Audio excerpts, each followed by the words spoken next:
Mayor Savage, we are live on YouTube. Start on your call. Okay. Okay. Good afternoon, everybody. It's May the 4th, 2021. We have our council meeting today. We have a public hearing tonight at 6 o'clock. And that public hearing is on the Akuma project, amendments to the regional plan, regional subdivision bylaw. That will be at 6 o'clock. We will begin our meeting, as always, with the introduction of the stars of the show, beginning with Councillor Daigle-Gammon. Good afternoon, Mr. Chair, Mr. Mayor, fellow councillors and staff, all set here in District 1, Waverley, Fall River, Musquodoboit Valley, and all of the communities in between. And I know May 4th is, among other things, lots of things Star Warsy, but it is also the National Teacher Appreciation Day. So to all of the teachers out there, especially during a pandemic, I salute you. You have my undying respect and admiration. Thank you. Thank you.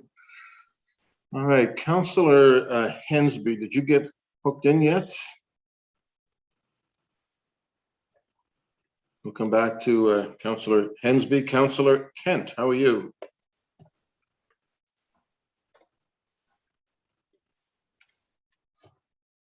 Councillor Kent?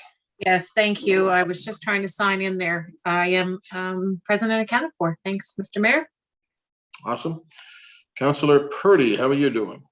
I'm doing great. Thank you. Good to see everyone and looking forward to today. Awesome. Councillor Austin.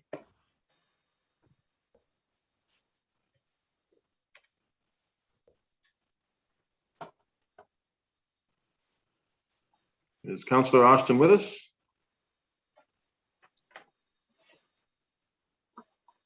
Kids are home from school. Maybe we'll give him a second to come back to him. Councillor Mancini, I know you're there. Yes, Mr. Mayor, good afternoon, colleagues, and all those watching from home. Today is actually International Firefighters Day also, and I want to acknowledge all our wonderful firefighters, all the men and women that do what they do every day, and we're so fortunate to have the fire service that we do in HRM, and thank you for your service. Thank you. Councillor Mason. Hello, Mr. Mayor. Ready to power through this relatively short agenda here in District 7. That's a good message. Councillor Smith. Mr. Mayor, hello, colleagues. Councillor Mason, you shouldn't have said short because now it's going to be long. Good job. And as I said it, Councillor Smith, I thought, oh, I jinxed us. Here from District 8, Halifax, Livingston North.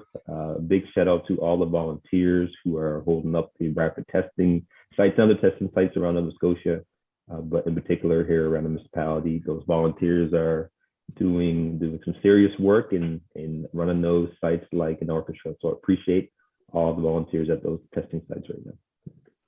Indeed. Thank you. Councillor Cleary. Thank you, Your Worship, colleagues, residents. Happy to be here representing District 9, Halifax, West, Armdale, and Tatooine in the Outer Rim regions. Just want to thank all of the firefighters and teachers who are doing a great job, and all those volunteers, especially today, tomorrow, Thursday, and Friday at St. Andrew's Community Center, just off Bears Road. We have a pop-up rapid COVID test site from noon until 7 p.m. today till Friday, folks. Thank you for that. Councillor Morse. Good afternoon, Mr. Mayor and colleagues, staff, and possibly viewers. I just want to have a little shout out to the Salvation Army Fairview Citadel. They're going above and beyond and providing extra food packages in the community to help families who are no longer getting breakfast and lunch programs through the schools because of the school closures. So a little recognition for the great team at the Salvation Army. Thank you. Awesome. Thank you. Councillor Cuttle. Good afternoon, colleagues and staff and viewers.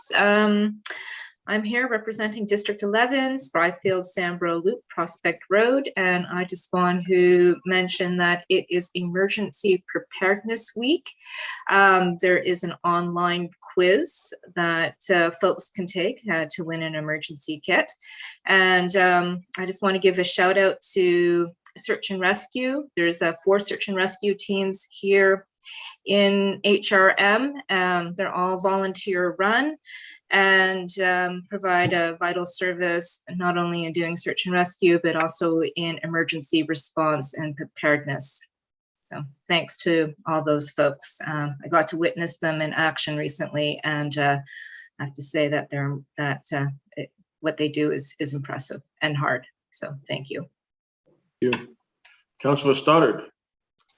Good afternoon, Mr. Mayor, colleagues, staff, and those watching from home. May the force be with you. And I'd also like to give a shout out to all the appreciation days of today. They make a big difference in things that we're going through at the present time. I'm coming to you live from District 12, Beachville, Lakeside, Timberlake, Clayton Park West, and Wedgwood. Thank you. Thank you. Councillor Lovelace, District 13. Good afternoon, Mr. Mayor, colleagues, and everyone watching from home. District 13, Hannah's Plains, St. Margaret's. Just want to give a shout out to all the essential workers who are absolutely incredible and deserve all of our praise and respect. Certainly thankful to everyone who's engaged and involved with Bay Rides, who are picking folks up, getting them to their vaccine, health appointments, testing, and so on in St. Margaret's Bay Area. So thank you so much for all that you do. Thank you. Councillor Blackburn, how are you? Hello, good afternoon, everybody from District 14, Upper and Middle Sackville, Lucasville, and Beaverbank.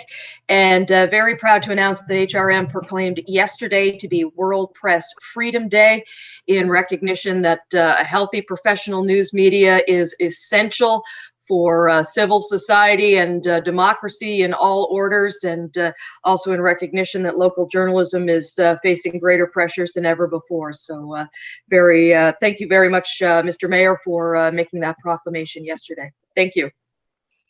Indeed.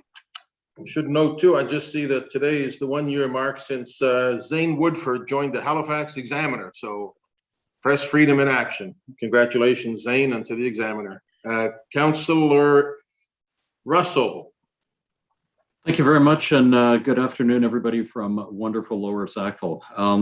This is a great community to be in, and one of the things that makes it great is the amount of people who give back to the community. What you see behind me is when Freeman's on Sackville Drive dropped off a stack of coupons for large peaches to me, so that I could distribute them to those families who had been impacted emotionally or in a manner of food security or in some other way by the current lockdown. So I've reached out to all of the schools in Lower Sackville and have given them some of this stack. So the schools are in a better position to know who needs them, and they are distributing them to the families that would not be able to come to school to get an escape, or to come to school for the breakfast program in the morning, or to come to school to just have a change of scenery. This is very difficult for a lot of people, and so much thanks to Freeman's for doing this and for sponsoring Freedom Kitchen last night. You're a great community partner, and I'm thrilled to have you here. Thank you very much. Thank you. Councillor Deputy Mayor Outfit. Thank you, Mr. Mayor. Good afternoon, colleagues, residents. And on a personal note, May the 10th is a big day in our family. And I just want to say, because I know my dad watches regularly council, that he'll be turning 86 on May the 10th. And my kid's sister will be turning 50, and I know she sometimes watches as well. So happy birthday coming forward for both of them, and we look forward to being able to celebrate more in coming years. But we will be thinking of them. So thank you, Mayor. Looking forward to today. All right, happy birthday, folks. I'm going to go back and pick up Councillor Hensby. Good afternoon, Mr. Mayor and Council, and may the fourth be with you all. And down here in lovely Seaforth, a nice sunny day on the coast. Beautiful. But the internet is sketchy. Councillor Austin, could you jump in with us? We are reaching out to Councillor Austin right now. Okay. All right, folks, we will carry on. Acknowledge everything that people said. I'll mention one thing. Certainly in the last year, the importance of mental health was even more reinforced than it ever has been. And the Mental Health Foundation of Nova Scotia has their annual event, it's called A Different Stage of Mind. This year is a very different stage of mind. It's a virtual event, and it is May the 7th. And Nancy Regan will be the MC, and it'll be a bunch of the great acts from the past. A very different stage of mind, May the 7th. Okay, colleagues, we will move ahead to looking at the approval of the minutes of April the 20th. If somebody wants to be so inclined, they could move those. I so move. I'll second that, Councillor Russell. Thank you. Discussion, all in favor? Aye. Aye. Aye. Those opposed? That is carried. Approval of the order of business. Mr. Clerk.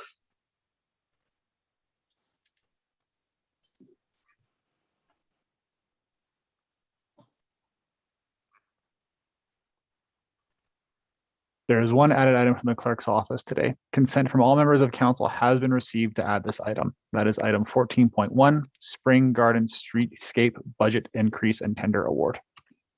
Okay, that's been added to the agenda with the approval of all members. Does somebody want to move the approval of the order of business as amended?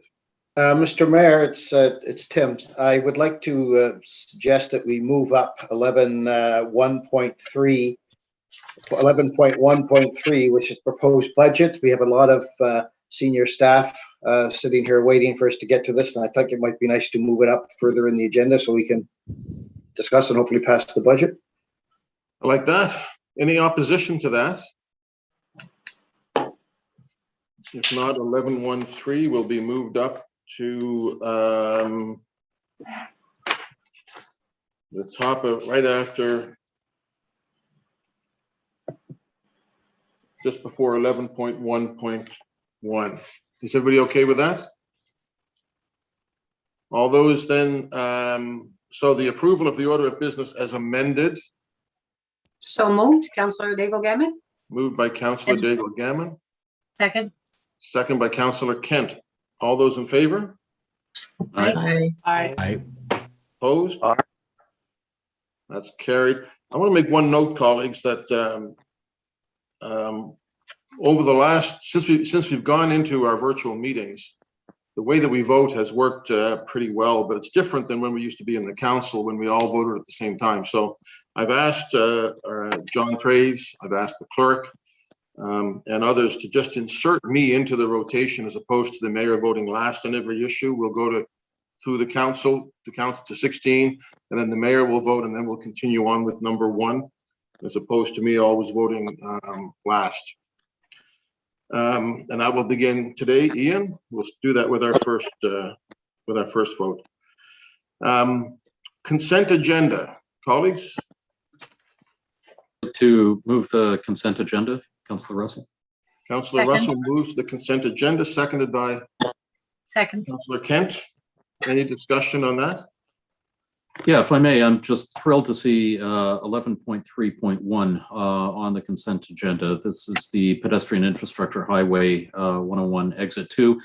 This has been a project that has been a long time coming. It will improve the safety of pedestrian access from the Sackville Manor Park to the Sackville bus terminal, or to get across the 101, and I'm thrilled to see it here. So thank you.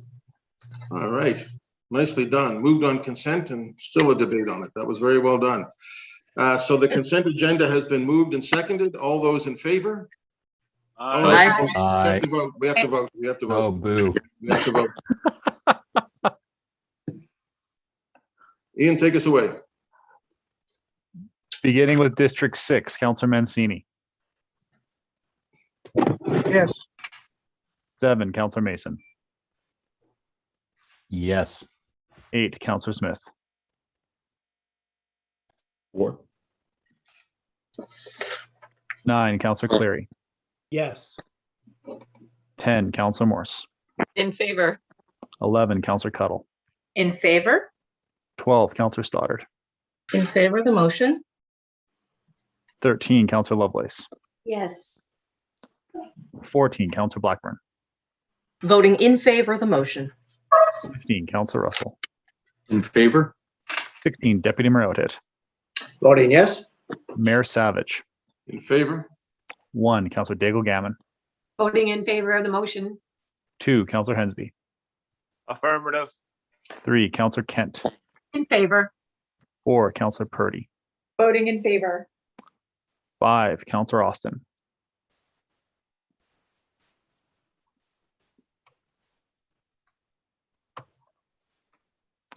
All right, Mayor Savage, back over to you. Thank you. So that passes the consent agenda. I will just read the items that have passed on consent. 11.1.1 is an increase to a contract, RFP, for Burnside Phase 13. That's detailed design, and the details are in the published agenda. 11.2.1, which is the background study toward the establishment of a heritage conservation district in downtown Halifax. And 11.3.1, the aforementioned pedestrian infrastructure highway 101 exit 2. So those 3 things have passed on consent. I'm going to call for declarations of conflict of interest. Yes, Councillor Mr. Mayor. Hensby. Councillor Hensby.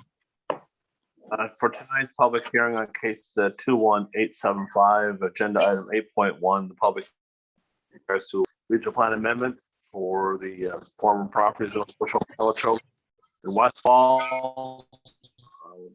Conflict of interest and will not be attending the public hearing. I may be watching on another channel, but I won't be participating.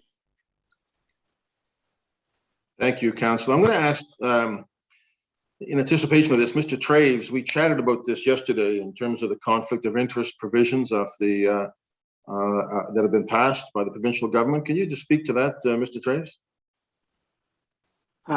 Mayor, yeah, actually, we discussed was the changes in the charter with respect to the newer requirements around virtual meetings, that in order to participate, the expectation from the legislature is that the participants, meaning the members of council, be seen as well as heard. And so the clerk's office is asking members of council to leave their cameras on so the public can see you throughout the meeting as well as the participants, and we'll go from there. I appreciate there may be some challenges with the internet. We're working with Melody Councilor Support Office and with ICT to see what we can do to support that. But that is the direction from the legislature as a result of Bill 98 that just passed. Okay, I see a couple of, is that on this, Councillor Mancini? It is, Mr. Mayor. Go ahead. So if I understood that correctly, is that for all of our meeting or just the public hearing? That's for all virtual meetings of committees and council. So the expectation is the participants would be seen and not heard. Obviously, we don't have the power to hold telephone conferences as such, other than in real emergencies. But in where we've moved to sort of regular order business, the legislation makes it very clear the expectation is that councilors will be seen as well as heard. Well, Mr. Mayor, I'd like to give my opinion on this, and I think the province must have idle time on their hands, because if they want to know how to run meetings, they should follow our lead. First of all, you have to have meetings, which the province hasn't been doing so until recently. And second of all, you know, I think the province should be focused on things that truly matters to our residents. And again, this is my opinion, such as affordable housing and healthcare, and leave the largest municipality, the municipality that is the economic driver for the region, alone, allow us to do our business. I'm appalled that they even some bureaucrat in the province said, make sure the municipality councillors have their cameras on. So I don't know where this stands, John, but when I choose to stand up or stretch or speak to one of my kids that walk into my office, I'll be turning my camera off. During a public hearing, I understand, I'll keep it on so people can see me, but I don't buy into this, and I think it's ridiculous. And so I will be turning my camera off. Councillor Mason. Well, Councillor Mancini kind of stole my thunder there. I think that the province may have made an error when you think about what we're seeing with Councillor Hensby today. There's going to be a lot of councils in the rest of Nova Scotia that are going to have internet troubles, and lots of people turn their video off to, better allow the audio to go to and from them when they're working remotely. So that's an issue. But I guess I just wanted to point out that when we meet in chambers, which is going to be news to 7 of the people on council right now, we don't need permission from the mayor to get up and go to the washroom. I've walked out of meetings to go to NSFM and all that. And so I guess I just demonstrate that, okay, I've left my camera. I can leave now, right? Like, I don't know what this, public hearing, sure, we all should be there. That's a different kind of animal, but I don't know what. So I guess the question for the solicitor is this in regulations? Is this in an email, or is this in the statute? Because I frankly don't think it makes any sense. Well, Mr. Mayor, to you, to council. So I think there's 2 points, and clearly, to use your analogy, Councillor Mason, when you're in chambers personally and you get up and leave, it's apparent to all the members that you have left the chambers and you're not participating. And so in the same way, when you turn your camera off or when you simply leave your computer, then the other members of council will know that you're at that point excusing yourself from the meeting. But unfortunately, or however you want to look at it, it is actually in the charter now as a provision in terms of that it must be enabled, and that is the expectation as we see it. Is there room for IT problems? Obviously, I think we'll have to work our way through it and see what we can do to assist. To quote John Oliver, cool. Thank you. Thank you, Councillor Smith. Thank you, Mr. Mayor. Really quickly, John, what is it? Because I haven't read the new charter amendments. What is it exactly that's written that says we have to keep our cameras on?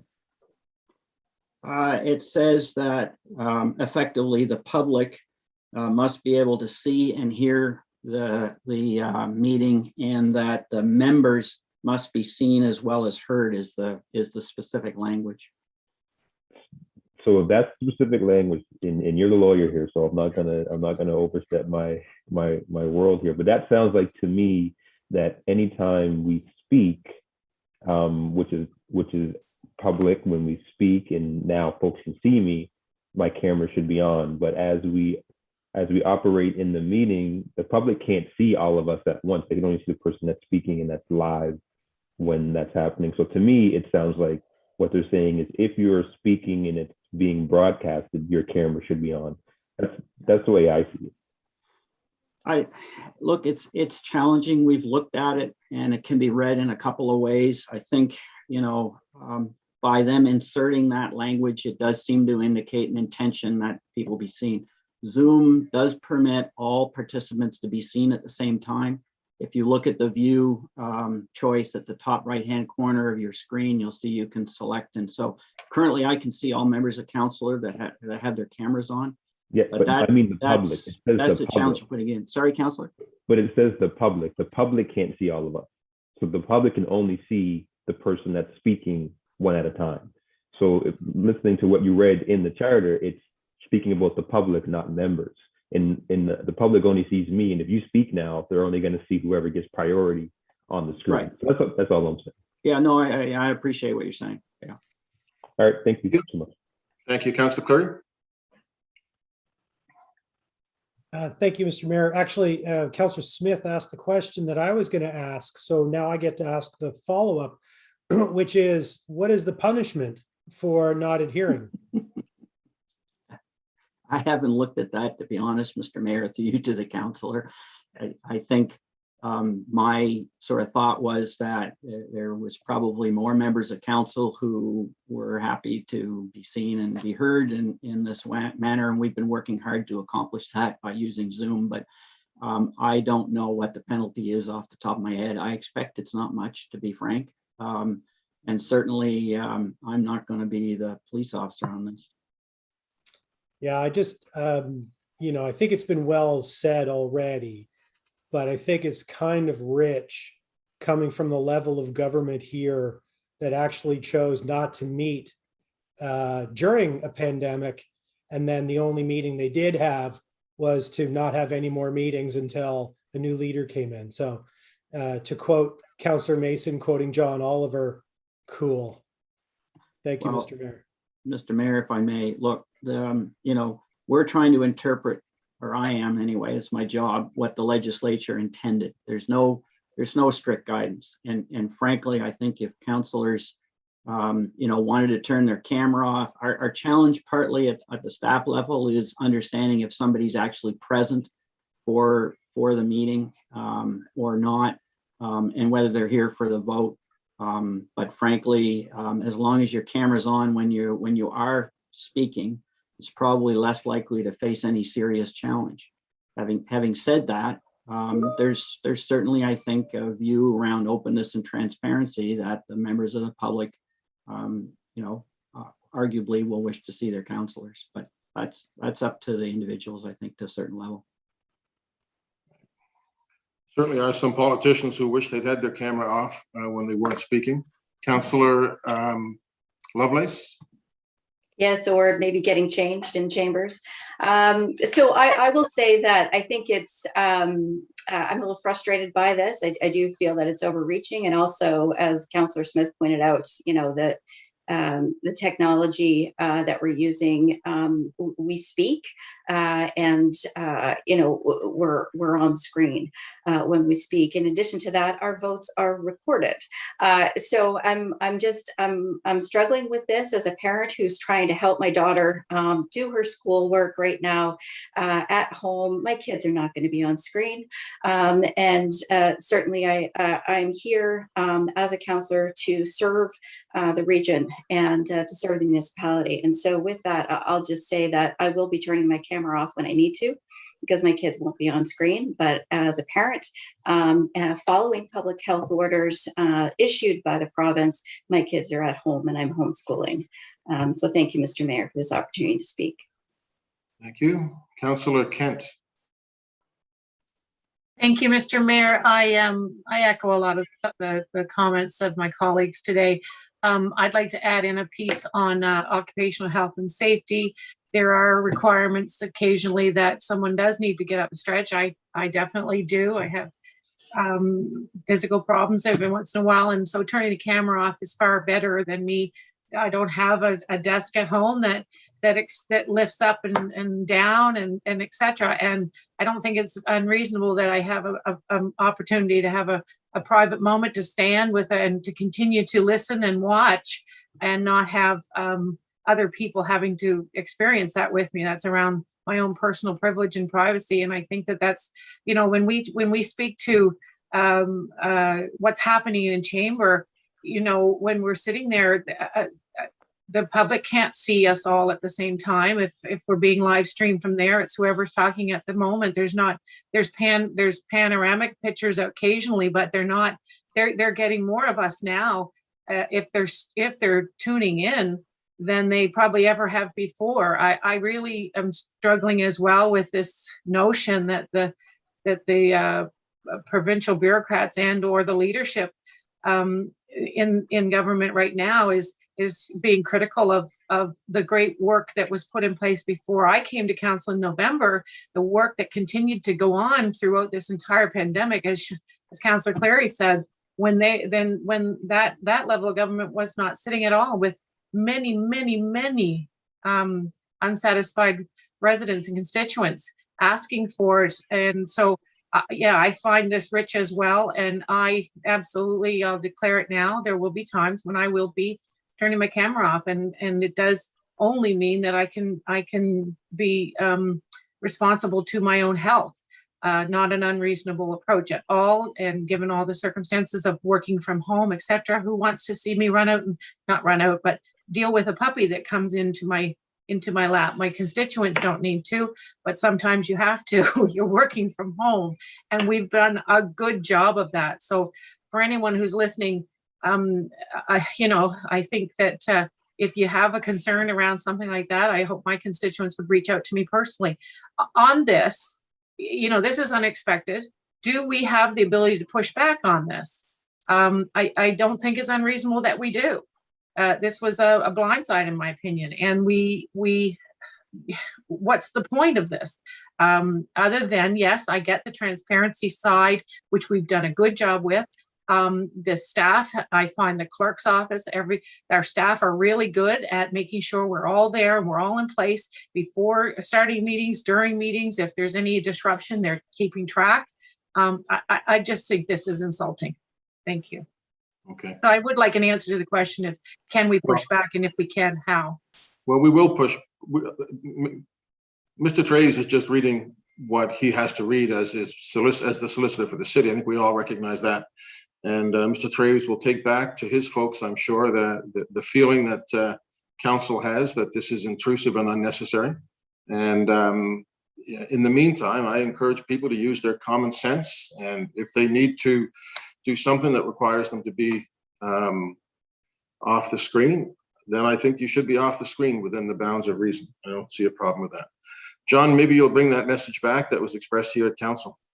Certainly, Mayor, and absolutely, please, I'm just relaying what the legislation says and my read of it in line with, the traditional approach taken at council in terms that, the speakers who are speaking are broadcast, the members of council that are not. There's absolutely nothing that I can see that would prevent councilors from turning off their camera or leaving the room, as it were. And I don't see, effectively any real need to enforce this, other than I've relayed this to you. We've asked people, to the extent you can, leave your camera on, but absolutely take what you need in terms of your personal breaks and your own personal health. Absolutely. I doubt that there are many elected figures in the province who are aware that this was even part of the regulations. And so we'll push back. All right. I think we've had enough on that. People have expressed their view, with the exception of Councillor Austin. Thank you, Mr. Mayor, and apologies, colleagues. I missed the start of this. I was following our 1:30 in-camera meeting mistakenly instead of our 1 o'clock start time, so apologies. I just want to confirm, this is already baked into legislation, or is this in the regulations that come from the legislation? It is the legislation, and obviously it is somewhat gray, to be frank. We've looked at it in line with the past practice of council and that expectation in terms of, is the assumption when your camera's off that you're in the meeting or not in the meeting? And so, I think you just play by ear, and I honestly would not worry about it too much. Okay, I just one more question. Was there any consultation with us at all on this piece of legislation, or an NSVAM? I believe we were advised shortly beforehand of it going in, and it seemed designed to allow the province to avoid having to continue to make ministerial orders to permit virtual meetings, because, as you know, that the charter before the amendment required us to meet in person. And so I think this essentially smooths the way forward, and a recognition that in future, even without COVID, there may be a desire and a willingness to have virtual meetings, but not go so far as to basically allow telephone conferences where the public and the members of council couldn't see and interact with one another. Does it extend to staff attending a council meeting as well? It refers to participants. And so, that's a broader question, and the challenge becomes one of, at what point are members of staff participating? We've sort of taken the view that when their item is there and they're being asked questions, that we would expect they would turn their cameras and their microphone on, but otherwise that they would be observing until called upon. Okay, thank you. Thank you. Okay, all right. I would just close this by saying other orders of government, the junior orders, the federal and provincial may have issues with municipal, but lack of transparency would not be one of them, in my view. Humble opinion. Motions are for rescission. None. Consideration of deferred business. One. As indicated before, colleagues, we have a public hearing tonight, an important public hearing at 6 o'clock, for which we have, I believe, 14 people signed up to speak.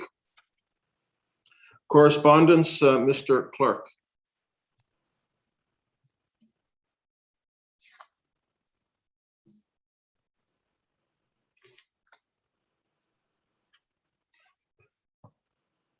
Ian, are you there?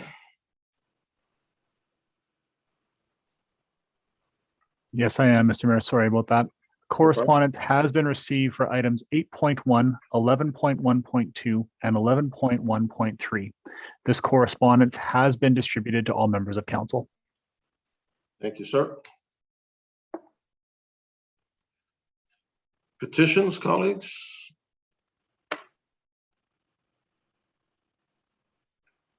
No petitions. No presentation. Information items brought forward is none. We have moved up item 11.1.3. This is the proposed 2021-22 budget and business plan. And there is a, sorry, yeah, we'll move that up. And so the CAO is maybe gonna say a couple of words. I wanna say a couple of words too. And folks, you know that Jane Fraser has announced that she is taking a well-deserved retirement from the city. And I understand this will be her last council meeting. And so I know we're all going to want, as closer to her date of departure, to have an opportunity to chat with her. Most of us probably already have. But I do want to thank her. You know, Jane's history with this municipality and with the province, her career has been very varied. She's been the CFO for a few years. It's interesting that when she became the CFO, she took over from the acting CFO, who was Jerry Blackwood. And she came from being Director of Corporate and Customer Service. And I noticed in a news article that when her appointment as CFO was announced, CAO Jacques Dubé said that they're searching for Fraser's replacement to head corporate and customer service. And that turned out to be Jerry Blackwood. So she replaced Jerry Blackwood. Jerry Blackwood replaced her. It's kind of Kardashian-like a little bit. Jane has had a tremendous history. She's negotiated on our behalf a ton of things. You know, when I think about things like the convention center, her history as a really senior bureaucrat at the provincial level was really, really helpful to us. She steered us through innumerable budgets with equanimity and competence that we simply couldn't have asked for more. And in this last year through COVID and the stress that that's put on the city and particularly on financial circumstances, had many meetings with Jacques and with Jane about what we're going to do, and Jane's leadership really just sort of shone through all the way. So it's bittersweet, I think, for most of us, particularly those of us who knew Jane a little bit longer, to be losing her expertise as we go forward. On the other hand, you know, dropping a budget, getting it through, and then getting out of town isn't a bad thing either. So I just want to say to Jane, I'm not sure if she's going to be coming on, if she's here with us, I think. But Jane, you've been amazing. Well done, good and faithful servant. And we appreciate all the work that you have done on our behalf. So thank you, Jane. We really appreciate it. Thank you very much, Mr. Mayor. It's been my sincere pleasure to be a professional public servant for 34 years and end my career with the municipality of Halifax. So thank you, and thank you to all the council and the colleagues that I've had the good fortune to work with. Well, that's awesome, Jane. I want to give Jacques a chance if he wanted to say a couple of words, and then he can speak to Jane, and then also take us on to this budget and business plan that Councillor Russell has so ably and well led us through as well. Jacques? Thank you very much, Mr. Mayor. Good afternoon, everyone. And Jane, after 34 years of public service, you've earned, well earned, and deserve a happy retirement. Certainly after those 34 years of service to the people of Nova Scotia and to HRM. Of course, this Mayor has said this past year has been especially trying as a CFO during a pandemic. 3 budgets in 15 months. We ended up having to prepare and land. So, you successfully landed all 3. And today, of course, this is your last budget before regional council, and likely the most important budget regional council will consider in the coming years. That it sets up the region for success going forward. And you had a big hand in doing that. So you have served the municipality well in your 9 years, worked in many senior roles, such as Deputy CAO, Director of CCS, Executive Director of Asset Management, Finance, and ICT, and of course CFO. And as the Mayor has pointed out, you've been a major contributor to the success of the municipality during the years of record growth. And I'm proud of all that you have accomplished and grateful for the opportunity to have worked together on many opportunities and challenges together. So we'll miss your wit. Certainly miss your wit around the senior leadership table and your willingness to always get the job done. Jane, I really want to wish you well as you embrace the next ventures of your life, and want to thank you for your service and all the best in your retirement. Awesome. Thank you very much, Jacques. 34 years, though, I can see surprised faces. What people don't know is that Jane started with the municipality as part of a grade 6 math project, and that was 34 years ago.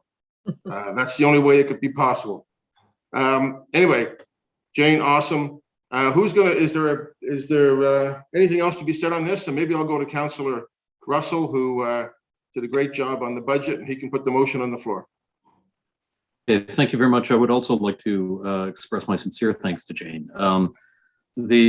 Since I've been elected, you have been a stalwart, and you've provided all of the right information, all of the right calculations, all of the right everything to do with finance and with the budgeting, and so I really appreciate that.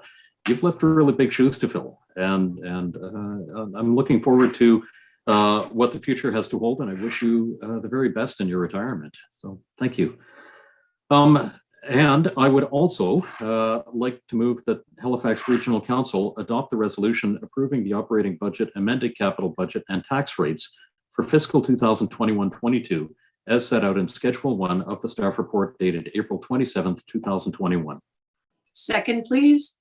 Second by Councillor Diego Gammon, was it? I think. Yes. Okay. Jacques or Jane, anything on it? I think Jane should give us a presentation on the entire thing just for the final time. Blow by blow, so to speak. Yeah. We do have tomorrow set up as a contingency day for the meeting. So, Mr. Mayor, yeah, we do have a presentation if you'd like us to go through it. Sure. All right. So we'll get slide 1 up, please. Thank you very much. So good afternoon, everyone, and certainly my pleasure to present the summary of the 21-22 budget. It has been a long journey, but one I think resulted in a good debate, good understanding, and more importantly, a good budget for the residents of HRM that balances service delivery and fiscal sustainability.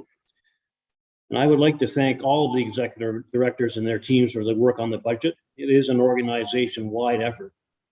In addition to singling out Jane, who obviously has led the work around the actual work around preparing these budgets, in fact, 3 and 15 months, I would like to single out as well 2 individuals that have been working tirelessly behind the scenes with Jane and her team on the budget, namely Tyler Higgins and Bruce Fisher. They are instrumental in getting us to where we are today, and I want to thank them both.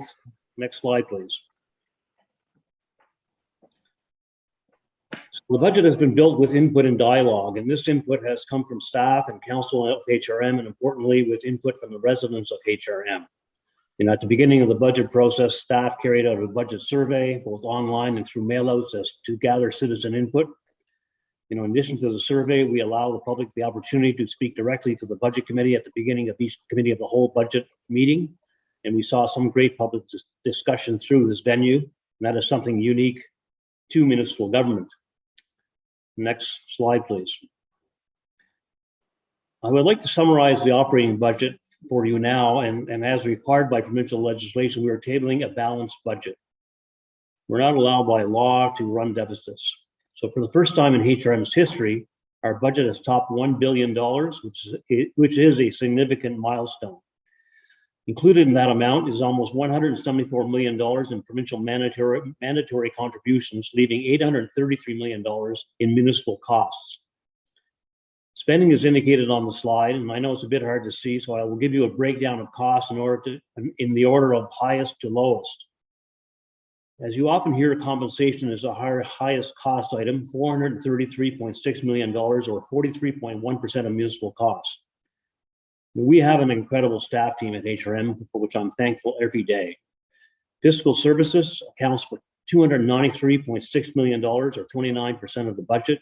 External services, this covers contracts such as snow removal, solid waste, professional services, like consulting fees. That all totals up to $132.3 million, or 13.1% of the budget. Our debt servicing is running at 4.7% of the total budget, or $47.4 million.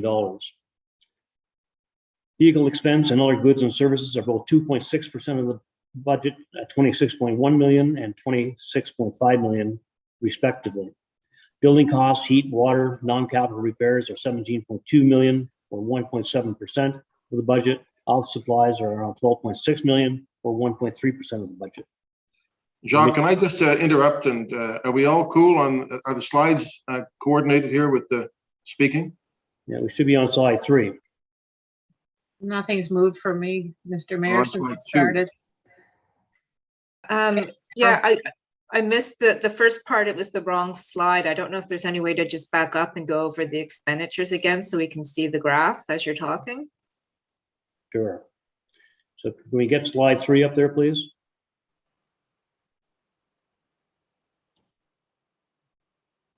Okay, we got it.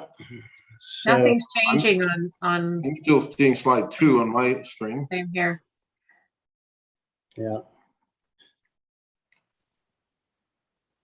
I'll just take a pause here for technology. I'm not controlling the slides, it's being controlled from another location. There we go, I think. That's slide 2 on my screen. Mine as well. Yeah, we'll go back to slide 1, please. That's slide 1. Next to slide 2. Now we're on slide 3. Okay. That's the correct slide, what Jacques is talking about. That is now the. Yeah, that's the right one. It wasn't before, though, but now it is. Yeah, the slide is marked as number 2, but I guess it's number 3, including the cover page. Yeah, it's number 3. Okay, we all good? Yes. So you'd like me to speak to the slide again? Yes, please. Okay, so, for the first time in our history, our budget has topped $1 billion, which is a significant milestone.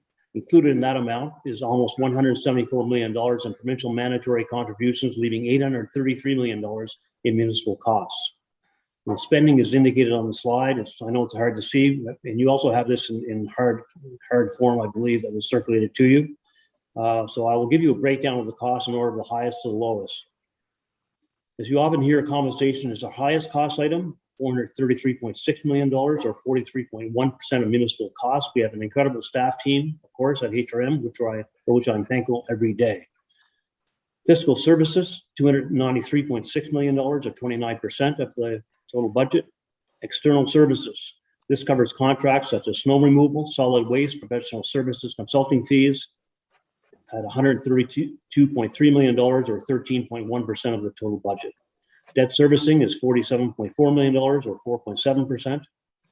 Vehicle expenses and other goods and services are both 2.6% of the budget at $26.1 million and $26.5 million, respectively. Building costs, like heat, water, non-capital repairs, are $17.2 million, or 1.7% of the total budget. Office supplies, $12.6 million, or 1.3% of the total budget. Materials, supplies, and interdepartmental transfers round out the balance of the spending, in total less than 1%. Next slide, please. This is the revenue slide.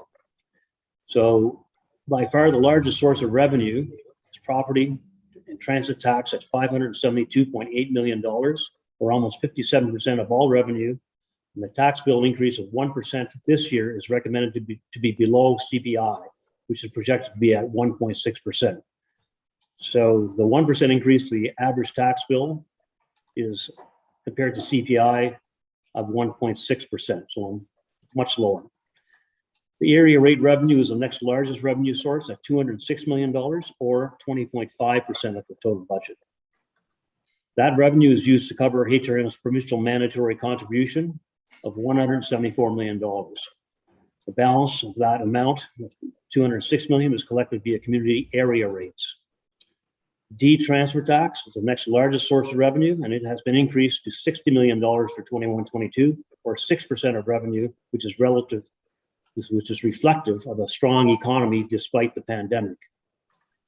The other revenue sources range from 3.9% for payments instead of taxes, primarily from the federal government for its properties, to 0.5% for interest revenue. So we actually invest money on an ongoing basis and generate interest. Bus and ferry fare revenue is projected to be $26.8 million, and an increase of $10.4 million over the 2021 recast budget. Until the most recent lockdown, we were moving in the right direction in terms of transit revenues, but with the lockdown, of course, we've taken a step back to a certain level. Next slide, please. So this slide shows the impact on the average residential and commercial tax bills. And as you see, the urban tax rate for both is lower in 21-22 than it was in 2021. Through committee debate, the tax increase was reduced from staff recommended 1.9% to 1%. These are average impacts based on the average residential home valued at $250,400, and the median value of residential single-family homes is $219,800. The commercial rate is falling from $3 to $2.953, with an average increase of $436, significantly lower than the $817 increase at 1.9%. So regional council is doing its part to support businesses, clearly. Next slide. HRM weathered the impact of COVID very well in 2021. Our financial position is much stronger than anticipated this time last year. That is in large part due to the decisions of council to reduce spending, preserve reserves, and maintain debt levels. Our reserves in 21-22 are in the range of $311,700. That number includes the projected 2021 surplus of $34,000. Excuse me, $34 million, as well as the federal government doubling of the gas tax, which is very helpful. Attachment D in the report details the withdrawal from reserves for 21-22 from both capital and operating purposes. We are investing $178 million in capital this year. The capital budget is a mixture of base budget and strategic initiatives that's approved through the Strategic Initiatives Plan. Next slide, please. So this chart is showing the breakdown between growth projects, which are new projects, new assets, and renewal or stated good repair. The 4-year total capital investment is $843 million, with a growth of $268 million and renewal of $574 million. And as stated in the capital budget presentation, the first 3 years are in good shape. That means we're fairly confident of the numbers, with the 4th year being more of a planning year. So it's safe to assume that the budget in 24-25 will be more in line with the spending in years 2 and 3. You'll see there in 23-24 was at 228.4, and we're projecting planning 171.1 in 24-25, but we fully expect that number to grow. Slide 8, please. Next slide. Throughout the budget process, council adopted a number of long-term fiscal strategies. The overarching strategy is the fiscal sustainability strategy. The purpose of the strategy is to allow for planned growth in HRM and to smooth the impact of sharp tax rate increases. HRM is growing at a very fast pace, and with that growth comes the need for more services as well as growing citizen expectations. The fiscal sustainability strategy is designed to link council's long-term vision with funding plans to achieve those objectives. The Strategic Initiative Funding Plan is another key fiscal plan that is designed to fund those large city building initiatives that are beyond the regular capital budget. We will be back to council in 21-22 with revisions to the reserve business cases, including the strategic reserve, as well as a debt policy to guide the funding models. Next slide, please. So in summary, HRM is in a strong financial position. This is due in part to early measures taken at the beginning of the pandemic. In the recast budget, council reduced spending by $45 million, preserved reserves, and kept debt stable. Federal restart funding and provincial investments in business have also contributed to the economic growth we are seeing. HRM is now in a position to be able to increase the investment in services and at the same time reduce the tax rate to below the growth of inflation. The hot housing market is contributing to revenue growth with an additional $13.5 million in T-transfer tax in 21-22, and it is expected to continue to increase over the near term. With that revenue growth comes challenges. Challenges for those who are struggling to find affordable housing. Council is invested by doubling the non-profit tax reduction for affordable housing, additional staff in planning and development to work on housing policy, and continue to work with the provincial government on homelessness and affordable and attainable housing. HRM's fundamentals are strong.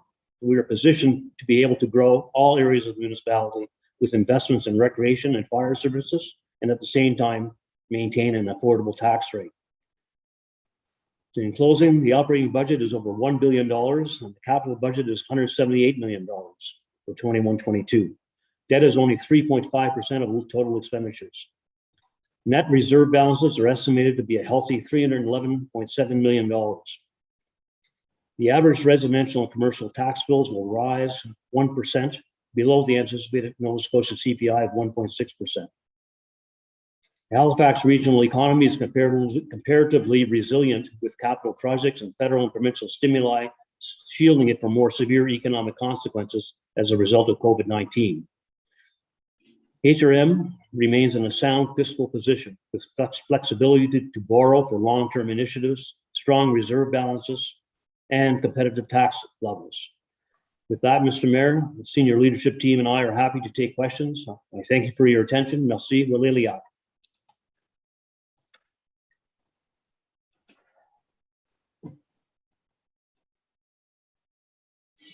Thank you very much, Jacques and Jane. We've talked about this budget for many, many, many hours, and it's here before Regional Council to ratify. Are we ready for the question? Question. Ian. Beginning with District 7, Councillor Mason. For the motion. 8, Councillor Smith.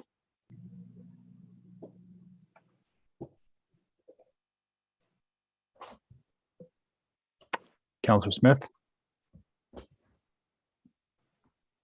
9, Councillor Clary. Yes.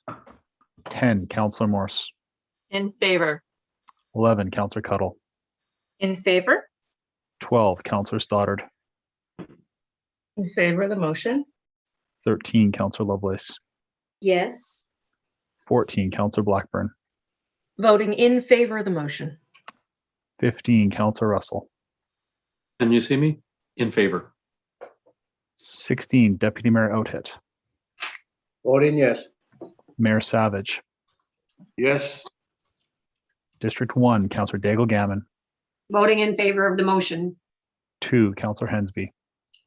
Affirmative. 3, Councillor Kent. In favor. 4, Councillor Purdy. Voting in favor. 5, Councillor Austin. In favor. District 8, Councillor Smith. Sorry, Councillor Smith, was that 4? Yeah, I keep getting kicked with the meeting, so my connection might be bad. Thank you. You missed District 6. Is that because my camera was off? Is that my punishment? No, sorry, Councillor Mancini. No problem, Ian. I'm voting in favor of the motion. This budget was done with our cameras off quite often too. Amazing. I'm sensing a theme there, Tony. Yeah, you will the rest of the day, I think, Deputy Mayor. All right. Ian, that's the whole roll? Yes, that is everyone. It was 17-0. Yeah.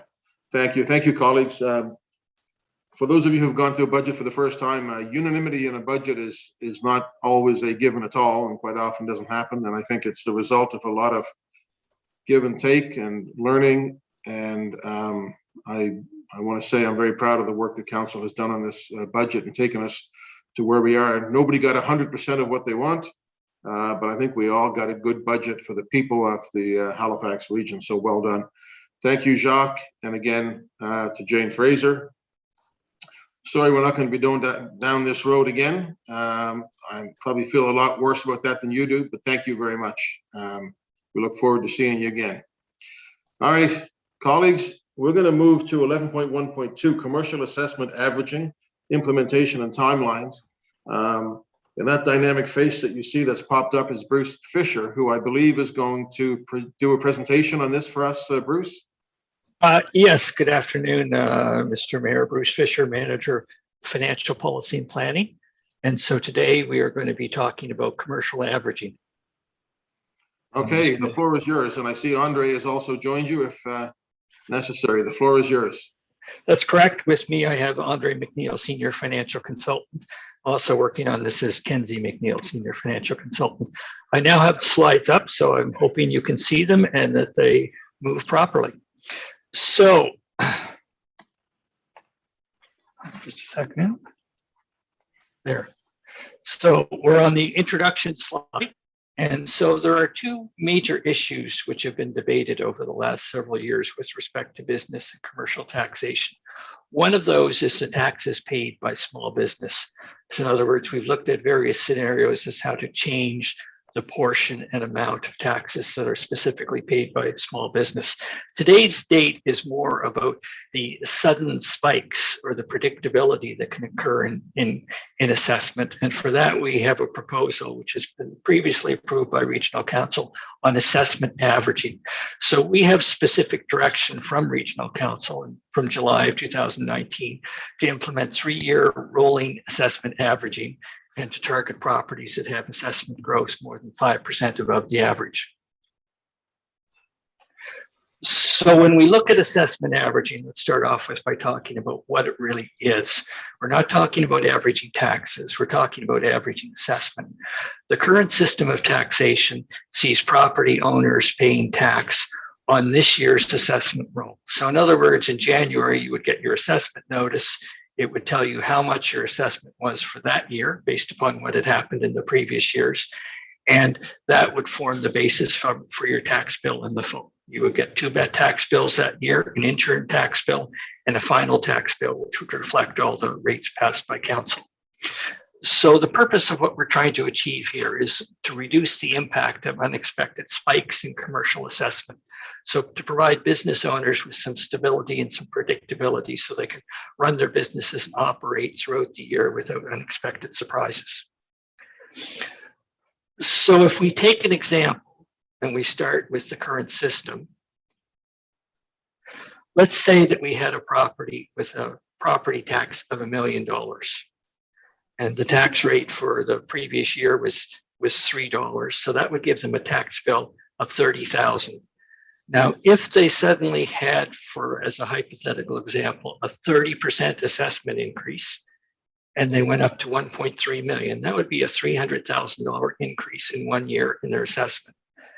So as a result of that increase, their property tax would increase proportionally or almost proportionally, depending on what happens to the rate. And they'd go from $30,000 tax bill to almost $39,000 tax bill. So this is kind of puts business in a difficult position because they have products they're selling, they can be retail, they can be food. And so now they have to deal with unexpected fixed costs and they have to make adjustments to their business model, to their costs, to their sales prices. So it doesn't give them necessarily all the room to maneuver and to plan that they would otherwise need. Now, before we go further, I'm just going to point out this is a hypothetical example. In the most recent year, only about 6% of assessment accounts went up more than 12.5%. However, it does happen. When it does happen, it can be difficult for business to deal with. If we follow through with this example, and again, you'll see the 30% increase going from 1 million to 1.3 million, council has directed that what we'll do is we'll try to average that 30% increase over 3 years. So the amount of the increase in excess of the 5% threshold would be averaged. So we'll follow through again on this example, and you can see the $1 million base amount, it goes up to 1.3 million. So what would happen is that 300,000 would be spread out over 3 years. So it would end up becoming 1.1 million in the first year, 1.2 million in the second year, and 1.3 million in the third year.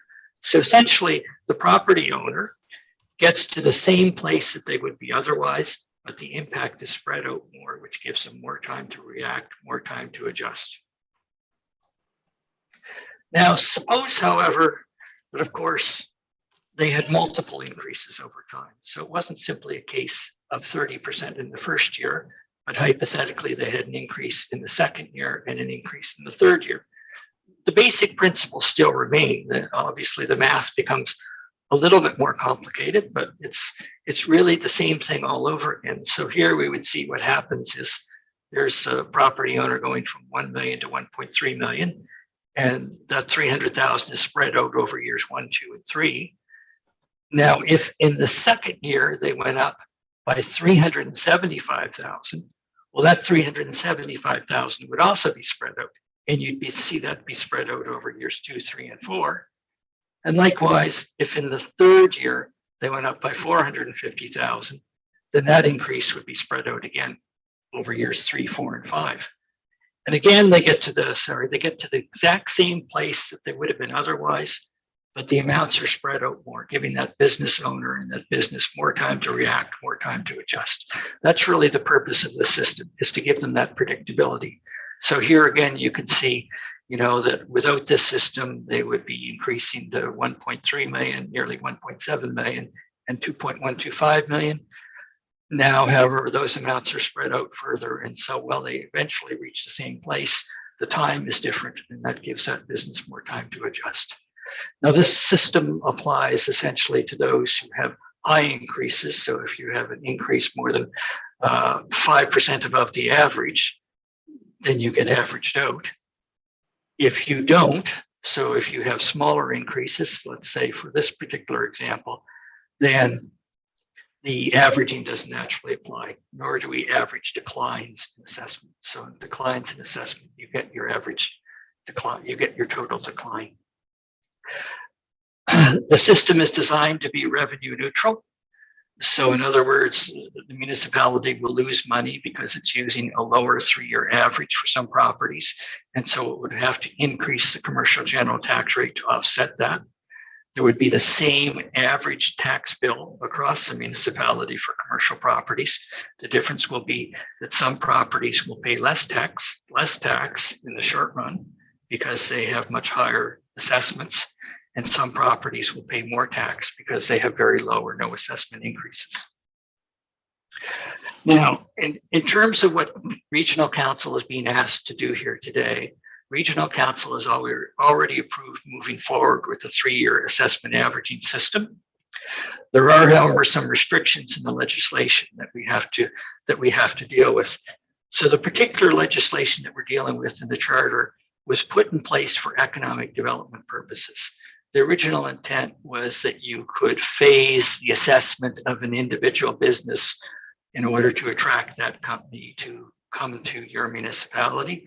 We've taken a much broader view of it and said, well, can we use this particular assessment tool to phase everyone in the municipality? Now, there are some restrictions in terms of what we can and can't phase. We can only phase those who are in a water and sewer district, and we can only phase those who are within what's called a commercial development district. So this was specifically included in the new legislation that had been passed by the province. Currently, only Center Plan Package A has a commercial development district. That is the only one within the municipality. So if council wished to, council could move forward and they could do assessment averaging within Central Plan Package A, but they couldn't do it elsewhere within the municipality. Now, what we've heard from business and certainly from individual councillors is that the system, of course, needs to be much wider. And we would tend to agree with that. You don't want to have a system that's so narrow that some businesses can have assessment averaging and their neighbors or properties, only streets away can't. So our original hope, of course, had been that through the regional plan review, we would amend the regional plan and allow commercial development districts to be region-wide everywhere where there is sewer and water. However, that will take some additional time. So as a result, what we're suggesting is that we amend the existing regional plan to put in the commercial district designation. And that will get us to the point where we will intend to actually implement the system for 2022-23.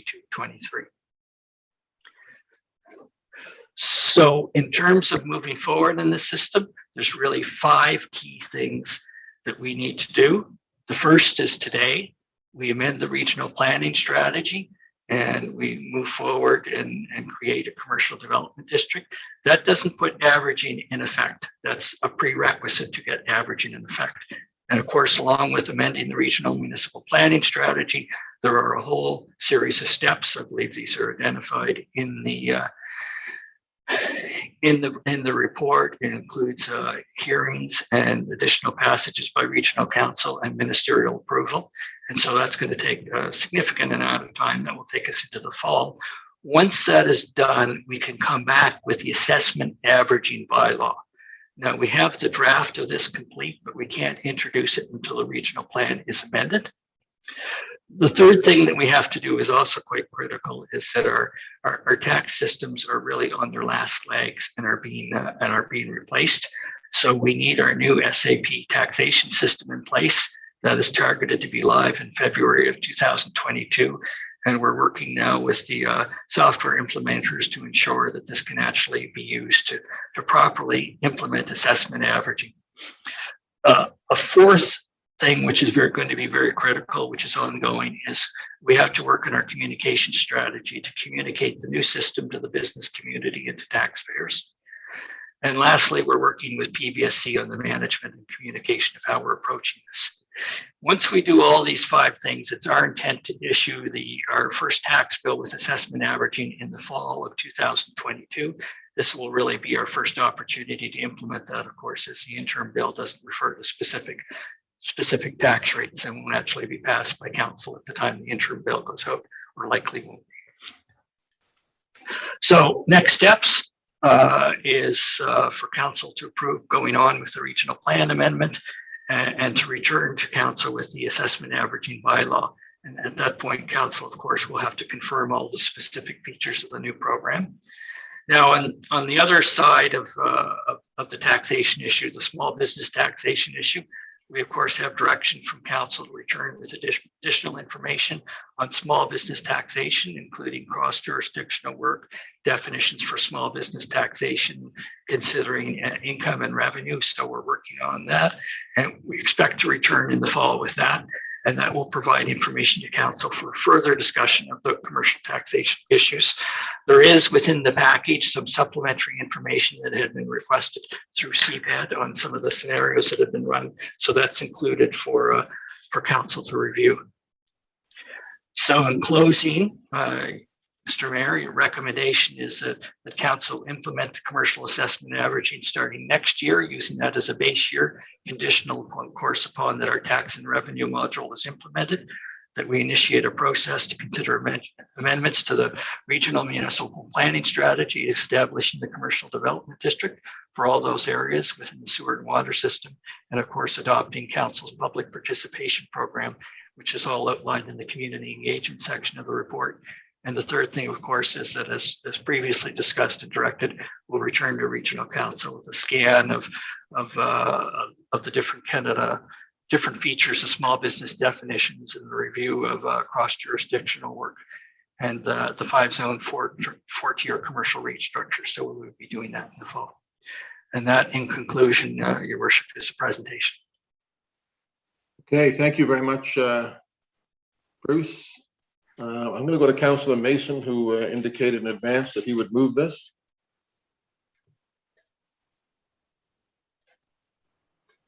Thank you, Mr. Mayor. Lost track while I was making notes there. I move that Halifax Regional Council direct the Chief Administrative Officer to 1, implement commercial assessment averaging starting in fiscal year 2022-23 and with the 2021-22 as the base year, conditional on successful upgrade of HRM's tax billing system to SAP tax and revenue module. 2, initiate a process to consider amendments to the regional municipal planning strategy to establish a commercial development district for all areas serviced by wastewater facilities and water system, and adopt the public participation program as outlined in the community engagement section of the staff report dated April 6, 2021. And 3, return to Halifax Regional Council with a jurisdictional scan for Canadian municipalities, an analysis of small business definitions, and a review of commercial tax options, including the 5-zone 4-tier commercial tax rate structure in fall 2021. I so move. Second, Tim. Seconded by the Deputy, Councillor Mason. Thank you, Mr. Mayor. I don't have a lot to say on this. I'm really interested to hear the thoughts of the rest of council. I guess the big thing, my questions for staff would be, the averaging is not the end. I mean, it's baked into the motion. We'd still be pursuing, you know, we got the letter from the bids yesterday, the email, that they're still really focused on the 5-zone 4-tier commercial tax structure, focusing on main streets and the central business districts. So as you said, Bruce, this is just one part of it. This is the averaging, and a lot of work has to get there to establish the CDDs. But this isn't the end of it. And I believe, based on what we heard last time we debated this, that all of these things are have to come after we upgrade SAP with the new tax management modules. And the only other question I had was, with the regional plan, and this may be a planning question, not a finance question. So we amend the regional plan, the CDD goes in. When we get to the point that we want to do Main Street or other areas, the central business districts and downtowns, will we have to amend the regional plan again? Or at that point, I think you mentioned that in the report. At that point, are we anticipating that the revised regional plan will allow this? I guess that's where my question is: how much detail needs to be in the regional plan, or do we just enable the ability to create CDDs in the future, for Sackville Main Street, for example, or does each one of these need to somehow go to the regional plan? Your worship, I'll try to answer the question. Leah Barron is here for planning if we need additional detail, but essentially we're enabling commercial development districts for the entire region insofar as sewer and water. So we don't necessarily have to go back and enable it for anyone else. Of course, we couldn't do this when we passed the initial regional plan because there was no such thing. So now we have to do it, and we'll just continue to do it. It doesn't require us to use it anywhere. It simply enables it.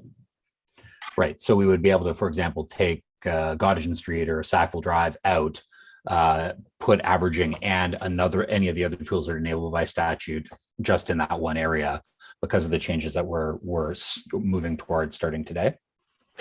If you wanted to, you could pick and choose areas that are designated as CDDs as getting average, while others wouldn't. Our working assumption is that everyone who is enabled as a CDD would get it. And to my first question, staff are continuing to work on the other things that council's directed while this is just the first phase of work that we're doing. Is that correct? Or is additional? Go ahead. That's absolutely correct. We have the direction from council to look at additional options, including revenue and revenue, salaries, and income, I believe it is. And so we're doing that, moving forward on that. We've provided the supplementary information that was requested on us on the zone tier option. So that's already been provided. And so we'll be coming back with that additional information for council's consideration. So I support this limited averaging. I think that it gets us to a place where it'll help even out spikes. We don't want it to become a thing that keeps assessments from increasing, but we do want to level out those spikes like we saw. We haven't seen them for a while, but when I first got elected in the North End, we saw stuff that was going up by 2 and 3 times in value in just a couple of years. And I suspect with the market doing what it's been doing in COVID the last 12 months, that we may start to see those kind of huge increases again in the next assessment period. So I support moving forward with this as fast as possible. Thank you, Mr. Mayor. Thank you. Councillor Cleary. Thank you, Mr. Mayor. Thank you, colleagues. So, I'm happy to be moving forward with this.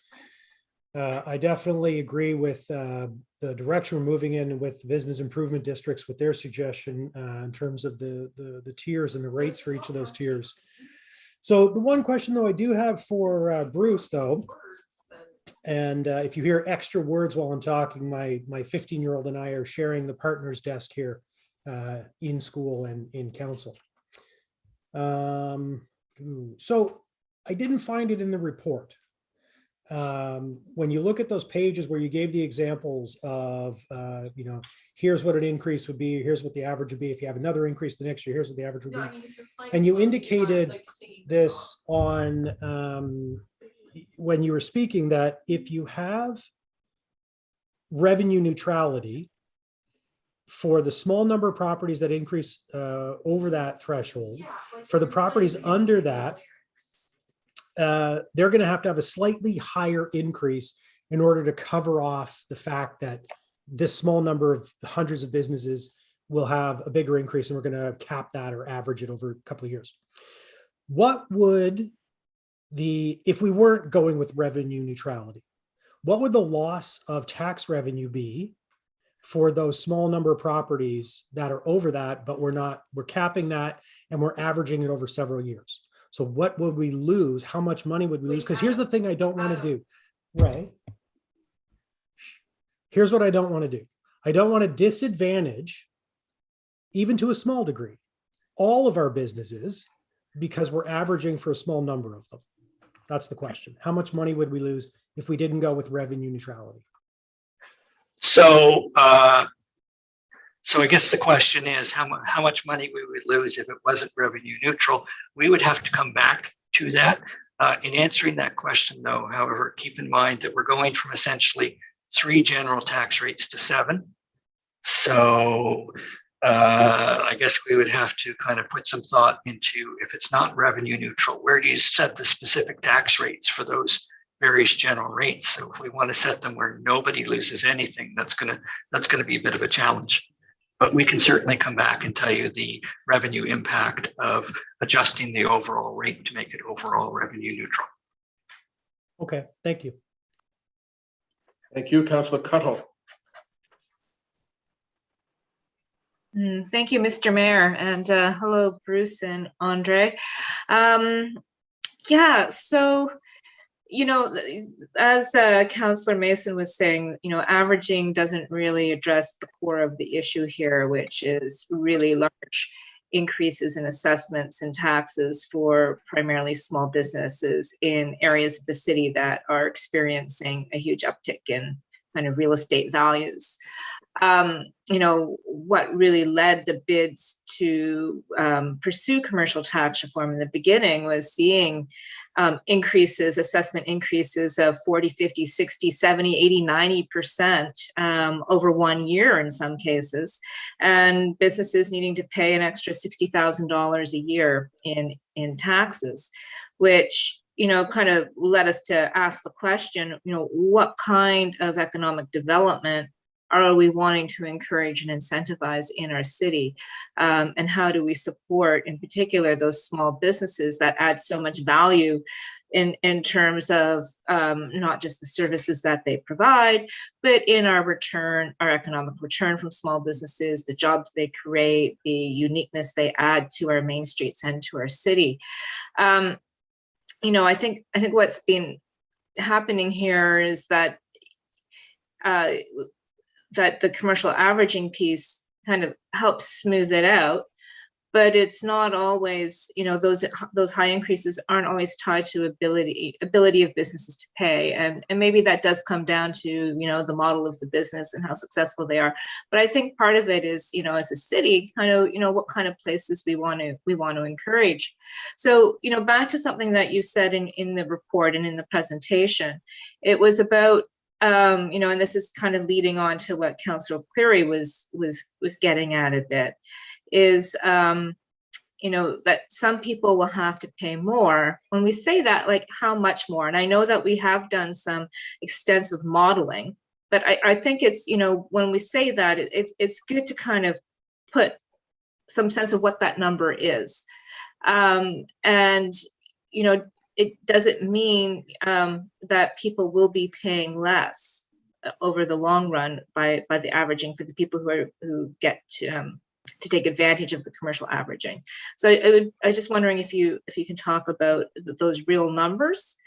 And also, as to this only being in the regional center now, coming up with the regional plan review, as the city continues to grow and develop, the trend is that we will most likely see assessments increase in parts of the city where we're encouraging Main Street development that aligns with our transit corridors, our higher order residential, kind of all the other things that we're trying to achieve in the city.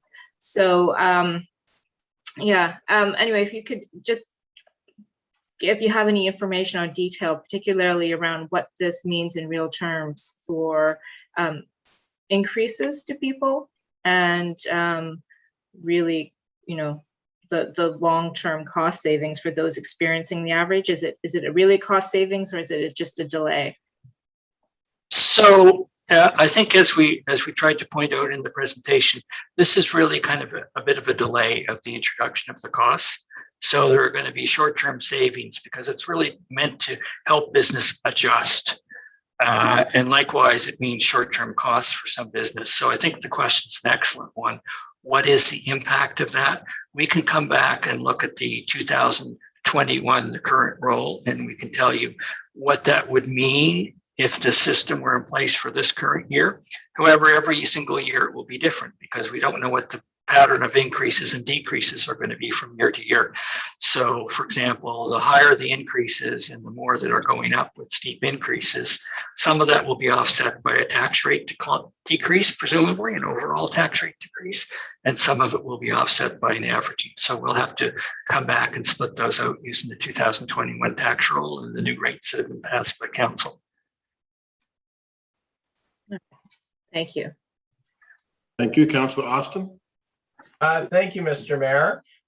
So just one question. I mean, I'm supportive of the averaging. I'm glad to see that back. It's the kind of the more complicated tiered system that council had looked at before. And I mean, I think it's important to remember when we're looking at taxation that there's no perfect system, and to take a quote that I know you're fond of, Mr. Mayor, we shouldn't let the enemy of good be perfect here, because the system we have now already creates arbitrary winners and losers. And in a lot of ways, it's not aligned with the values that we have in our planning documents and in terms of our community, right?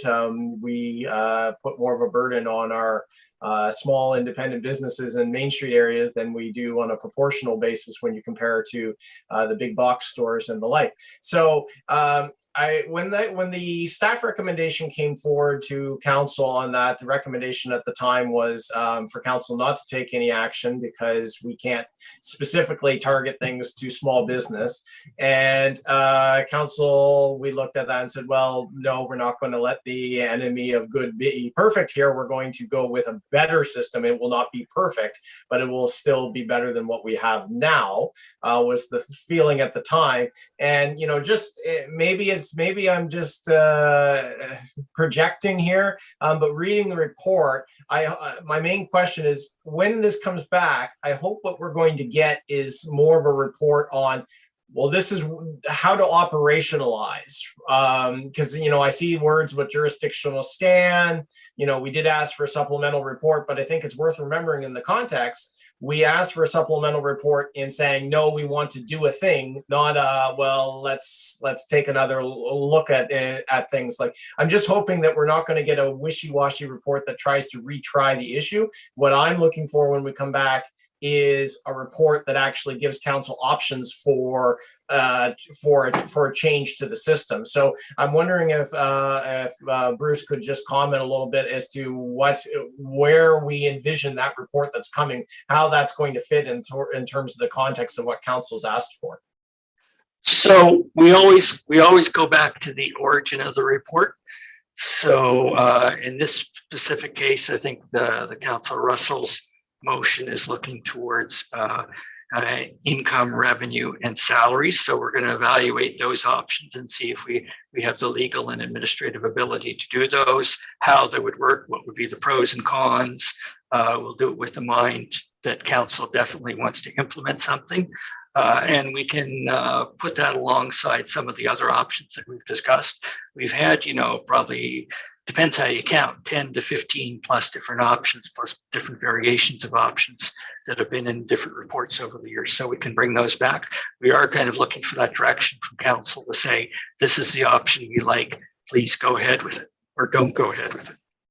Okay, that's really what I'm looking for. What I don't want to have happen when the report comes back is here's some more options. Let's go write you another report on this specific option. And at some point, we have to move from the well, what are we going to do? What are we going to do? What are we going to do? To the actual doing of an option. So that's what I'm hoping to, that council will be set up for that decision, and then we decide whether or not we want to proceed. Thank you. Thank you, Councillor Daigle Gammon. Thank you, Mr. Mayor. And thank you, Mr. Fisher, for the presentation. I appreciated how it was laid out. It was good and easy to follow. So thank you very much for that. A terribly complicated issue. What I'm worried about the most is businesses that are outside of sewer and water. There are a lot of businesses in rural and suburban HRM that may just have water and not sewer, and a lot that have neither. And so when I read the report and we get, the language about people win or lose, I guess I'm wondering, are those businesses then outside of the sewer and water? Are they disadvantaged? Are they then taxed the same as the urban core? And if there are any changes that are going to come forward, will they all come forward as one group so that people are not, for example, disadvantaged, that, you do this averaging, but also those businesses that don't qualify for that because they're outside of that order, that are they considered then small business? And that's another sort of method that will be used. And is there a way that this can all happen at the same time so that people aren't disadvantaged? And maybe it's just that those people outside of the sewer and water, I was trying to figure out, where are they really going to fall in all of this? So those are really great questions, and there's an awful lot in there to unpack. I think you're talking about both the assessment averaging and then the small business tax options. Yeah. And I think you start off by recognizing that we have a rural tax boundary where rural taxes are lower, and it may not completely match the water and sewer districts. Yes. And so, and this is an area where probably, we could stand to have a little bit more focus on what's the rural impact and what happens with averaging. So I think when we come back with the information which Councillor Cottle had requested, we should make sure that we break out some of the impacts on rural and make sure that we're not missing something here in terms of how rural is impacted vis-a-vis whether they are on water and sewer or whether they're not on water and sewer, what that means for them in terms of ability to get averaging or inability to get averaging, and whether that raises their taxes or lowers their taxes. So I think it's a really good point. Glad you answered it. On the other options in the small business tax, of course, don't have a model that council has approved or asked us to move towards, but the one that's in the package, which is the geographic with the tiers, has a specific rural area mentioned in it. So we've managed to carve out the rural in there with its own tax rate, which it has now. And the only question, I guess, that we'll probably have on that as we move forward is that we may have to adjust some of those rural tax boundaries to kind of make that work a little bit better, because rural kind of cuts into what is some of the urban area too. So. Yes. Great, thank you. That's what I was concerned about, is that and the suburban and how we define rural as well, because there are some suburban areas outside of those service boundaries as well. So thank you very much, Mr. Fisher. Yeah. Yes, and just to add to that, we have to be kind of careful because, of course, we use the word rural in many different contexts.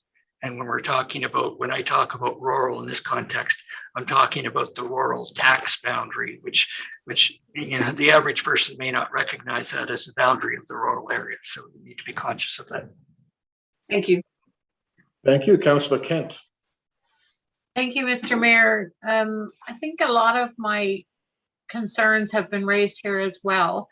I'm pleased to see that we have the foresight to look at this and to bring it early enough that we can make a good decision on it in relation to supporting our businesses, our small businesses right now, and at least giving them some hope that, okay, we have found a mechanism by which we can do that. I guess what I'm struggling with, and it is complicated, and I'm so grateful for you, Bruce, and all the team, and Andre, that, oh wow, to tackle these. And it's not my area of comfort, but at the same time, I want to make good decisions on behalf of my constituents. And so I just need a refresher, I guess, or an insight into I get the math of averaging.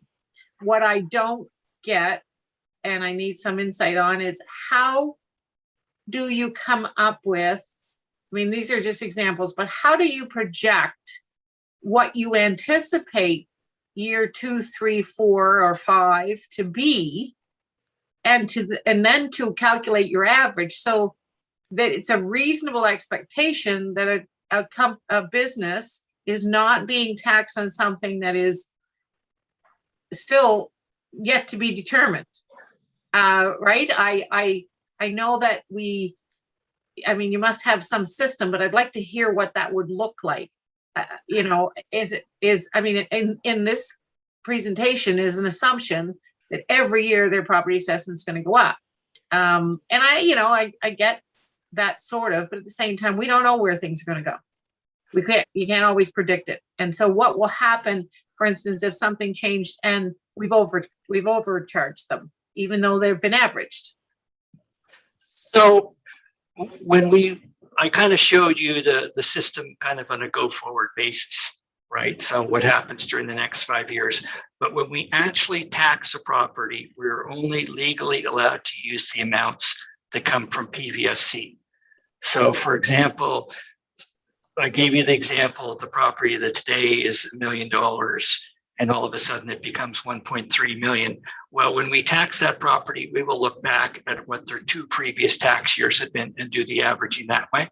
Oh, okay. So we don't actually kind of have to estimate going forward. Now, for our budget process, we will have to estimate going forward. We'll have to start, but we do that now. So that's something we need to worry about, but the average taxpayer or the individual taxpayer doesn't need to worry about. Okay, so we are, well, that makes more sense to me. Maybe I don't know, I'm the only one that misunderstood that or not, but that makes more sense. Okay. I am encouraged by us finding ways to bring just a more manageable state of affairs for our small businesses. Yeah, and there's more work to be done. Again, I'm thankful that you folks are in there doing that, and I look forward to hearing what others have to say. Thank you. Thank you. Deputy Mayor. Thank you, Mayor, and Bruce, thank you for this presentation. I certainly will be supporting it as a starting point, as others have said, to what we hope to be able to do even more down the road. This is not a new thing.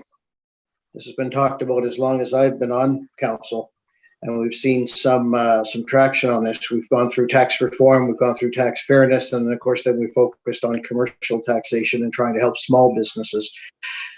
So Bruce, just a few quick questions for you. Help me understand the tie-in with the sewer and water service areas boundaries, because while that makes sense initially, I'm just wondering if that assumes that they are within a zone where sewer and water is available, or does every business actually have to have sewer and water service? Because I can tell you, people will kind of laugh at me when I say this, but there are many businesses on the Bedford Highway still that do not have sewer and water, though they are in a suburban and arguably urban area of HRM. So that's my first question. Just a little bit more differentiation on about what is it, a service boundary, or is it every single business would have to have sewer and water? Secondly, I'm a little bit concerned about, and Sean brought up a great point about averaging and impact on rate, because where this system, where this, what we're talking about today frustrates me as only a starting point, is that it applies to everyone. Anybody who's seen a significant increase will be able to have this averaging over 3 years. I think what most of us wanted to do from the beginning was to try and differentiate small business. And I think that a couple of my colleagues mentioned what we've seen on the Bedford Highway and Quinpool Road, Spring Garden Road, Argyle Street, etc. in the past, where those folks really needed the help. And the help would be contained within the commercial taxation envelope. In other words, we wouldn't be raising taxes to homeowners if we help small businesses. It would stay within the envelope of commercial taxation, where the big box stores and the large stores, the international stores would get a tax increase perhaps, and small businesses wouldn't, if we had that flexibility. And we don't have that flexibility yet, but that is what we have asked for. So I'm a little bit confused also, Bruce, on, I mean, Paul brought forward this motion, which we all supported, but it's nothing new. This is what we asked 3 years ago. And we were told by the province, no, we couldn't have it, but you can have this instead. So I guess I'm wondering what has changed. Are we just planning to finally, hopefully, have a definition of small business, but also go back to the province and say, this is what we want to do. We want to keep it within the envelope. So if we want an extra X number of millions of dollars to come out of the commercial tax sector, we want to be able to free small businesses or give them a 1%. Maybe large businesses aren't frozen, or get a 1 or 2 or 3% tax increase, et cetera, et cetera. You know, if that's the kind of state that I would like us to get to, and other cities and provinces do have. I mean, we even saw examples over the last while where some cities were able to say, you're not going to get a tax increase if you're in the travel or tourism sector because of this pandemic. And we don't have that flexibility yet. So, Bruce, help me understand a little bit about the impact within commercial taxation in general. Help me understand the water question, and then help me understand what is different about Paul's motion and what you're expecting to tell us different in the fall than you told us a few years ago when we tried to do this and we were told we weren't allowed. Okay. So let's start off with help us understand that in 75 seconds, all those things. Yeah. We got 70 seconds. So starting off on the sewer and water. So this is provincial legislation. It was designed for economic development purposes. And for reasons that they chose, they restricted the ability to phase or average assessment to a water sewer district. So it's got to be a district. It doesn't matter. You can still not have water and sewer as long as you're in the district. So that's great. So that's why that's there. It's not our restriction, it's provincial. So in terms of the other side where we're talking, I think largely about the small business assistance type things. So the proposal that's mentioned by Paul McKinnon is the same one that's been around and talked about for a little bit. It was in the June report last year. It was the subject of the amendments by Councillor Austin, said combine two options, the geographic and the tiers, and then the supplementary report. So that really hasn't changed. There's been no additional legislative restrictions. This particular proposal looks at small properties. So it looks at it according to the size or the assessed value of the properties. Nothing's changed in terms of our ability to guarantee you that properties of that size are necessarily all small businesses. So that hasn't changed because, you know, businesses have franchises, businesses lease. We can have small businesses leasing a large property. So really what's the assumption here is that small properties and small businesses are interchangeable for that purpose. So really nothing's really changed in terms of that and the various impacts and the challenges in getting the money to the small business owner. Okay, so what are you expecting to bring forward to us then in the fall from Councillor Russell's motion then that's different than what you've just said to us and what we've heard in the past?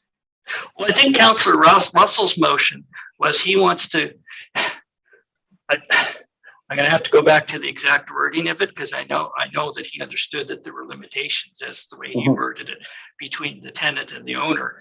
But he really wants to kind of get at revenue, income, or salary. So he wants to try to find a different measure of whether you're small than really simply the value of your assessment. So he's trying to find a different way to administer that. That will be our challenge, of course, because we don't have revenue, income, or compensation numbers. And that means that hypothetically, we're either going to go to the province and say, share information, or we're going to hire staff and say, collect information. So those are likely one of the two directions we'd have to go if council really wanted to administer something on that way. All right, I get that. I thought that's something we asked for 10 years ago. But anyway, all right. All right. Thank anyway, you, I'm glad it's coming. Thank you. Thank you. Councillor Cuttle again. Thank you, Mr. Mayor. Yeah, it has almost been 10 years. It was in 2016 that the province granted the tools to be able to set differentiated tax rates. And we know that it's nothing new. There's many cities across the country that have differentiated tax rates for things like, retail, big box stores, main streets and downtowns, and industrial development, and all kinds of other things that, really looks at targeting those that need the assistance and not those that don't. I too am concerned with the length of time it's taking us to get somewhere on this file. Coming back with the jurisdictional scan, I feel like we've done a jurisdictional scan of municipalities. I'm sure I've seen a presentation from finance on that years ago, as well as modeling. And so, again, what is different? Is this a report, or, as Sam said, is it an implementation plan, some way that we're going to actually be able to move forward? The other thing is, we know that when the city went forward in 2016 and asked the province for those tools, they didn't grant us all the tools that we asked for.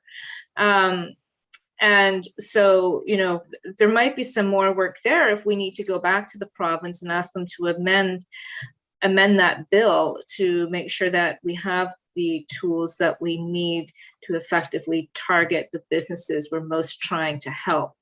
I think there is some concern that the size of your business, of your office, of your space doesn't necessarily reflect your revenue, and so we do need those tools. But it's like we've been talking about this for a long time. So what can we expect in moving forward in terms of implementation plan? Is there a timeline for when we might actually, but not just the commercial averaging, but the differentiated tax rates, when we might see that actually implemented in Halifax?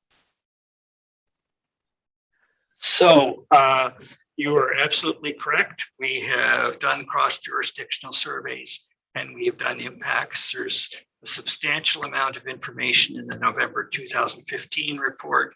Then there's additional information and options contained in subsequent reports. We don't actually have council direction to move towards any specific option. So we're responding to additional council requests to come back and look at options or provide additional information.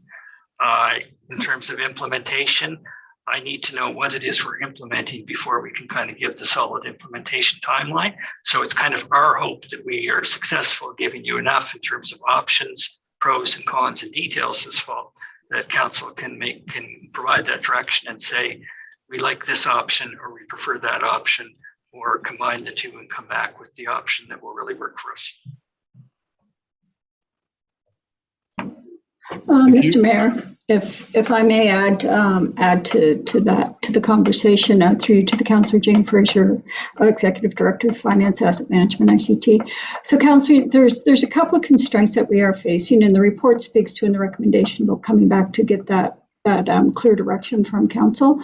The constraints were legislative, and we have smoothed that some way by being able to go with geographic or frontage or different things like that. The other thing is quite frankly, technology and our ability to administer this. We cannot, within the current Hansen system, administer or make changes to the taxation system or to the way that we bill. The system is extremely fragile. With having SAP come in and the tax revenue module, which is slated to go live February 2022, and we're on target for that, that will give us a bit more flexibility. The plan is to implement commercial tax averaging in the October tax bill, see how that goes, and then that frees us up to start to make other things. So on implementation, it's about, Council, what do you want to do, and come back, and this is how we're going to do it, and then it's the implementation going forward there. So, despite best wishes, I think the reality is until we have a system that's stable, that we know is going to be able to accommodate things, it's going to be a little while before we can actually implement the targeted tax rate changes to small businesses. All right. Thank you, Councillor Dale Gammon. Thank you, Jane. Thank you very much, Mr. Mayor. Mr. Fisher, just to follow up and maybe do a little switch in my previous question, there is some rural businesses that are on water and sewer. And so for those that are, would they then be taxed at the urban rate, or would they stay at a rural rate? And I guess that for every plan that's in place, there's always going to be unique circumstances that need to be considered. Would that potentially be one that just needs to be on your radar for when the report comes forward? So under the assessment averaging, if they were on water and sewer, then they would be eligible for that assessment averaging if council wished. And if they weren't within that boundary, then they wouldn't be. On the small business taxation, I think that's where we'll have to kind of bring you back some more information to show you how some of the boundaries might change and how they would be affected. It's hard to be specific without knowing which particular businesses and where. Okay, I'm thinking Middle Musquodoboit because there's a certain area in there that has water and sewer. Yeah, well, I imagine, Middle Musquodoboit right now is inside the rural tax boundary and in all likelihood would remain inside the rural tax boundary, even if the boundaries were to change. That would be my initial expectation. Hypothetically eligible for the averaging if they're within a water and sewer district. Great, thank you. Thank you. Okay, colleagues. There's a councillor that wants to speak again. I'm unfortunately, you can't in regional council. It's 5 and 3, and we're not in committee of the whole. So if nobody else wishes to speak, we're going to go to the votes. Question.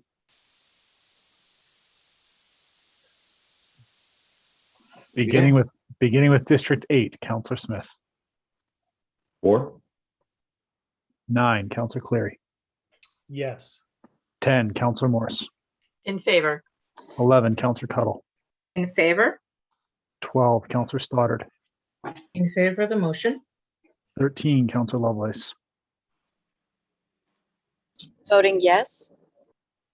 14, Councillor Blackburn. Voting in favor of the motion. 15, Councillor Russell. In favor. 16, Deputy Mayor Outhet. Voting yes. Mayor Savage. Favor. 1, Councillor Daigle Gammon. Voting in favor of the motion.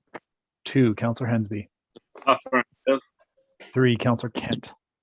In favor. 4, Councillor Purdy. Voting in favor. 5, Councillor Austin. In favor. 6, Councillor Mancini. Voting in favor of the motion. 7, Councillor Mason. For the motion. And that is everyone, Mr. Mayor. Thank you, Ian. That motion is carried. Thank you, colleagues. We've passed 11.2.1 on consent, which was the study toward the establishment of Heritage Conservation District in downtown Halifax. 11.3.1 has passed on consent. pedestrian infrastructure highway. We will move to 11.4.1. This is coming from members of council. Councillor Cuttle, naming of Christian Isle.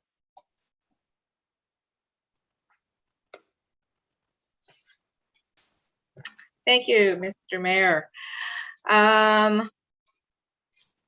There's the motion.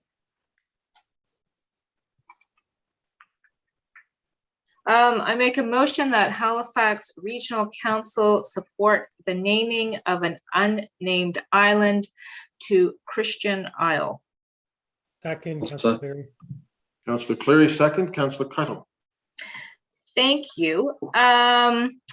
So, yeah, this is a request that came down from the province. The province works with the municipality to name geographic features, and the municipality generally supports and collaborates with the province on that.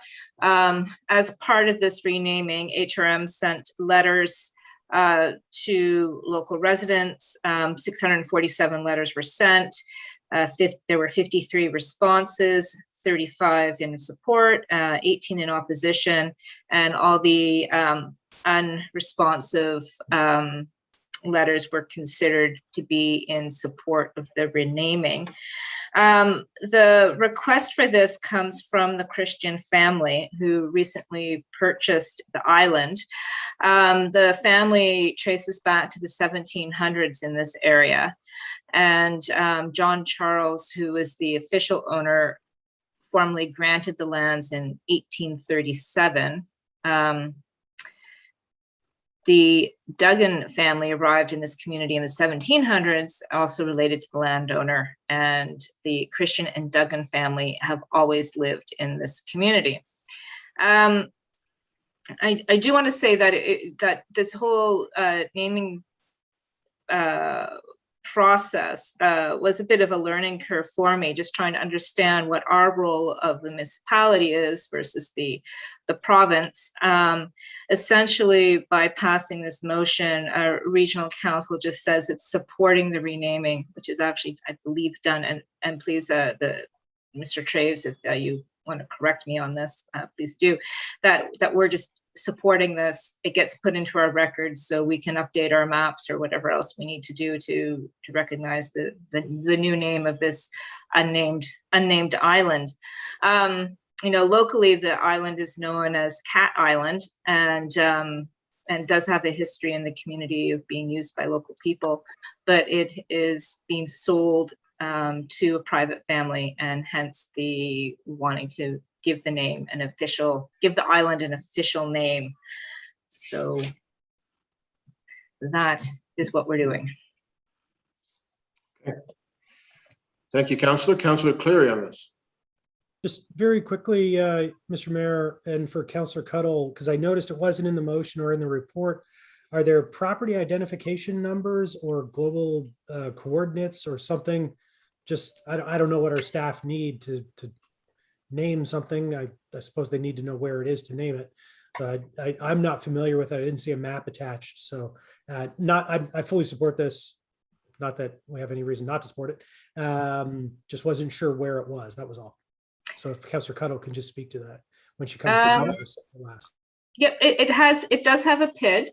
Do you want me to give it to you? I think I had it up here earlier. If you want the PID, it is good PID. for the motion. It's a parcel ID number 004567707. So maybe we can attach that to the If we motion. stick that in the motion. Sure. We'll just amend the motion maybe to add that PID number. Yeah, PID. It's fine with me. Anybody else ready for the question, colleagues? Question?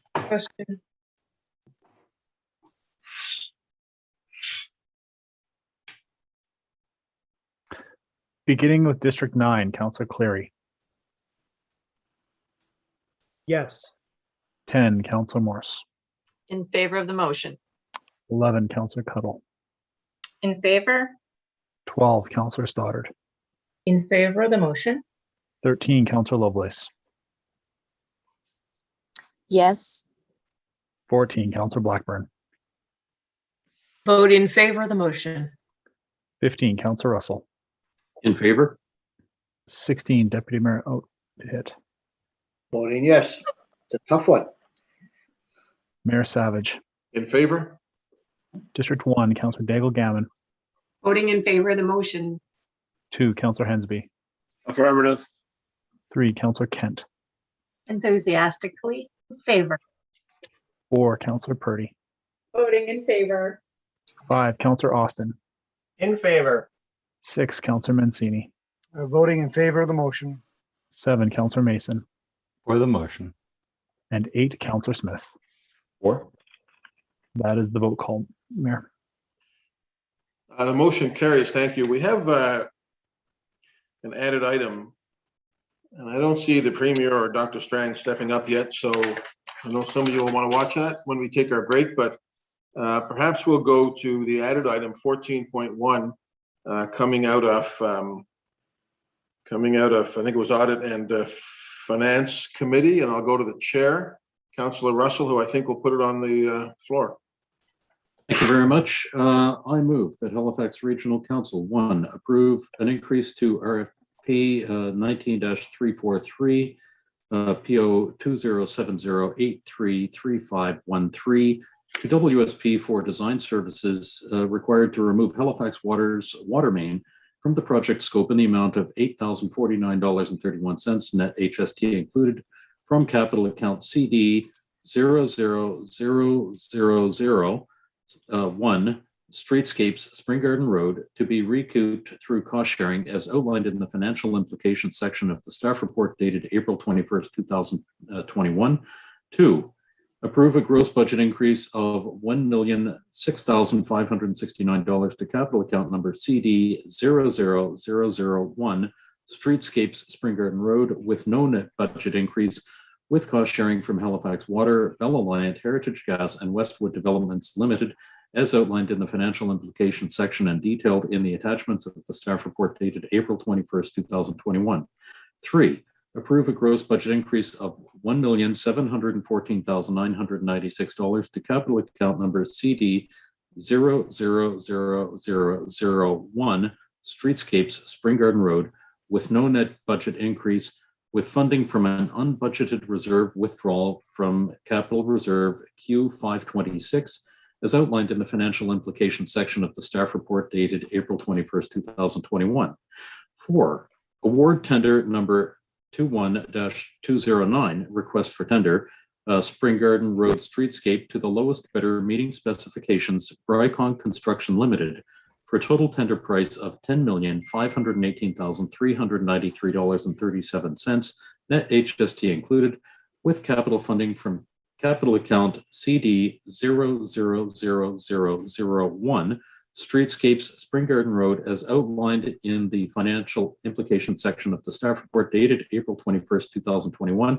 And finally, 5, award the construction phase and post-construction services component of RFP number 19-343 Spring Garden Road Streetscape, detailed design and construction documents to WSP in the amount of $372,104.96 net HST included. I so move. Is the briefing over by now? Seconded by Councillor Mason. Thank you, Councillor Russell. Any discussion on that? Question. Let's go to the question.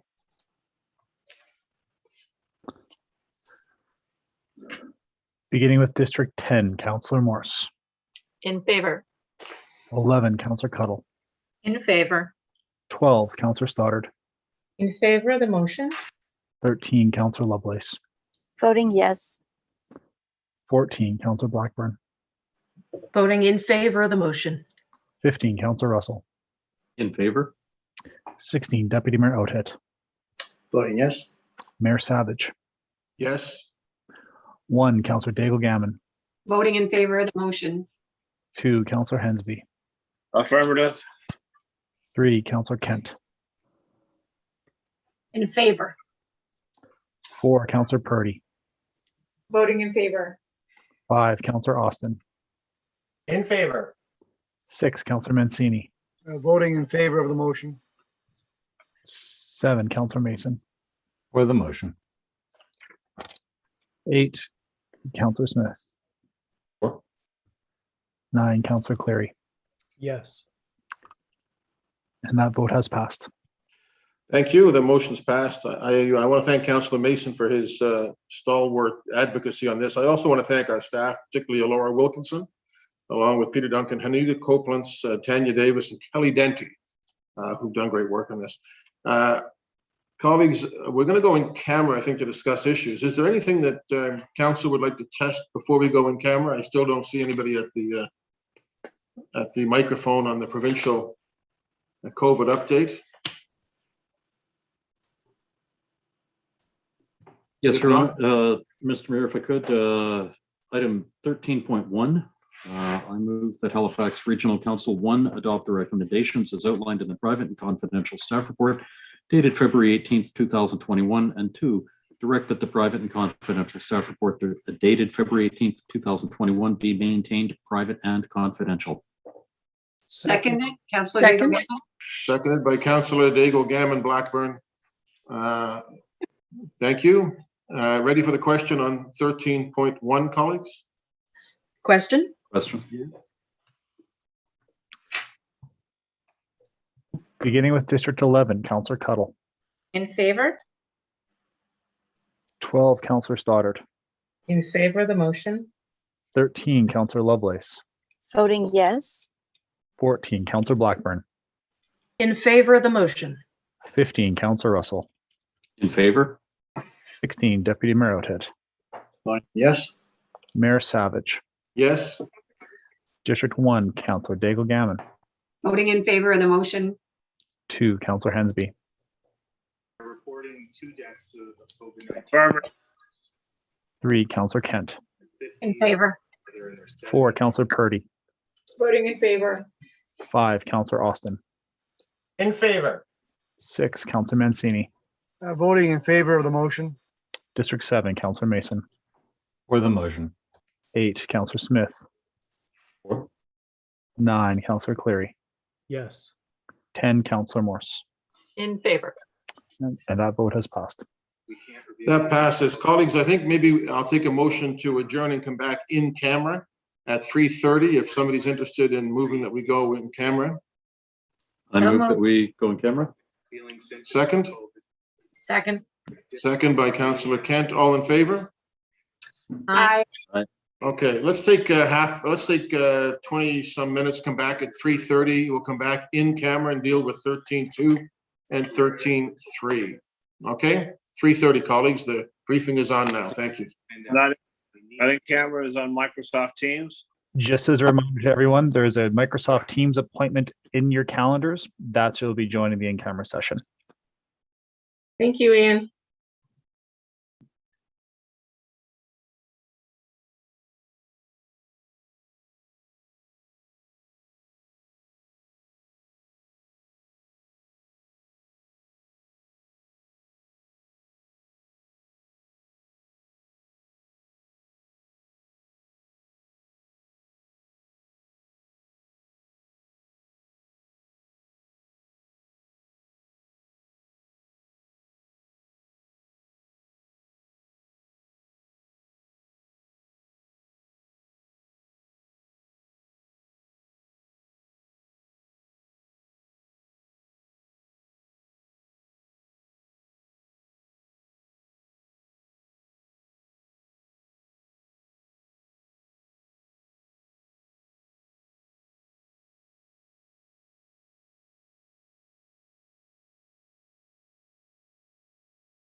Good afternoon, everyone. Your cameras and your microphones are working. Mayor Savage, the meeting can start on your call. Let's begin.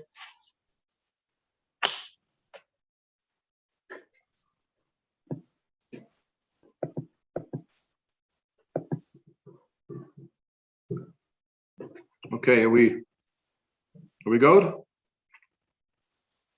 Okay. All right, colleagues, we're back to ratify some motions. Item 13.2, Councillor Outfit. Thank you, Mayor. I move that Halifax Regional Council 1 adopt the recommendations as outlined in the private and confidential staff report dated April 5th, 2021, and 2, direct that the private confidential staff report dated April 5th, 2021 be maintained private and confidential. So moved. Seconded by Councillor Russell. Ready for the question, colleagues? Question? Beginning with District 12, Councillor Stoddard.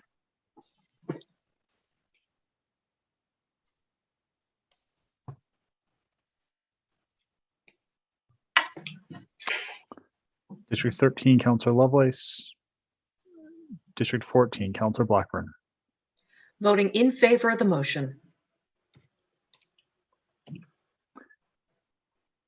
15, Councillor Russell.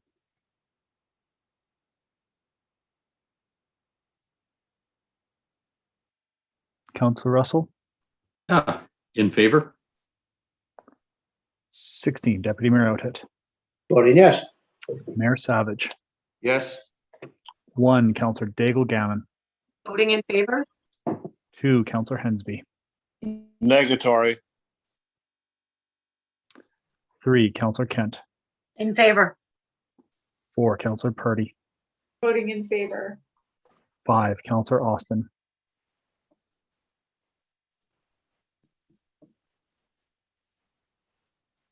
Councillor Austin. 6, Councillor Mancini. Voting in favor of the motion. 7, Councillor Mason.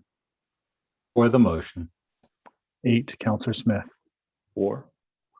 9, Councillor Cleary. Yes. 10, Councillor Morse. In favor.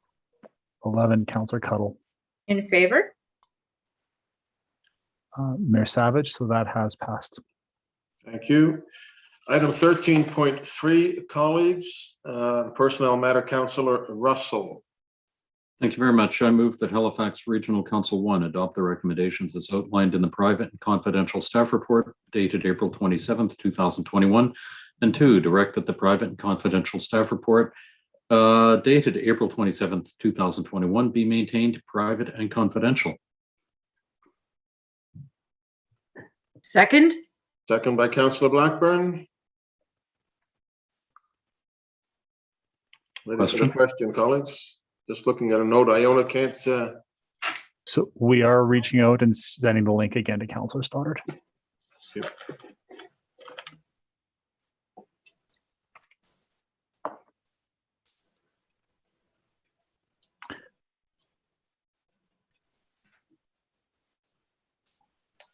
So we are reaching out to Councillor Stoddard. Was that a call for the question?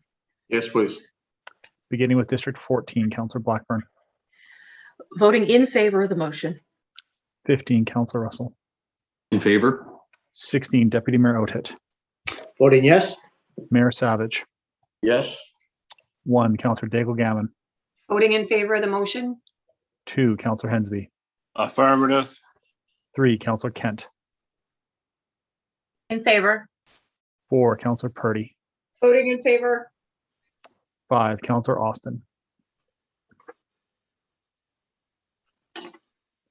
6, Councillor Mancini. Voting in favor of the motion. 7, Councillor Mason. For the motion. 8, Councillor Smith. For. 9, Councillor Cleary. Yes. 10, Councillor Morse. Voting in favor. 11, Councillor Cuddle. In favor? 12, Councillor Stoddard. And Councillor Lovelace. Mayor Savage, that has passed.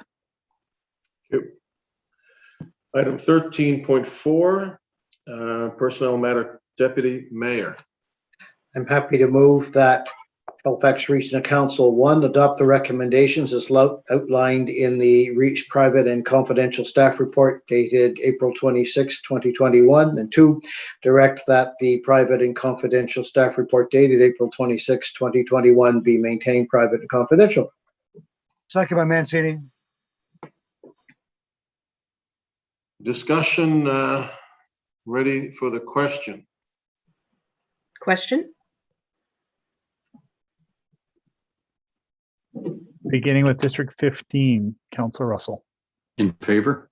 16, Deputy Mayor Outhet. Voting yes. Mayor Savage. Yes. 1, Councillor Daigle Gammon. Voting in favor of the motion. 2, Councillor Hensby. Affirmative. 3, Councillor Kent. In favor. 4, Councillor Purdy. Voting in favor. 5, Councillor Austin. 6, Councillor Mancini. Voting in favor of the motion. 7, Councillor Mason. For the motion. 8, Councillor Smith. 4. 9, Councillor Cleary. Yes. 10, Councillor Morse. In favor. 11, Councillor Cuttle. In favor? 12, Councillor Stoddard. Councillor Lovelace. 14, Councillor Blackburn. Voting yes on the motion. Mayor Savage, that has passed. Thank you. All right, colleagues, we will look at notices of motion. Councillor Blackburn. Thank you very much, Mr. Mayor. Please take notice that at a future meeting of Halifax Regional Council, I intend to propose amendments to Administrative Order 2019-004-Gov respecting the Women's Advisory Committee in the Halifax Regional Municipality, the purpose of which is to include women from racialized communities as part of the committee complement. Thank you. Councillor Daigle Gammon. Thank you, Mr. Mayor. Please take notice that at the next meeting of the Halifax Regional Council to be held on May 18th, 2021, I intend to request a staff report regarding the options and financial implications of a potential purchase of land to enable a bus turnaround at or near the new termination of Route 55 in order to enable the return of the inbound leg of Route 55 to the Waverley Road, the purpose of which is to find an alternative turning loop for bus 55 along the Waverley Road. Thank you. Councillor Deputy Mayor Timothy Outhet. Thank you, Mr. Mayor. Take notice that at a future meeting of Halifax Regional Council, I intend to propose amendments for approval to Administrative Order 15 respecting license, permit, and processing fees, the purpose of which is to update the table heading and values of the asphalt cutting fees to align with the new pavement management system according to the Pavement Condition Index, PCI. So moved. Thank you. Councillor Cuttle. Thank you, Mr. Mayor. Please take note that at a future meeting of Halifax Regional Council, I intend to make a motion that Halifax Regional Council request a staff report detailing the financial implications and scope for expanding the affordable housing grant program to include affordable housing developments outside of the regional center by registered not-for-profit groups or charities beginning in 2021-22.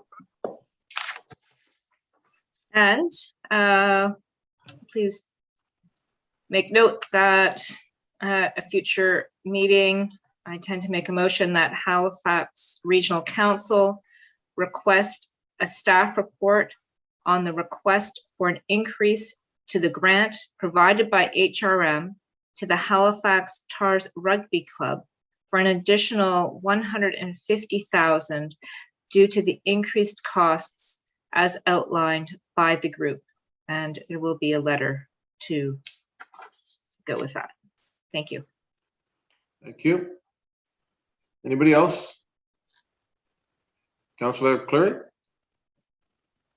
Thank you, Mr. Mayor. Take notice that at the next meeting of Regional Council, I will move a motion to amend Administrative Order 17 to freeze council salaries. Anybody else? If not, colleagues, we will be coming back tonight at 6 o'clock for a public hearing. Ian, what is the link that we use for that?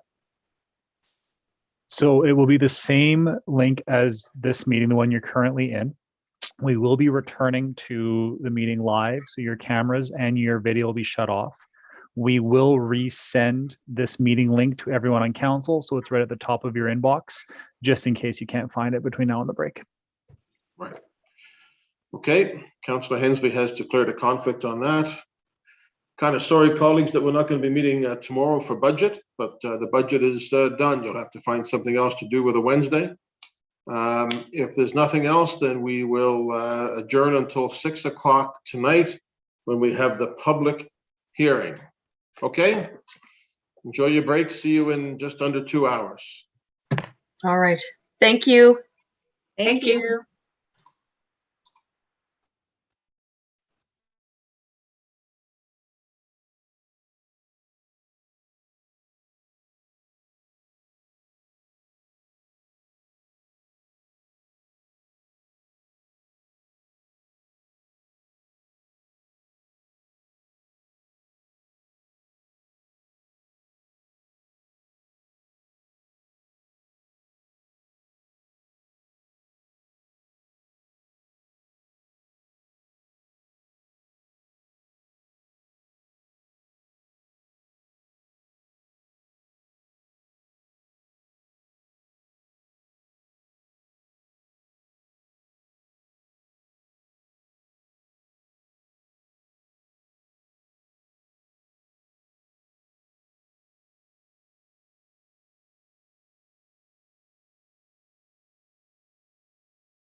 Good afternoon, everyone. It is 1 minute to 6 o'clock. We will be releasing the panelists' microphones and videos here momentarily.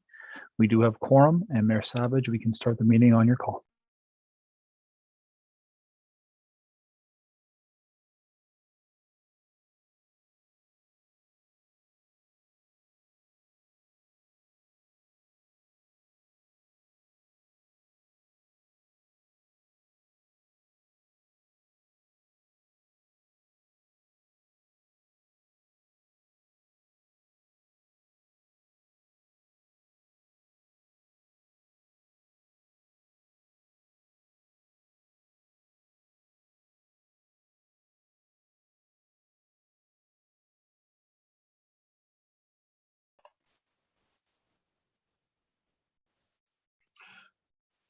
So Ian, do we have all of council?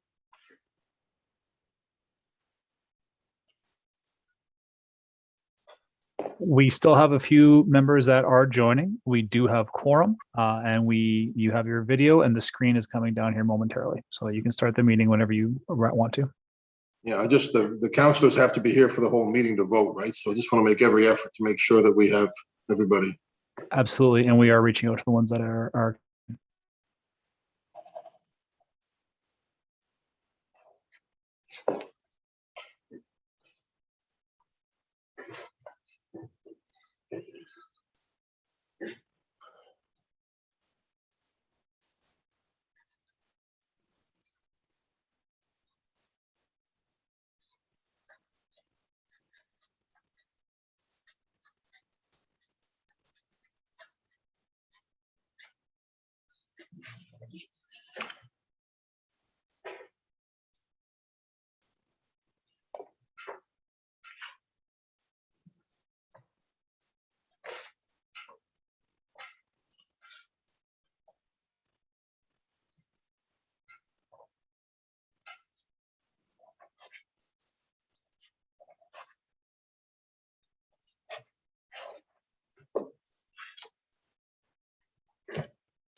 Are we still missing councilors, Ian? Yes, we are missing 3. We're just reaching out to them right now. Thank you.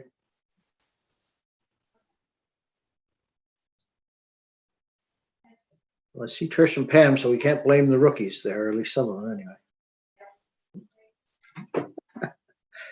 It's probably Mancini or. What? No, Mancini blames the rookies just as much. What is with all the blaming of the rookies here? I said we can't blame the rookies because you're there. No, but you're assuming that you could blame us by saying that you We can't. normally blame you for most things, yes, and I don't plan to change that. Come on. Ian, we are live, right? Yes, we are live. Okay, thank you. Good thing I didn't use Another the thing I banner. don't like about Paul Russell. No, I'm just kidding, Paul. Yeah, that's right. Well, I guess that it's a long list. Yeah, that's 10 items now, Councillor Mason. You know, this is District 15, so I've got some to work on. Okay, folks, if Councilor Mancini's here, then everybody must be here. Hurts. Hurts. Are we still missing a couple of councilors, Ian? Yes, we are. We're just in the process of trying to add them right now. And do we have our speakers on who are going to be speaking, our public speakers? We have most of the members of the public. We do have a couple that indicated they would be coming right at the start time. Okay. So to those who are here, you're probably muted as of yet, but thank you for being part of this meeting tonight. We're just waiting for a couple of councilors to join because according to our rules, they have to listen to the entire presentation in order to vote on this important issue.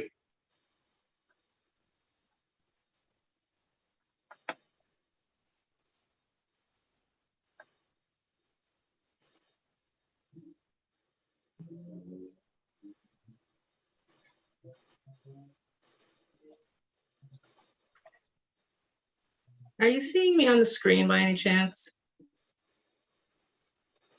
Yeah, how I come can can't see you, Iona. Yeah. You looked better with the Princess Leia earmuffs.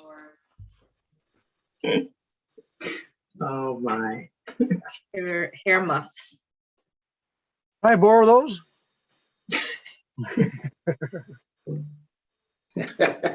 I'm biting my tongue, Tony. I know you are. I know it's hard, isn't it? That Mary- would make an improvement. Mayor Savage, I believe we have all members who are expecting of council who are expecting to be in attendance here in the meeting. So we'll take the slide down and we can go on your call. Yeah, let's do that.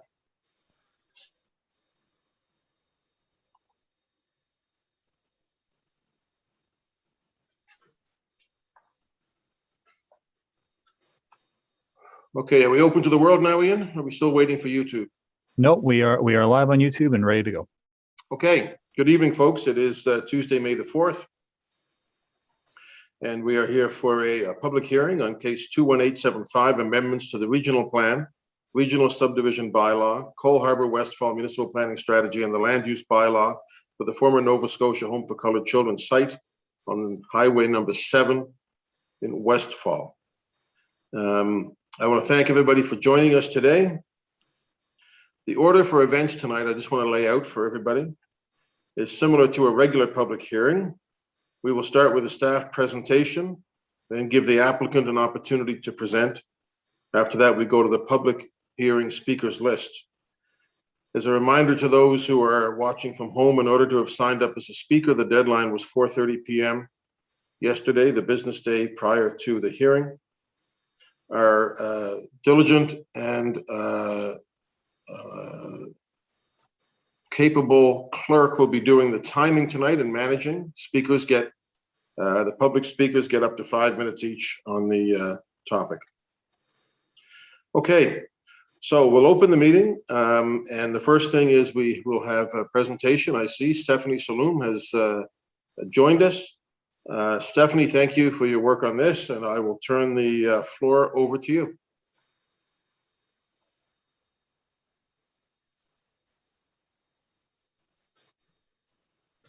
Thank you, Mr. Mayor. I believe someone will be sharing the presentation. Someone else will be sharing the presentation. So we'll just wait for that to come up.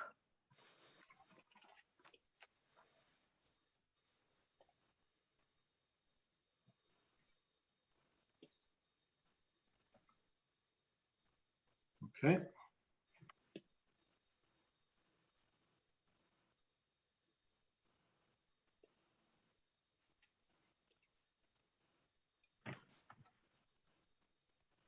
Good evening, Mr. Mayor and members of Regional Council. My name is Stephanie Saloom, and I'm a planner with the Rural Policy and Applications team. Today, I'm presenting case 21875, an application by Acoma Holdings Incorporated for development of the former Nova Scotia Home for Colored Children property along Highway number 7 in Westfall. Next slide, please.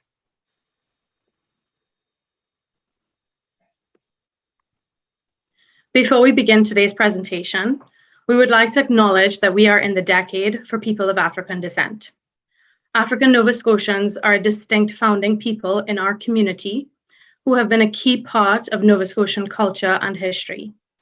We acknowledge that African teachings, strength, and perseverance continue to challenge and inspire our community.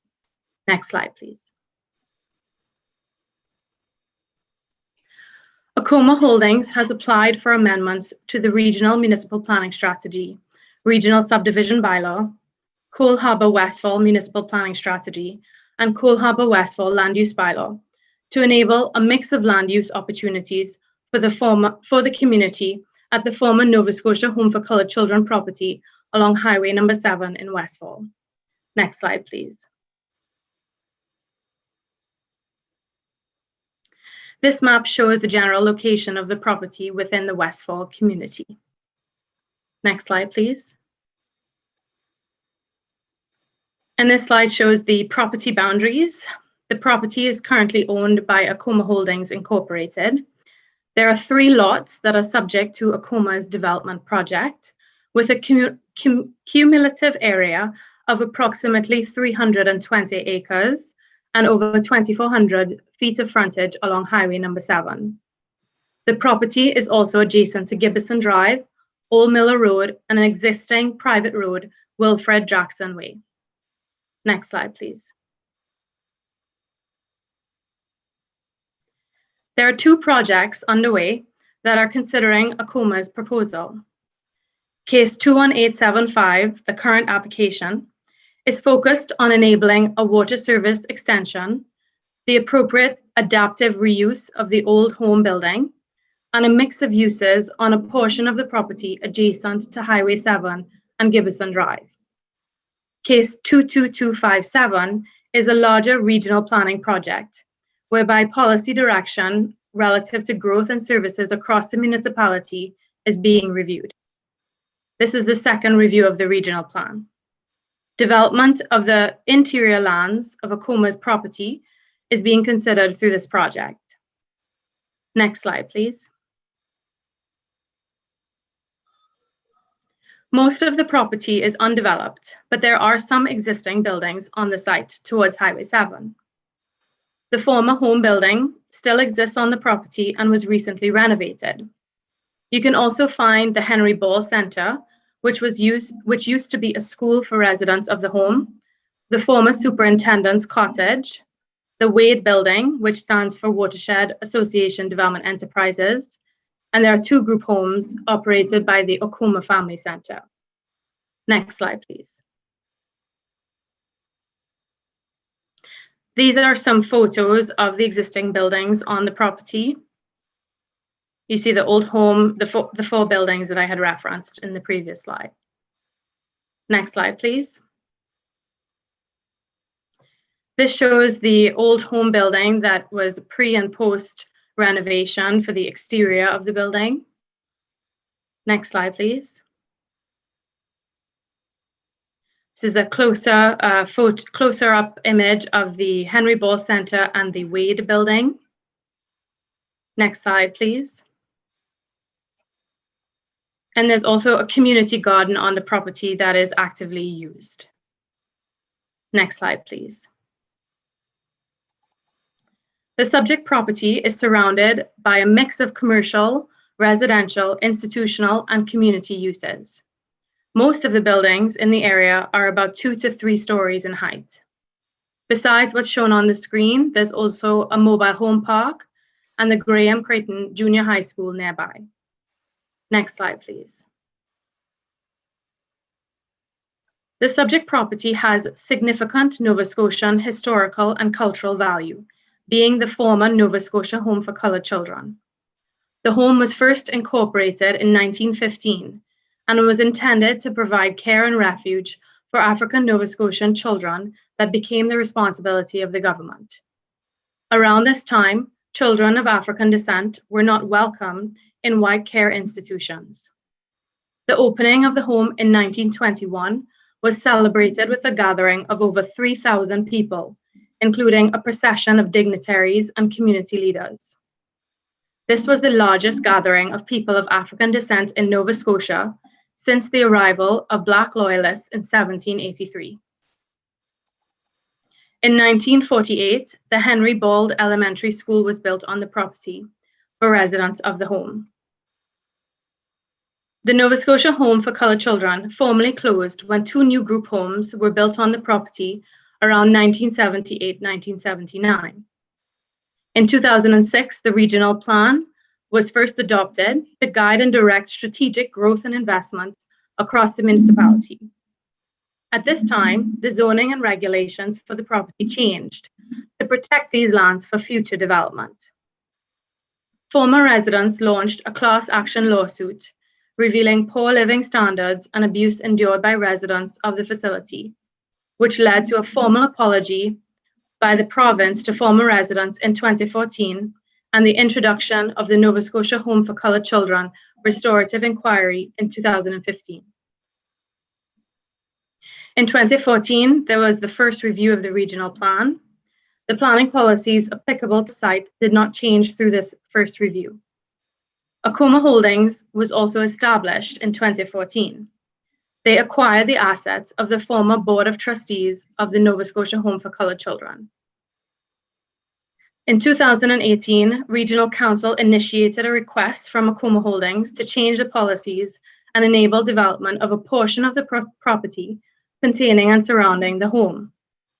The restorative inquiry final report was released in 2019. And more recently, in 2020, the second review of the regional plan began, and later that year, Council endorsed the Road to Economic Prosperity, an African Nova Scotian Economic Action Plan, which includes specific actions to support the Akuma-led development plan. Next slide, please. HRM has a set of rules and policies that outline what type of development can occur, where, and how it can be allowed. These rules and policies are set out in different levels of municipal planning documents. The Regional Plan and Subdivision Bylaw guide where population growth and the investment of services can occur at a regional scale. The municipality is also divided into various communities. Community plans focus on specific geographic areas within the municipality and include policies that guide where different types of development may occur. They also outline what uses may be permitted by going through the permitting process only and which uses require approval of council prior to getting a development permit. Each community has at least one land use bylaw, which is a regulatory document that specifies rules for development that does not require council approval before obtaining a permit. Akuma has applied for amendments to the 3 various levels of planning documents. Next slide, please.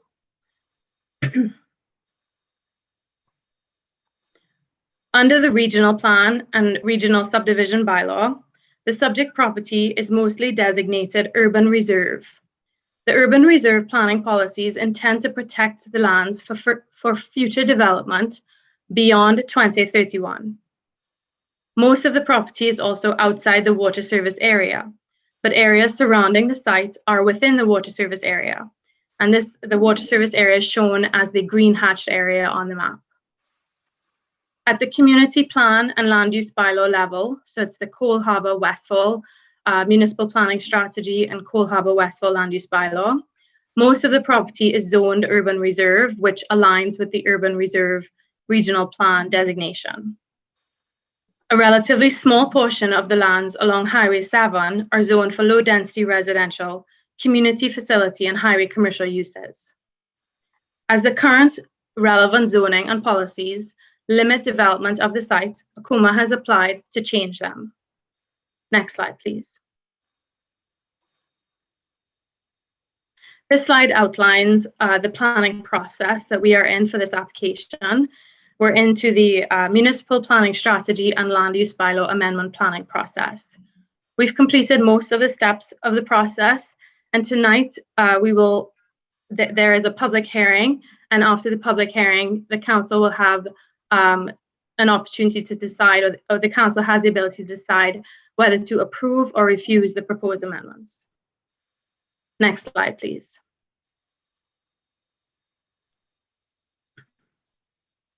Akuma has a multi-stage development proposal for the site with an open space area towards the center of the property. Akuma is requesting changes to the planning legislation to allow a mix of residential, commercial, institutional, and recreational uses, an extension of the water service boundary, and lifting the urban reserve regional planning policies. Next slide, please. The current application, case 21875, is focused on the northern portion of the site towards Highway 7 and adjacent to Gibbison Drive. It's the blue area shaded on the map. Next slide, please. This slide shows a closer look at the specific buildings that Akuma is presenting or proposing for the site. They will get into more details in their presentation about what's being proposed.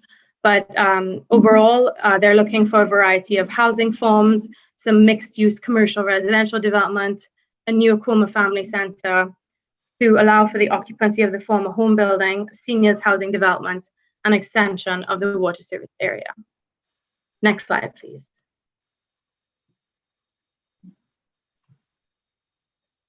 Given the history of the subject property and its significance, particularly to the African Nova Scotian community, staff sought advice from African Nova Scotian Affairs government agencies, as well as community groups, on how to develop a robust and inclusive engagement program for this application. The groups provided guidance on how we could share information about the application to the public and encourage their participation through the planning process in various ways. This included websites, mail-out notifications, a virtual public information meeting, presentation to the Youth Advisory Committee, social media posts, and there were also newspaper ads as well. Next slide, please. Staff got advice from the Provincial African Nova Scotian Affairs Department, ANSA, and our Municipal African Nova Scotian Affairs Integration Office, ANSEO. We also got advice from 4 community groups, the Akuma Board, the AUBA, African United Society, who represent the former residents of the home, the African Nova Scotian Decade for People of African Descent Coalition, ANS-DPAD. So these groups provided advice on how we could reach out to community, but their involvement didn't equate their support for the development proposal, and they were not necessarily involved in developing the plans for the site. The feedback that we got from these groups included that we should encourage full participation through province-wide outreach. So we relied on these groups to share information or notices with their networks, with the community through their networks. Other advice included ensuring feedback could be collected in various ways. We should be aware of mixed feelings about the former home building. We should coordinate mental and emotional support services for any public meetings, simplify the planning process, record public meetings so people could view them after, consider a youth perspective, clearly explain how people can participate by, for example, preparing a planning toolkit, and post feedback online so people can see it after. Next slide, please. So we tried to incorporate as much as the advice that we could. And this slide just shows some of the statistics about how the proposal was shared with the public. For example, African Nova Scotian Affairs and the community groups shared notices about the application to over 775 addresses that were on their listservs. We also recorded the virtual public information meeting, which had over 360 views on YouTube. Next slide, please. We tried to collect feedback in various ways to allow for full participation of the community. We allowed feedback to be collected for 5 weeks after the virtual information meeting so that people had enough time to review what was presented at that meeting if they couldn't attend at the event itself. We then consolidated all the questions and comments from the public and responded to them in a question and answer document that was then posted online and is also available in attachment G of the staff report. Next slide, please.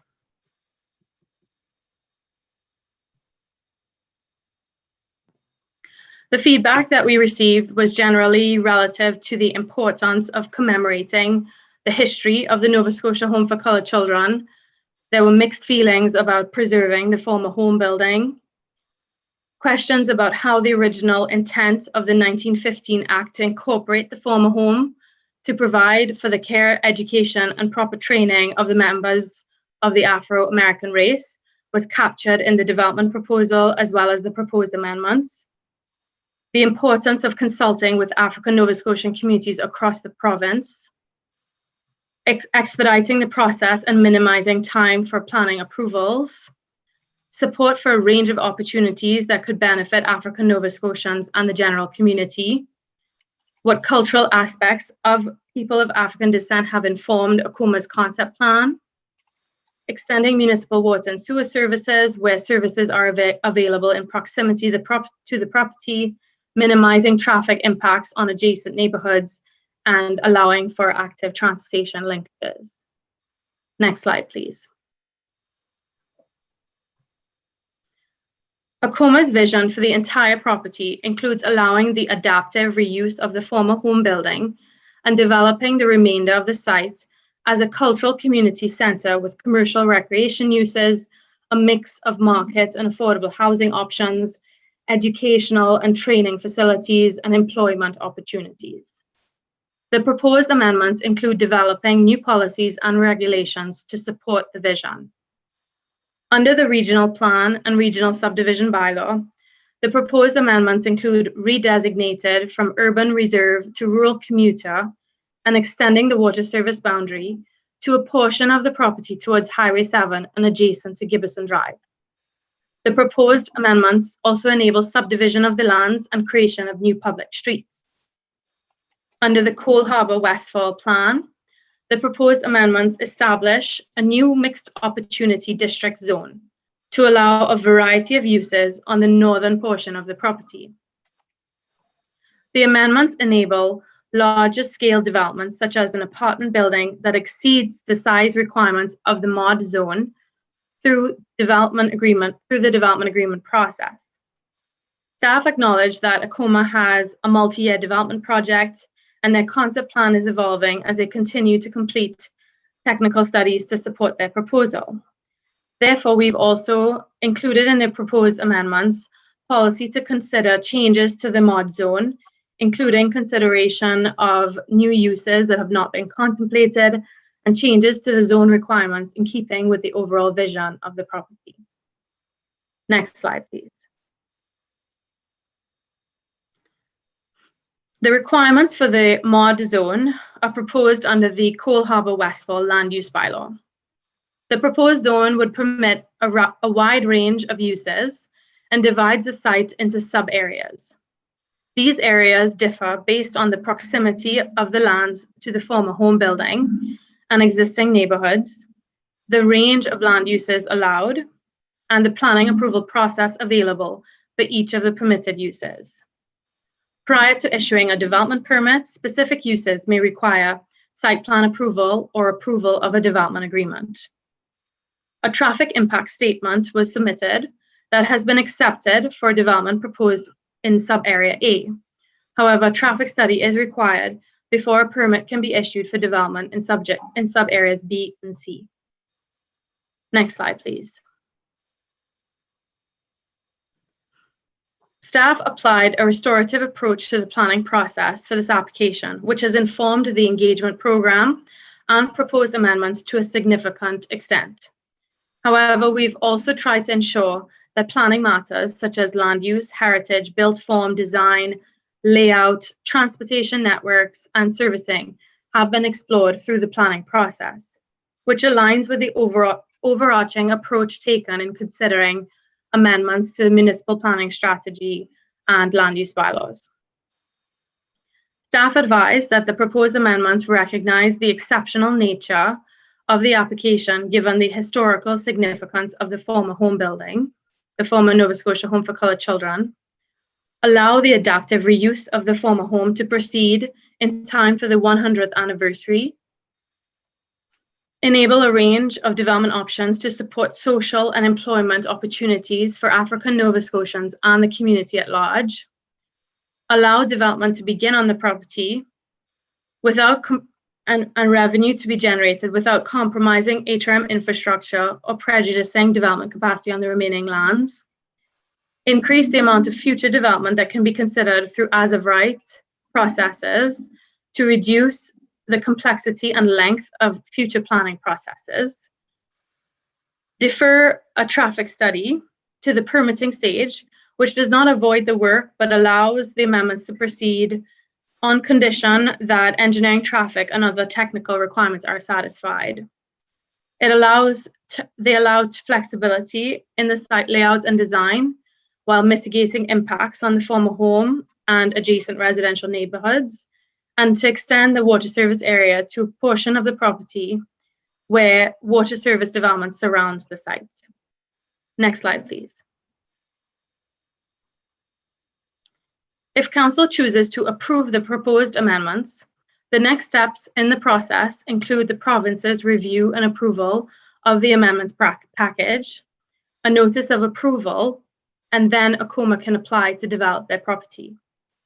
Depending on the location of the proposed development on the site and the use proposed, the proposed amendments allow development to proceed as of right or directly to the permitting stage through the site plan approval process or development agreement process prior to applying for permits. Next slide, please. In conclusion, staff recommend that Regional Council adopt the proposed amendments to enable the appropriate reuse of the former Nova Scotia Home for Coloured Children building and development of a portion of the site towards Highway 7. Supporting the proposed amendments would enable a range of opportunities and services that could benefit African Nova Scotians and the general community, while acknowledging the historical purpose of the lands, mitigating impacts to adjacent developments, and ensuring technical requirements are satisfied. Thank you. Thank you very much, Ms. Salim. That was very comprehensive, and I know that you've put a lot of time into this file, as have others, Theo Angel, Carl Purvis, Steve Higgins, as well as Kelly Dente. Just looking for questions of clarification. Councillor Purdy on clarification.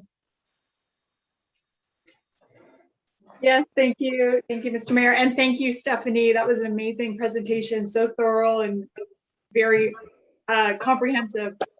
I'm wondering about the connection to Giberson Drive, and I'm wondering if you could speak to that.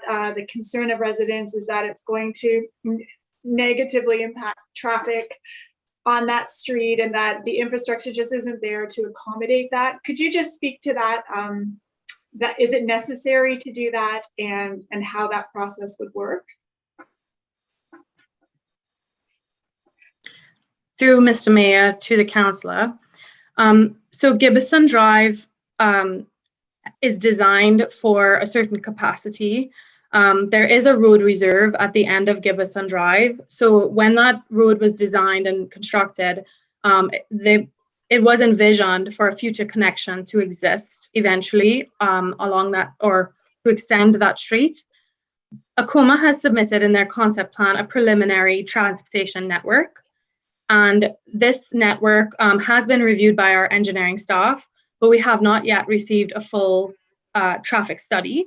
So that will be required and reviewed, and it has to be accepted and meet all engineering requirements prior to any development being issued in areas adjacent to Giberson Drive.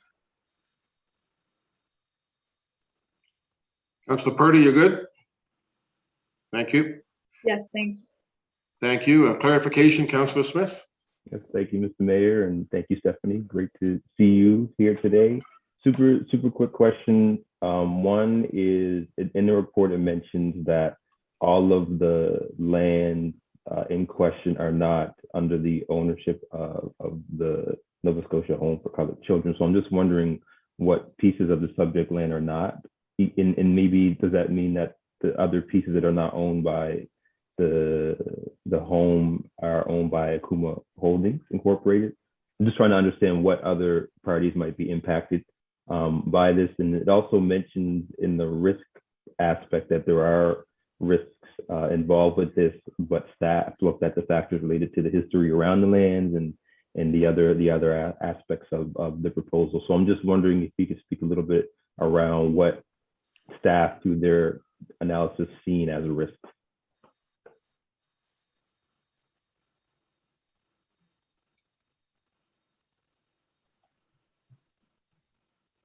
Through Mr. Mayor to the councillor. So I'll answer the first question. All the lands that are subject to this application are owned by ACOMA Holdings Incorporated. ACOMA Holdings acquired the land from the former Board of Trustees of the Nova Scotia Home for Coloured Children. So the Board of Trustees, they do not own the lands anymore. It is entirely owned by ACOMA Holdings. And as far as the risk, I'm just going to pull up the report here.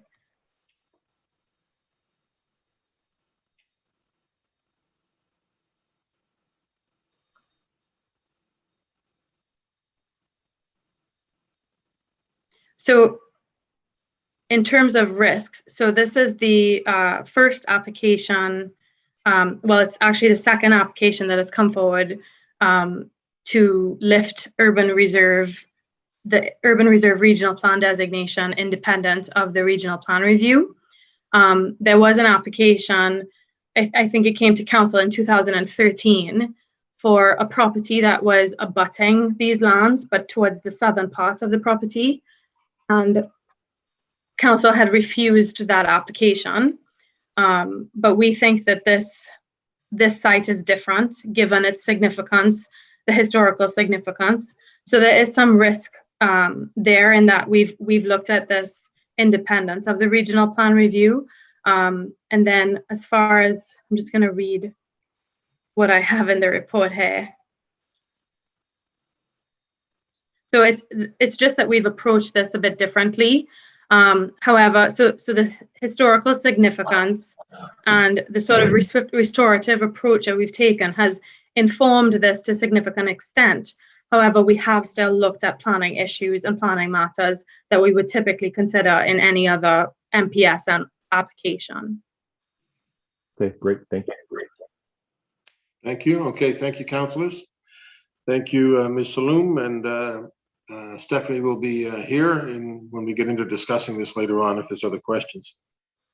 The public hearing is now open. I'm going to ask the applicant to address council. They have 10 minutes. Our clerk will follow the time and give them notice when there's 30 seconds. I understand that we have Shelley Fashion and Spencer Colley with us, perhaps.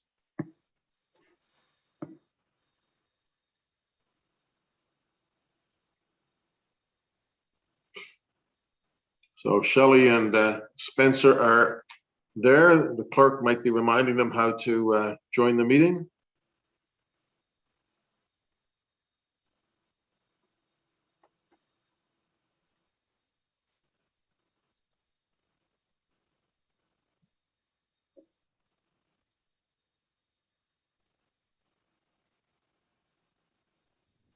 And start video.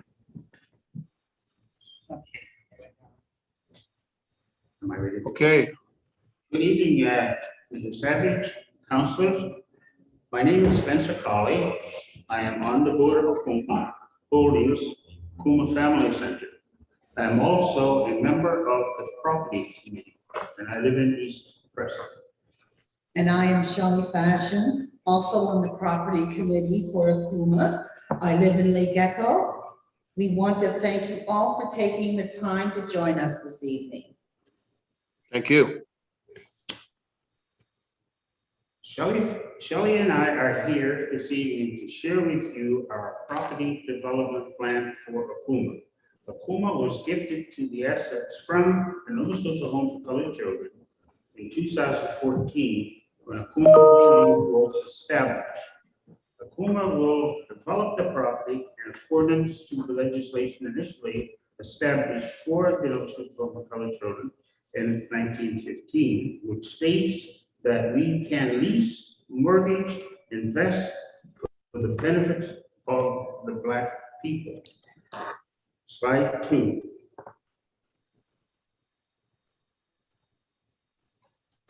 As Stephanie from HRM has already stated, Akuma had 315 acres of property in which the majority has been zoned urban reserve. As much as we would love to have UR decision destinations removed or lifted from all the property, we will show you our vision for the majority of the property and in phase 1 and 4, which HRM is here to consider at this time. Slide 3. It should be noted that our development plans are guided by Afrocentric principles, namely unity, the need to maintain unity as a family, community, and race of people, as well self-determination, which speaks to creating and speaking for ourselves. Our purpose is to work collectively to build a community that will restore the greatness of the African Nova Scotian people. Collective work and responsibility speaks to the needs to build and maintain our community and solve problems together. Cooperative economics is also dear to us as it speaks to the Afrocentric principle of building and maintaining our own business. Creativity helps to find innovative ways to leave our community more beautiful and beneficial than it presently is. And our faith, our belief in God, our family, our heritage, and leaders that will assist us in making our development happen. In addition to the Afrocentral principles, we are guided by the community's need and for affordable housing, the need for cultural preservation, social economics, development, environmental stewardship, which means we recognize the need for green space on our property. Slide 4. Other areas that guide our development is best planning, design, and engineering practices, and the need to create a healthy, inclusive, and age-friendly community. In 2018, Akuma had a housing needs assessment conducted in which community members were consulted, and they spoke of the need for housing for seniors, young adults, young families, and students. As well, the needs assessment spoke of the need for housing for those with physical disabilities, mental health issues, and the need for mixed income housing for middle and low income households. We are pleased to report that we consulted and shared our plans with over 450 people through community forums, presentations, at annual general meetings, meetings with representatives from various community groups, such as the ratepayers, the HRM Youth Advisory Committee, Black community organizations, developers, law students, the AUBA, and DPED, to name a few. In addition, we have letters of support from some of our African Nova Scotian organizations on the need for development of the Akuma property. Slide 5. We took the community benefits approach to our plan. This means that we are considering what aspects would benefit community as we plan our development.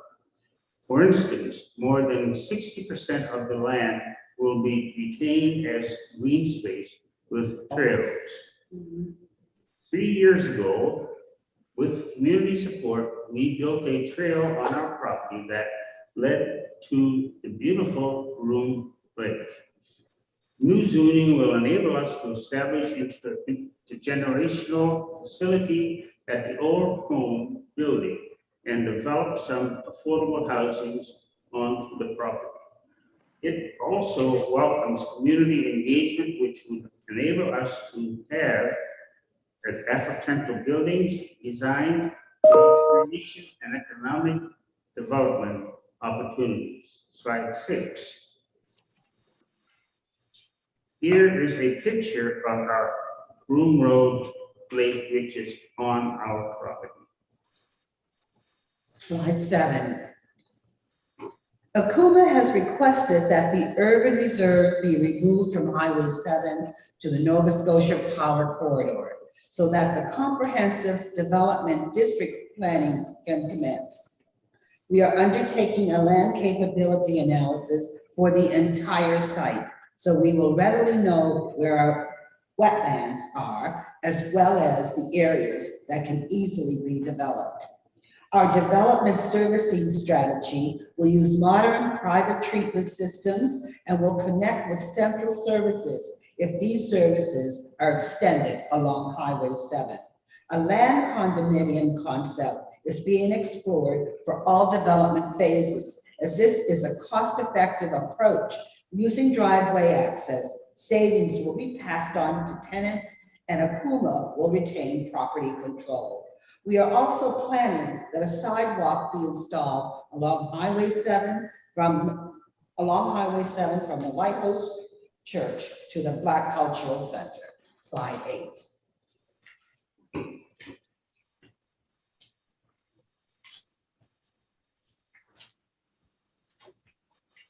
Sorry about that. The current zoning restrictions on our property, urban reserve, has seen us lose out on potential opportunities such as inquiry for housing Nova Scotia and CMAC.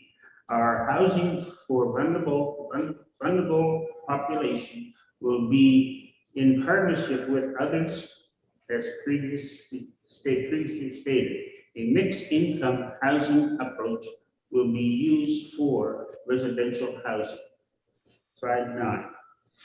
Phases 1 to 4 is being proposed by HRM, which will enable us to restore the old home building, which will be an intergenerational facility that will eventually host a variety of programs and services for all ages, such as a cafe, gym for seniors, an art studio, hair salon, offices, etc.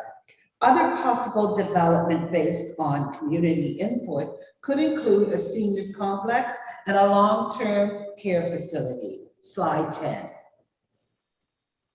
Akuma has been engaging in restoration projects for the past 6 years when we restored the H.D. Ball Center, which was the school for the residents of the Nova Scotia Home for Colored Children. We restored that building from a rundown state to the high-use building that it is today. We're not aware of any facility in HRM that you can rent for $25 an hour. There was a community need and we met it. Slide 11. We started our restoration of the old home building in 2018. Here's a picture of the old home before the exterior renovations and after. We are pleased that we were able to keep the historic look to the building, and with the support of the federal government, our intergenerational facility will be completed this year. Slide 12.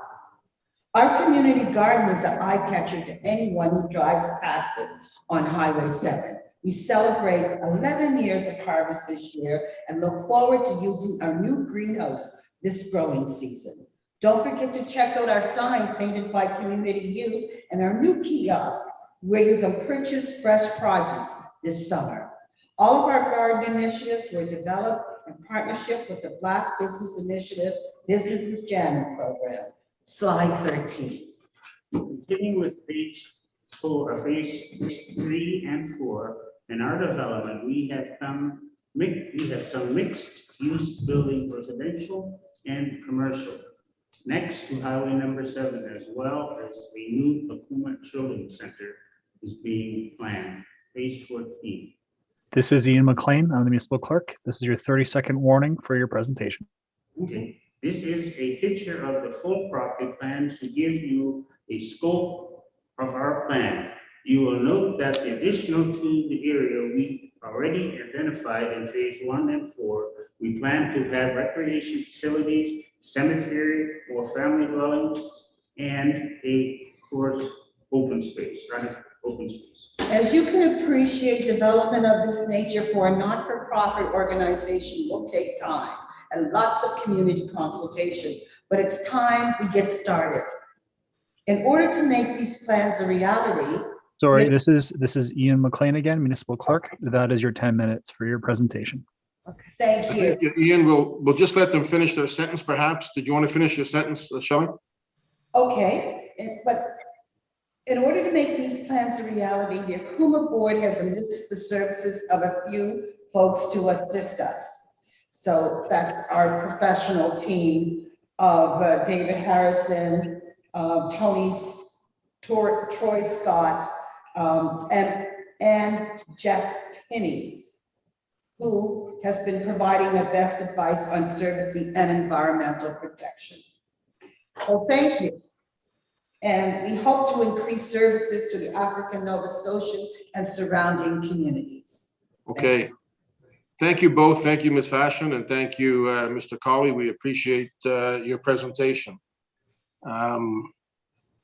Just checking, I don't see any questions of clarification at that point in time.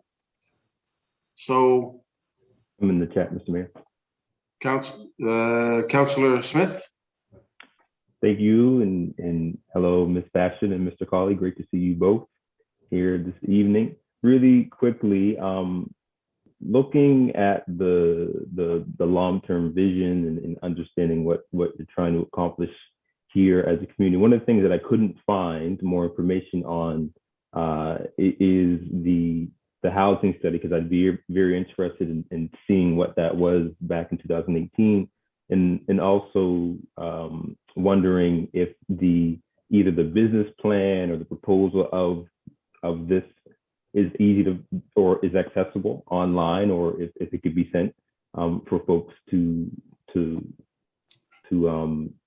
see, because I couldn't find that information, and for me, not being involved in this in the many years that folks have been involved, it'd be great to see that information. So I'm just wondering, is there anywhere you can find that information, the housing study or the business plan or the proposal of the project in general?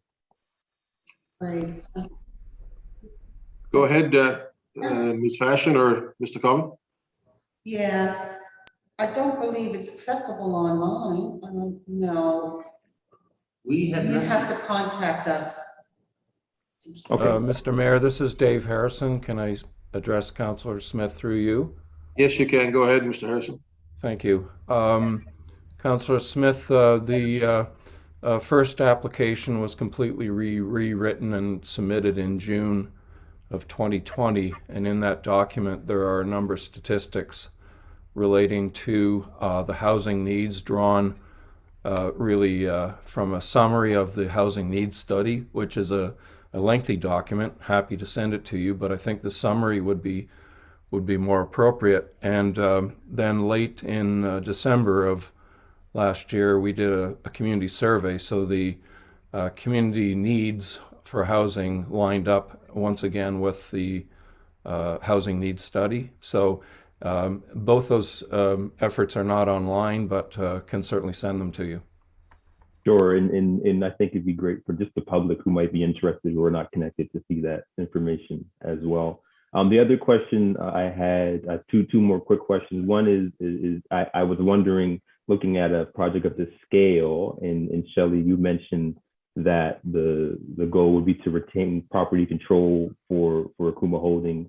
So I'm just wondering if you have future partners who will help with the development piece, because understanding that it would take a lot of capital to get that off the ground. And that also leads to another question I read that was in the engagement where it was mentioned of some company, Castle Hill Capital. So is that connected to the future development as well?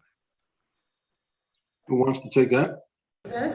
What was the last thing you asked, Lindell? I didn't hear it. Sorry, so the last piece was one related to looking for partners to help support development.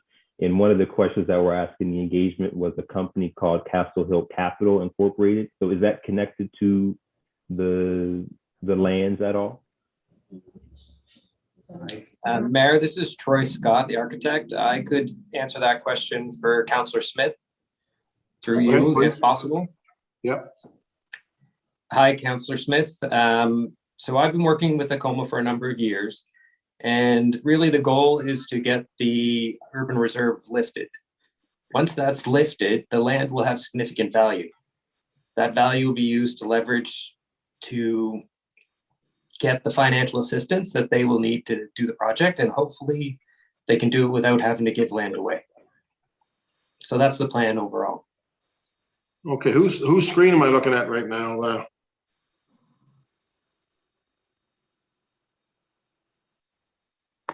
I can see you, Mr. Mayor. There we are. Okay. I saw somebody's screen a second there. Okay, Councillor Smith, you good? Yep, thank you. Thank you. Councillor Cuttle. Thank you, Mr. Mayor. And thank you to everyone for this great presentation. You know, it's just, it's so rare that you get a community organization like Akuma gets an opportunity to develop such a large piece of land and really have that kind of engagement around designing what you'd like to see happen there. So, you know, well done. And this is very, very exciting. I too had a question about the housing, but it seems that Councillor Smith addressed that for the most part. And I do look forward to seeing like how what the plans are for the housing. My other question was about the environmental aspects. So I can't really tell from the maps what the topography is, but I see there's that water course that comes in. I've driven by this land so many times. I had no idea that big pond existed there, that big wetland. It was so beautiful. I'm just wondering about that, I don't know who can speak to this, but about looking at the protection of that wetland or potential flooding, like has all that been considered in the concept? I'm assuming it has, but if someone could just kind of speak to the environmental aspect of it, that would be great. Who could, Mr. Harrison, I see you're unmuting. Did you want that one? Yeah, I can take a crack at that, Mayor Savage. So, Councillor Cattell, we're obviously not building on wetlands. We've gone through a detailed land inventory for the entire site that was completed a couple of months ago. The buildings that are positioned on the master plan at this point in time are put there for a reason. They hold the least environmental impact, and they have the best potential for on-site service and supporting structures. So with that in place, we've got a major step forward on environmental protection. I'll also add that when we looked at the arrangement of the properties, and it was stated, I believe, 60 or 65% is being reserved as open space in the future, we also referred to the Cole Harbour Basin open space plan. So we are cognizant of the fact that Broom Lake, the wetlands, and the tributaries are part of a larger ecosystem, and that was documented with policies established by HRM in 2013. They have continued to guide the regional plan, I'm assuming, but also now on the ground, the potential for development and keeping it in balance with the community needs, with the costs, and with environmental protection. Right. Thank you. Thank you, Councillor. Thank you, Mr. Harrison. Okay, seeing no more questions of clarification, we are going to hear from the public who have registered with the clerk's office on this matter. You'll be given 5 minutes to address the topic. As you've seen, our clerk is very vigilant and he will manage the clock. So we ask you to follow the time limits and we look forward to hearing from you. So there are 14 people who've signed up this evening. The first 3 speakers, and if speakers are not able to, if they're not on the call now and we need to make them up later, we'll add them after the fact. But the first 3 speakers on our list that I see is Senator Wanda Thomas Bernard, Walter Toth, and Mona Bordage. Senator, are you on the call with us now? Mayor Savage, the senator is intending on joining between 7 and 8 o'clock. So she's not here at the moment. Maybe best to move to speaker number 2. All right, we'll go to Walter Toth, followed by Mona Bordage and Yvonne Atwell. Walter, are you with us? I am. Welcome, sir. The floor is yours. Great. Thank you for joining us. Thank you very much, Councillor Savage. Councillors, good evening. I'd like to thank you very much for the opportunity to speak in support of Akuma's application. It does not go without saying and reiterating that the Akuma organization has always been focused on meeting the needs of its community. None of their intent and work is ever self-centered. It is all outwardly shared by and for the community's needs.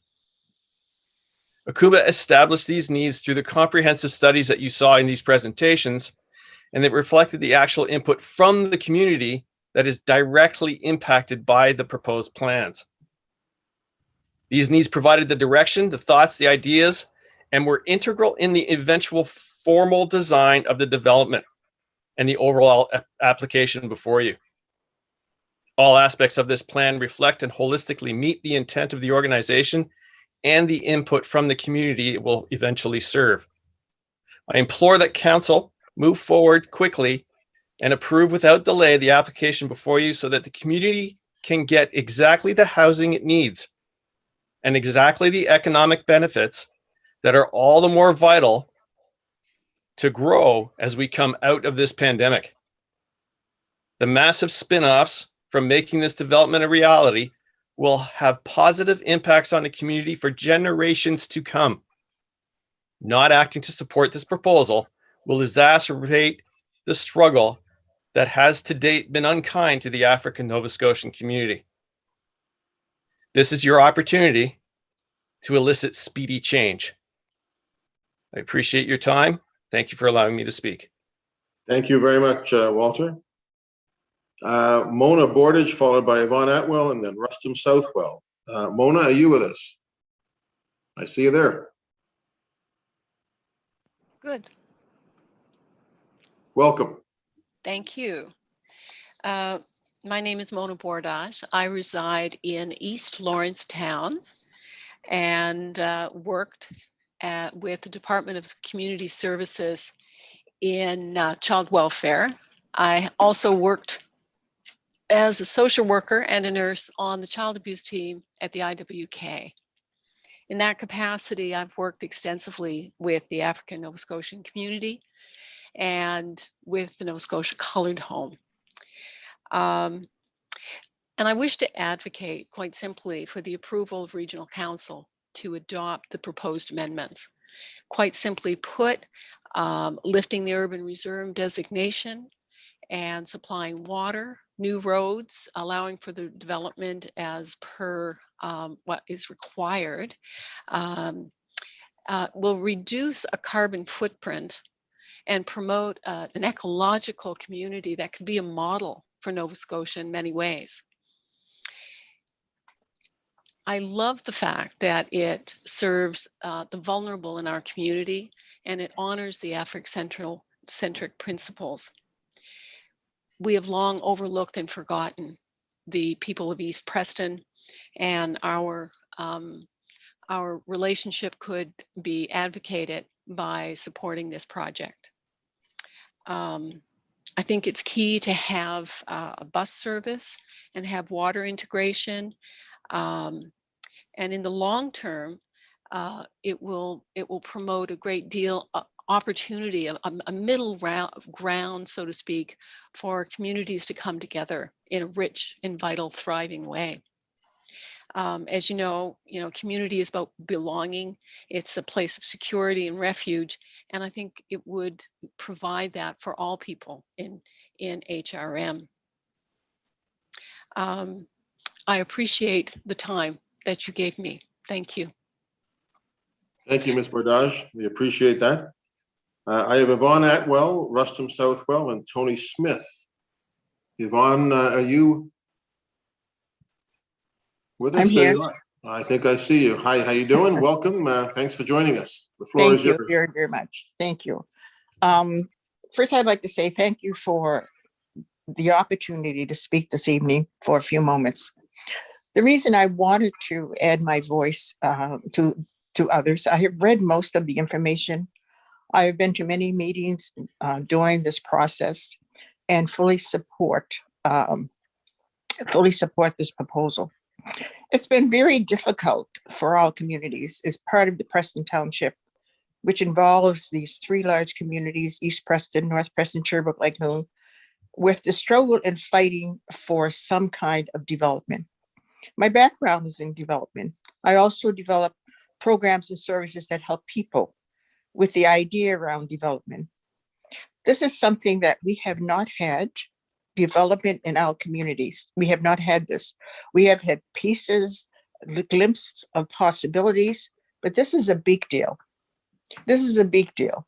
For the first time in my history, and I may not live to see the end of all the work that needs to be done, that it is so important for us now to take the lead in our communities around housing, employment, looking at ways in which we can engage seniors with young people, make this our own. Finally, after all these years, we have an opportunity to move forward. Now, everything is not going to flow perfectly. I don't know about the technical stuff. All I know is that this is something that we need. It is something that needs to go through council very seriously. It's been years and years. And I remember the times looking at the office down at the Nova Scotia Home for Colored Children, the office there and looking at models that people had put together for development, and nothing ever came out of that.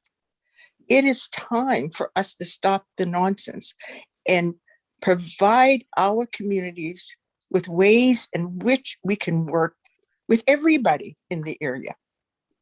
I think about employment. I know young people who don't have housing. I know single mothers who are couch surfing. So we need those things, and it's time that we put those things to work. I get a little bit over passionate about it because being in this community, born in this community, raised in the community of East Preston, I have seen much of what my family have gone through, family members, and we're still on the edge. And many, many more, even our health system for our communities. It's not good. It's not good, the services that we have. We can't fight forever. So this project must be approved. No if, no but, no and. From my perspective, it must be approved. Thank you very much. Thank you very much. The next three speakers are Rustum Southwell, Tony Smith, and Archie Beals. Mr. Southwell, welcome back to council. I think you've probably been here before. Yeah, thank you, Mr. Mayor and councillors. I'm very pleased to be one of the presenters speaking on behalf of Akuma's application to amend the regional plan and regional subdivision bylaw. I think the case is 21875. When in our history we look back to the conversation tonight, we would realize how historic and important it is for the long-standing and historic Black community of the Prestons, but by large, the entire province of Nova Scotia. Just to recall that this has not been the first time for the plan to be put forward. There have been many efforts. This one has gotten the furthest so far. So I want to commend the team who is presenting and working so very hard in doing that. If you recall, in 2019, the Nova Scotia Home for Colored Children Restorative Justice Inquiry identified housing needs in the community dating as far back as the 1960s. And yet, the need for a wraparound style system of care, bringing the relevant systems and services and supports together, is still unmet. And we have a chance now, by approving this request, to begin an economic strategy that has been long in the waiting. There'll be new opportunities for businesses, food, recreation, senior care, mental health support and social enterprise, construction, and so much more. The attempts to have economic empowerment in various areas. And I know across Canada, when we speak about the homelands, the Akuma holding of the hundreds of acres of land, most parts of Canada are impressed that in Nova Scotia, the opportunity is there. And I think based on the fact that Nova Scotia is ahead of Canada in affairs African Nova Scotian or African Canadian in economic and other sections, this is a chance for us to lead again. When you think in terms of the economic action plan of the Halifax Partnership, that clearly says there's a need for culturally focused economic action to address household income of African Nova Scotians. In the service area, there is in fact the estimated average household income is $63,000, significantly lower than the $90,000 in 2018 for the most communities. This would give the community of the Prestons and the Black community at large a foothold into being totally integrated into the economic packages. Not only that, you can see the impact. Like, it warmed my heart to see the greenhouse and that community ad. it creates that environment where communities that thrive on social enterprise and other activities would develop. This plan has been too long in the making, and this council has the chance to lead and lead with the community. There's no doubt that with the recent impact of COVID and what we've seen in south of us with the murder of George Floyd, that there's a heightened understanding of the importance of supporting Black communities and Black activities. This one comes with assets and opportunity, and the planning that has gone into this, bar none, is significant, and you can see that from the presentations. We hope that as a community, we will be able to move forward.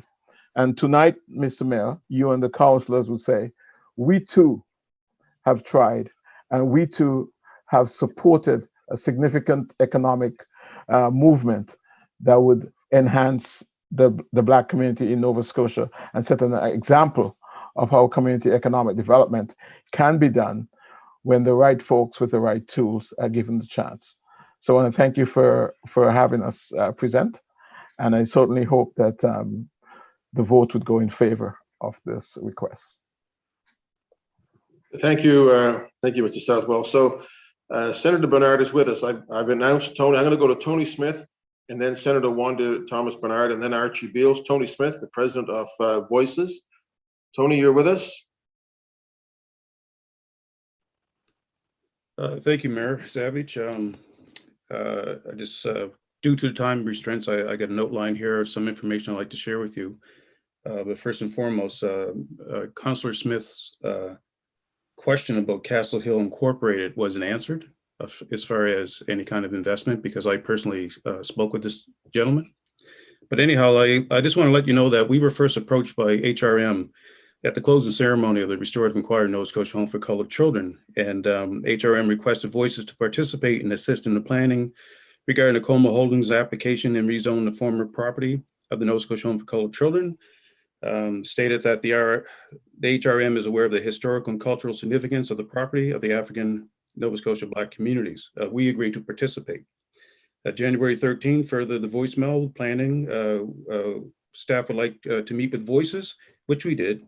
On January 13th, another email that we are pleased to meet with Voices to discuss appropriate ways to inform interest individuals and community groups about further engagement sessions and planning applications on the interest in parties who may wish to engage. We recognize that the interest of the application is not confined to the Pacific graphic area. While our common practice would be to notify residents that live nearby, we have determined that this approach is not appropriate for the case 21875, given the former home historical and cultural significance in the broader HRM African Nova Scotia community. Our goal is to design an inclusive engagement program and provide opportunities for the participants in all parties. HRM, we had meetings on that, and then there was COVID that took place, and that engagement stopped. The next thing we know, in October 19th, I gave this outline to all parties involved with HRM. I got confirmation that it got through today and that everybody had received it in councilors as far as HRM. So I don't want to use up too much of time with that. But it clearly shows that we were willing participants. They were asking us to come and get involved to the various other groups. And unfortunately, for some reason, that did not take place. So we're hearing different things about there was engagements, or we gave advice about different things that we did not do. The other question that was not clearly answered, because I know there was reference to the restorative inquiry, but I don't hear too much about that. The facts that came out of it gave all the councilors information as to the land and what had transpired.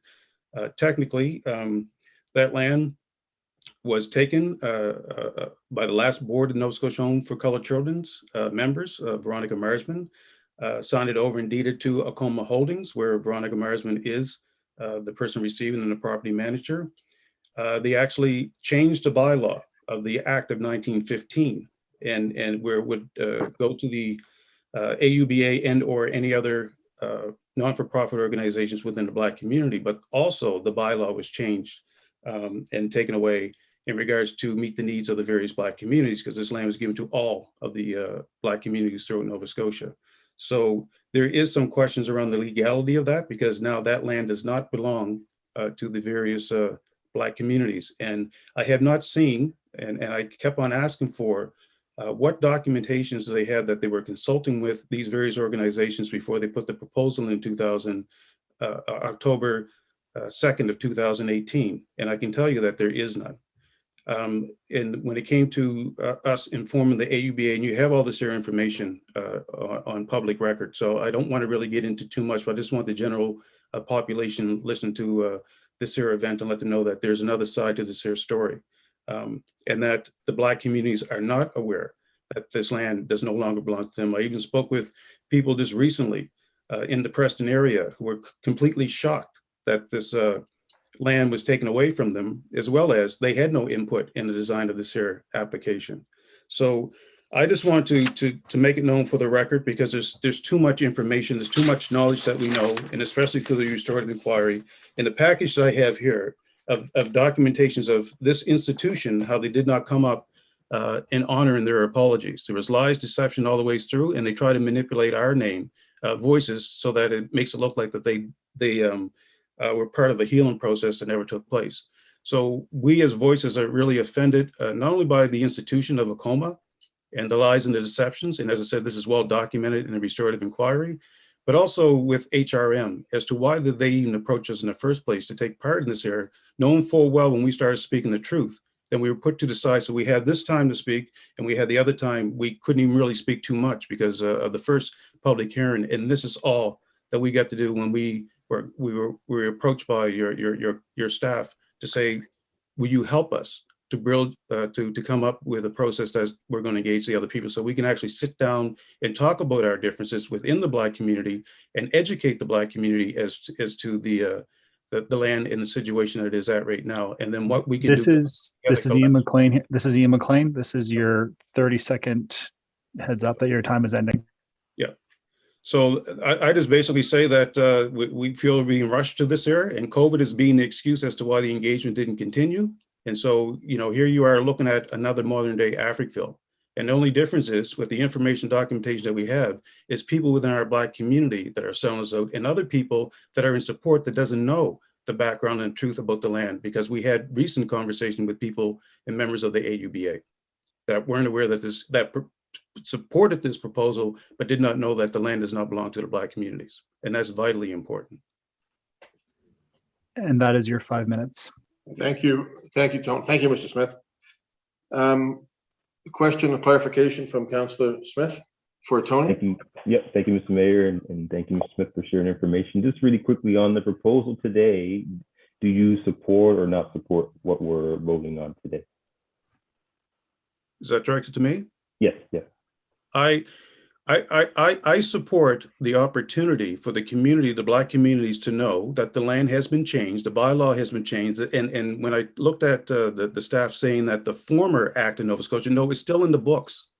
And this is all in the report. That's why I don't understand, like, there's factual information of a public inquiry that reveals this information and is being ignored. And we, from time to time, was telling that this is what's out there. So I don't oppose anything being developed on there, as long as it's coming from the Black communities and the Black community has input as to what they're going to be doing. So I do feel that there should be a financial audit to find exactly where we are financially with this area and get that land back to the proper people, and that's the Black communities, and have that conversation as to what they think. How are you going to benefit? Like, I don't see anything financially that's going to benefit these other Black communities. When we went through the inquiry, went up to the rural Black communities, and there's people that have problems with transportation, or people within their own communities where kids want to come back, there's no housing and stuff like that. So with all this money that's going to be generated, who's getting the money? Is it these private investors? Is it the Black community or the local one? Because the local one, I can tell you right now, I spoke to them, that they're not aware of it. There's a handful of people that are selling this. And so we're going to continue to educate, but I disagree with the fact that this is being rushed. Even so, this so-called bicentennial, celebration, the home was dissolved in 2013. And then they had the nerve to come to us like a David Hensby and offend us by saying that we as former residents should pay back the money, that the legal fees of this institution that caused us harm. That David Hensby don't want the former residents to be going on this their property because it brings shame to the property. David Hensby contacted me and asked me to sing at for the celebration to show that there's healing and reconciliation when that organization didn't do anything about that but lies and deception. This is all documented. This is information I gave to the councilors today. So I would ask the question, did you guys read all this? Were you looking to do the research on this? And what sparked this was Patricia Purdy, this wonderful, glowing, beautiful, excitement about this land and the Black community and you want a historical event as to what takes place, look at Share and Care. Well, then I know Charles Saunders. I know that he was hired to do a positive spin on the home. And I gave you a copy of his signature. I know this would not be the story that you would tell. I hope you like it anyhow. And I said that, then look at the restorative inquiry, gave that information, and then come back with another email about, they're sorry the trauma that you guys suffered. But guess what? This is really good for the Black community. For who? I never heard anybody mention the former residents in this area. And we are the people that came from the various Black communities. The majority of the kids that came from the Black communities were from the rural areas. That's why when we had the restorative inquiry, we went out to the rural areas first, because they always feel left out, that the people that are speaking here, that I'm hearing tonight, speaking about what they feel that they need, where's the voice of these other communities? So I got this bogus stuff about sending out a survey, got this bogus stuff about these different organizations sending a survey where you need Mr. Smith, I'm just gonna cut it off there. We're getting into personalities and accusations. That's not the purpose of this meeting. These are questions of clarification. We appreciate you taking the time to answer the questions. Councillor Stoddard, a question?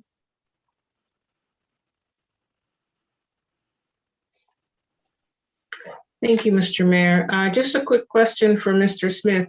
You were saying that the bylaws were changed by ACOMA. Can you tell me when these bylaws were changed, please?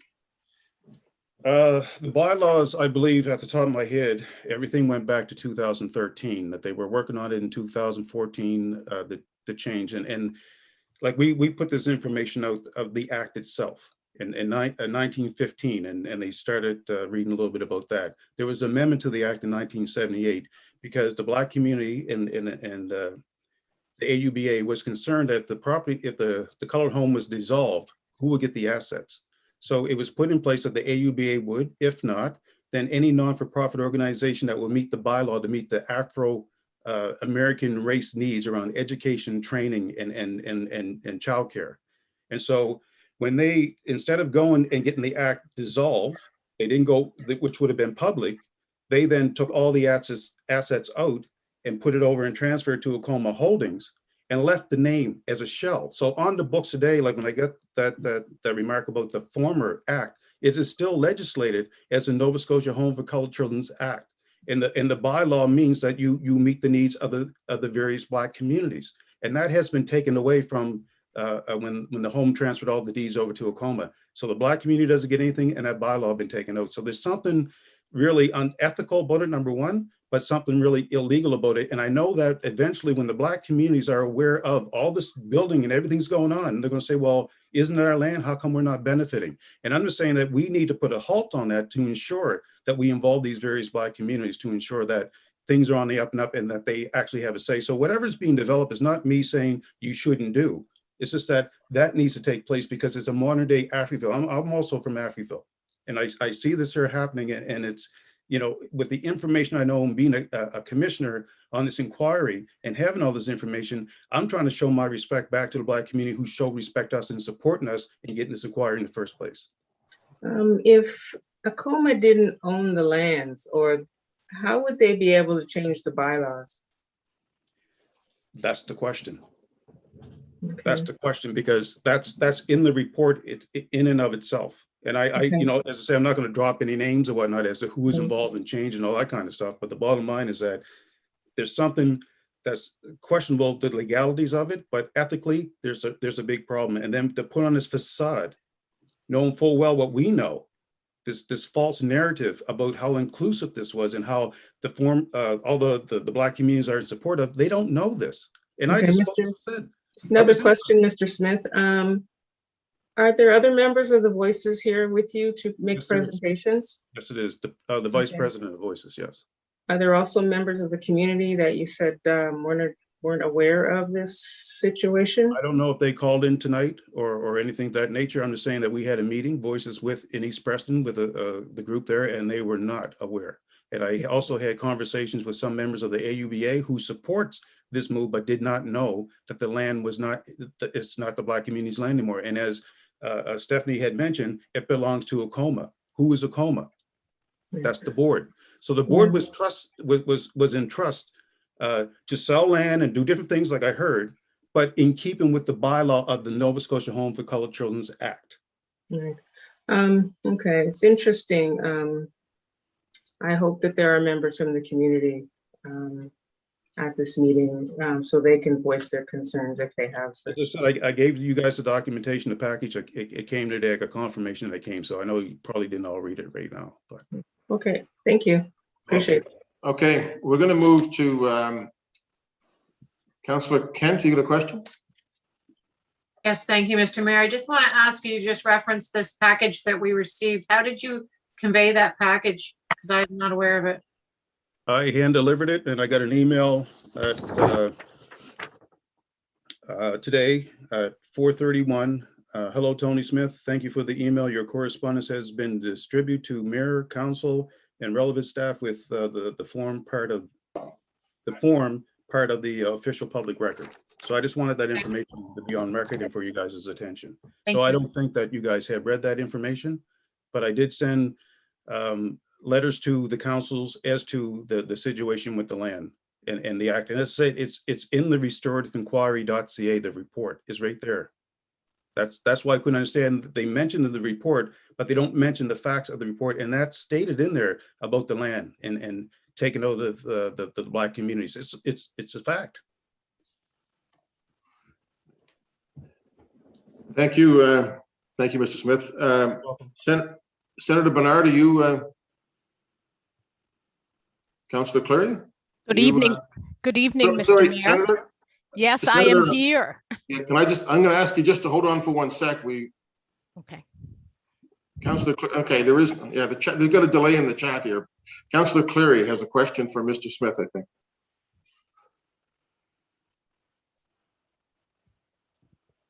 You're on mute, Councillor. There we go. So just thank you, Mr. Mayor. Just very quickly to Mr. Smith. So I just want to be sure that you understand the question that's before council with regard to land use planning this evening versus the ownership of the lands, which would be a provincial issue. So you are aware of the distinction between land ownership, which is a provincial issue with regard to Acoma, and the land use changes that are being requested this evening, which don't really, it doesn't depend on the land ownership. Well, the question is, I understand the difference between the two. What I'm saying to you and what I'm hearing about how great this is for the Black community from a lot of you guys that spoke so far tonight, and a great opportunity for this and great opportunity for that. Ethically, there's something wrong with this. So if there's a question about the ownership, it should be put on pause until that question is done. If you're looking to serve the Black communities and not cause any further harm or divide. Okay, I just wanted to double check that you were under that you knew the difference between what we were doing and what you're concerned about. Well, as I said, I understand that the act is there provincially, that's an issue that would have to be looked at. But when you're saying ownership of the land and it's been taken away that it has, legally, can they do that? I would have to say, I truly don't think they can, but that would be something that would have to look into. So giving you this information, you would think that the council, HRM, will look into that before they find out that, hey, this was illegal. Okay. So you have lawyers to look into that. Thank you, Tony. Thank you, Councillor. Senator Wanda Thomas Bernard, sorry to hold you up. Welcome to Council. Welcome back to Council. Thank you, Mr. Mayor. I'm actually using my dinner break to be here. That's how important I think this is. Thank you. So I'll get on with it. Mr. Mayor, councillors, and community members who are on this call. As a resident of East Preston, as a taxpayer, a lifelong community member, I am very pleased to be here this evening, and I speak in support of the application of Acoma Holdings to develop the property. I'm also a former board member, and I'm an honorary board member, and both these positions speak to my interest in the property, in the facilities, and in the community, and in this potential development. I believe that this development would bring a much needed economic justice development to the Preston Township communities. These communities have been adversely affected by systemic anti-Black racism since our settlement here. Acoma not only has the vision for a vibrant economic development and community plan that addresses and targets specific community needs, but Acoma also has the capacity and the support of many communities and many members of African Nova Scotian communities around the province, and more specifically in this Preston Township area. And they have the ability to realize that vision and to implement this very progressive plan. As we build back better from the economic devastation due to COVID, and we all know that communities of African descent across the country have been disproportionately impacted by COVID. There is a national commitment to leave no one behind. Allowing this development to proceed would signal to the rest of Nova Scotia that economic development is a form of economic justice and also a form of reparations that lead to empowerment. Acoma must be allowed to proceed with this work. It is most unfortunate. It is most unfortunate that there is still a lot of pain and trauma experienced by the former residents as represented by voices. It's unfortunate that the resources invested in the restorative inquiry have not yielded the restorative results that were promised. I personally did not participate in the restorative inquiry, although I attempted to on 2 occasions. And on both those occasions, the sessions that I was to attend were canceled at the last minute without explanation. So I don't know why my voice was not a part of it, but I know that it wasn't. But I do feel that it's important that we not allow the pain and turmoil of those former residents directly impacted by the trauma and the traumatic events of the past abuse to impact those who were indirectly impacted. We're all indirectly impacted. That truly would be a travesty of justice. It is time to move forward, Halifax Regional Council. It is time. And I believe that economic justice is key to our collective survival. This development will bring jobs in construction.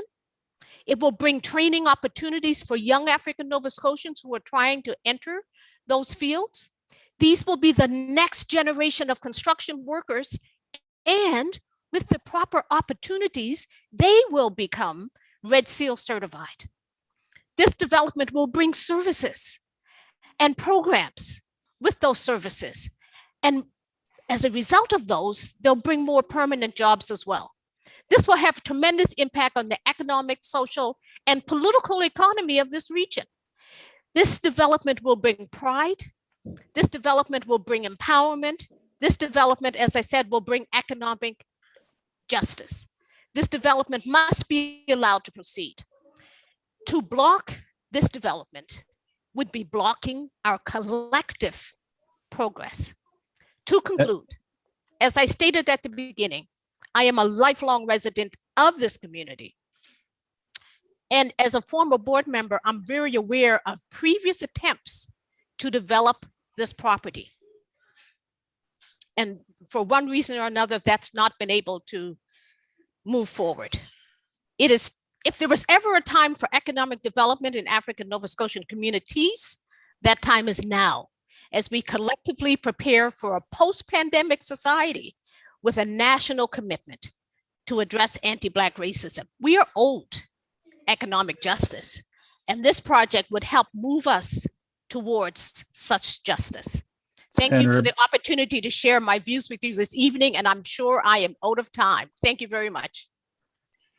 Thank you, Senator. I think you maximized your time very effectively, and hope you enjoy the rest of your dinner period. Thank you. I'm just going to read the list of people to speak, so in case they're listening, they know where they are in the order.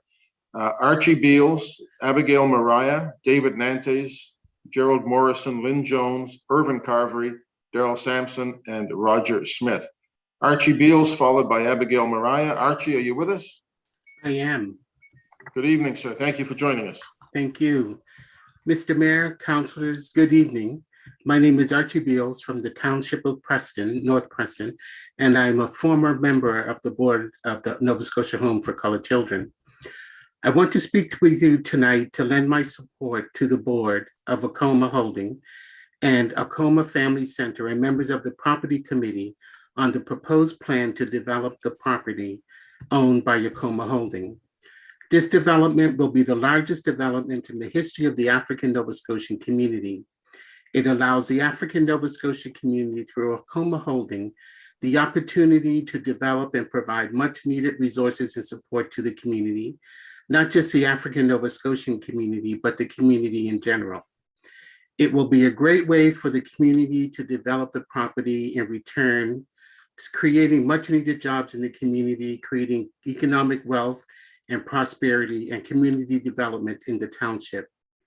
It will offer space for a community, office space, housing, green space, trails, recreation facilities, etc. This development will benefit not only be beneficial to Acoma, but to all Nova Scotians. It will provide much needed resources and services for the province. We as African Nova Scotians are on the margins. This plan will bring us into the fold. It is a great proposal which gives hope and a future for youth to remain in the township. In reviewing the proposed plan, it is much needed on the Dartmouth side of the harbor and a plan that I support, and I hope will get the support from HRM. Thank you. Thank you, Mr. Beals. Abigail Mariah. Good evening, Mayor, members of Regional Council, the community. It's great to be here. I'm pleased to speak today to offer my support for the Acoma Homes development for the former Nova Scotia Home of Colored Children property. As somebody who was raised in Nova Scotia and still have family in Nova Scotia, I maintain close ties. I encourage members of Regional Council to approve the proposal before you. Enabling the proposed amendments to this property will help to meet Acoma's immediate development goals to introduce a mix of uses for the African Nova Scotia community and the broader community. With its focus on developing a mixed income community, the Acoma development will also provide much needed amenities, green space, affordable rental housing, and ownership, as well as economic development. It is very exciting to see a master plan community that is largely Black-led, guided by Afrocentric principles, and involves collective work with the community.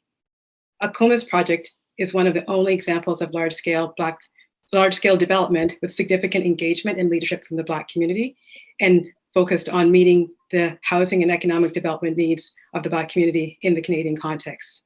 As a Black individual who's worked for just over a decade in planning and real estate development, I believe that Acoma is breaking ground and setting a new course in how planning can be done.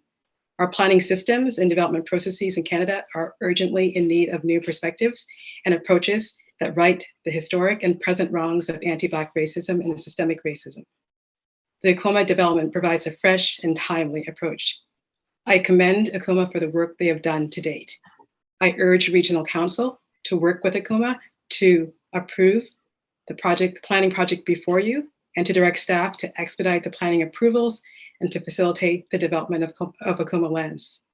I really look forward to following the progress and the success of this project and highlighting it as a precedent to be followed across Turtle Island. Thank you. Thank you, Ms. Mariah. Appreciate your attendance. David Nantes, followed by Gerald Morrison and Lynn Jones. Mr. Nantes, are you with us tonight?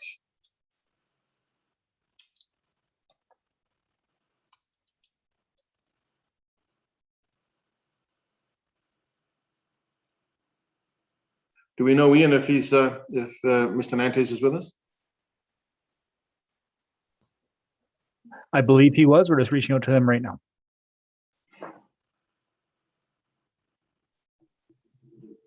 Can you hear me now? There, we got you. You've Thank you. organized the technology, Mr. Nantes. Welcome. Thank you very much, Mr. Mayor, councilors. And thank you very much for the opportunity to share a few thoughts with you. Just for some of the councilors, many of whom I don't know, I represented this area in the legislature from 1978 to 1993. So it's awful nice to see discussions active about talking about developing the property, because it's really been sitting there for 40 to 50 years with only very minor usage of the land. I see this as a phenomenal opportunity for the African Nova Scotia community to develop.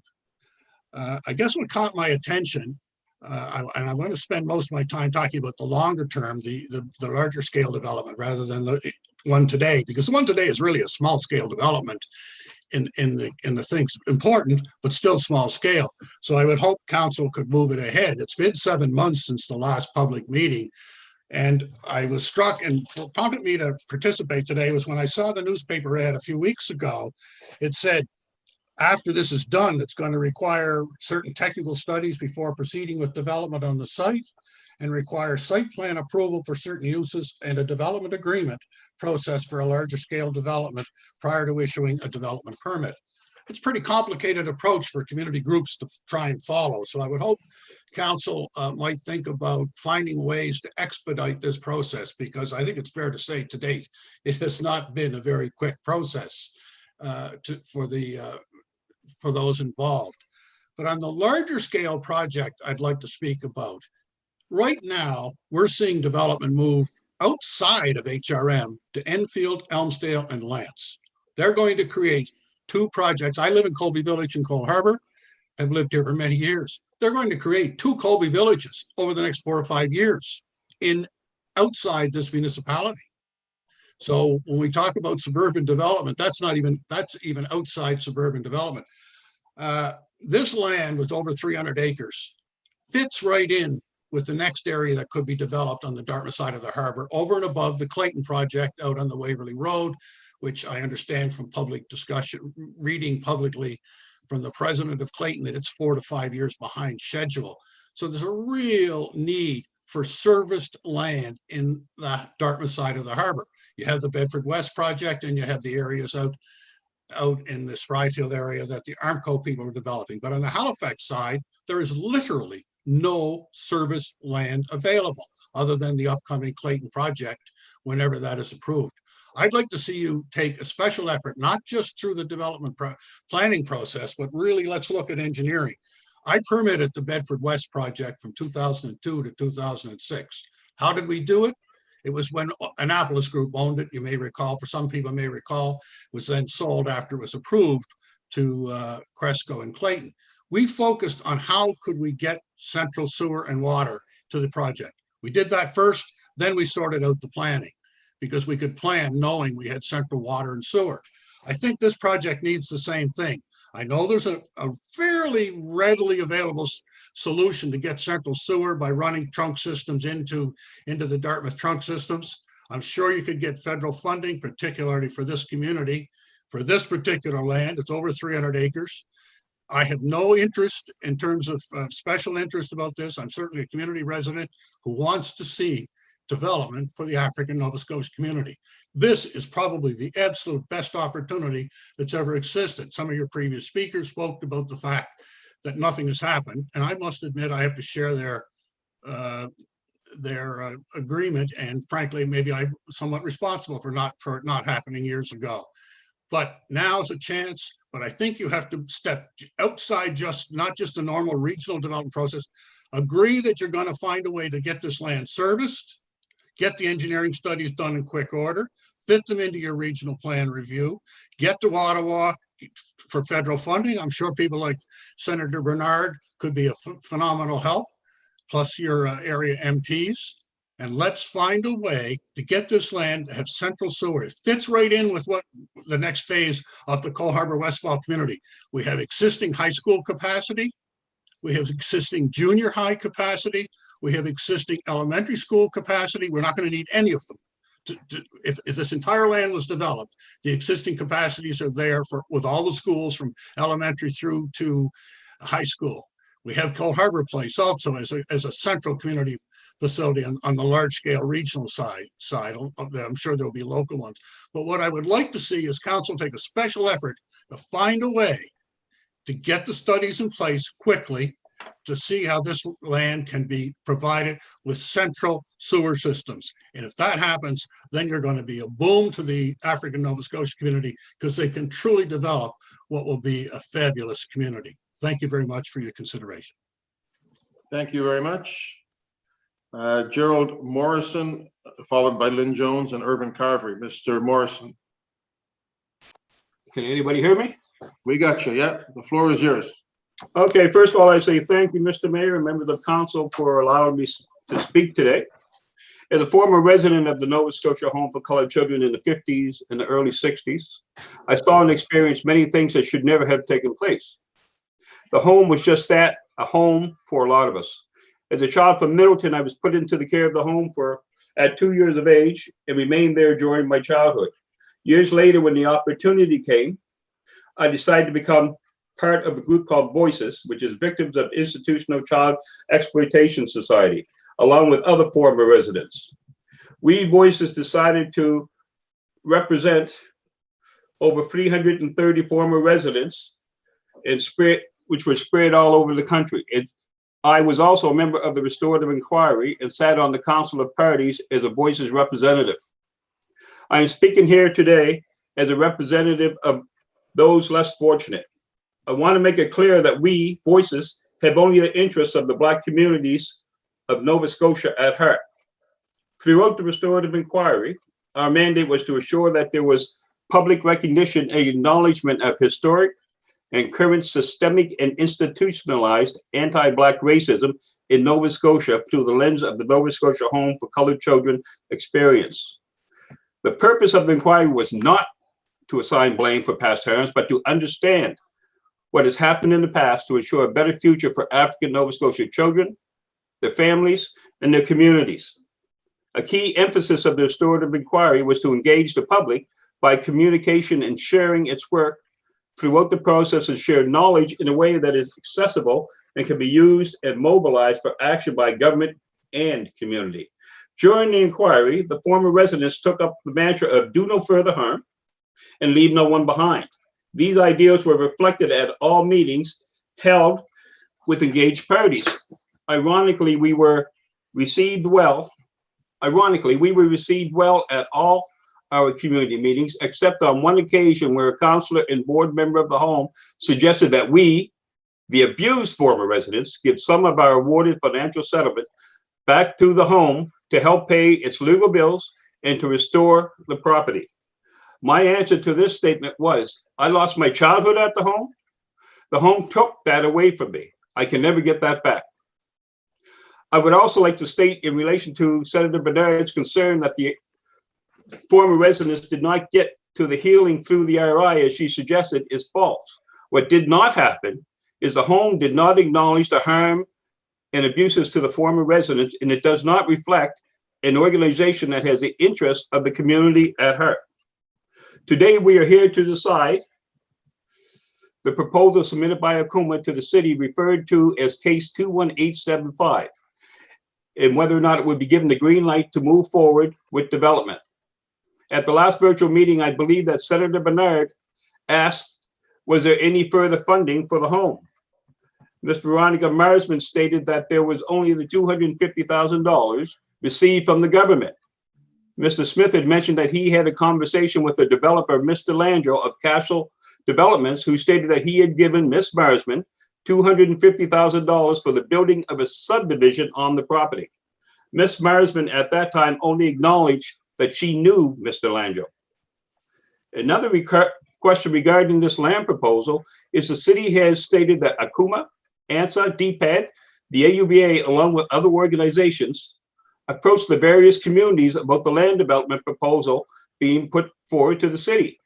My question is, did any of these organizations mention at their meetings that these lands no longer belong to the Black communities? The reason I asked this is at a recent meeting in East Preston, all those in attendance state that they heard of the development of the properties, but were not told that the lands no longer belong to the Black communities. They went as far as to say that they attended a meeting by Akuma discussing the proposed plan, but had no input into the plan. The Akuma Incorporation's documents of 2013 removed the AUBA from its priority status, while at the same time removing the Black communities' right to the assets and land as legislated in the 1915 Act. These are only a few examples of why we Voices strongly believe that Akuma's narrative in the proposal is misleading at best, but it also comes to question the legal ramifications, not to mention the ethical implications, as well as the harm this will cause within the Black communities within whom this land was granted/deeded to by the Nova Scotia government through the Nova Scotia Home for Colored Children Act that is still on record. I believe that for the sake of transparency and clarity, we must look at what has gone on before the city moves forward and decides on this project to develop these lands.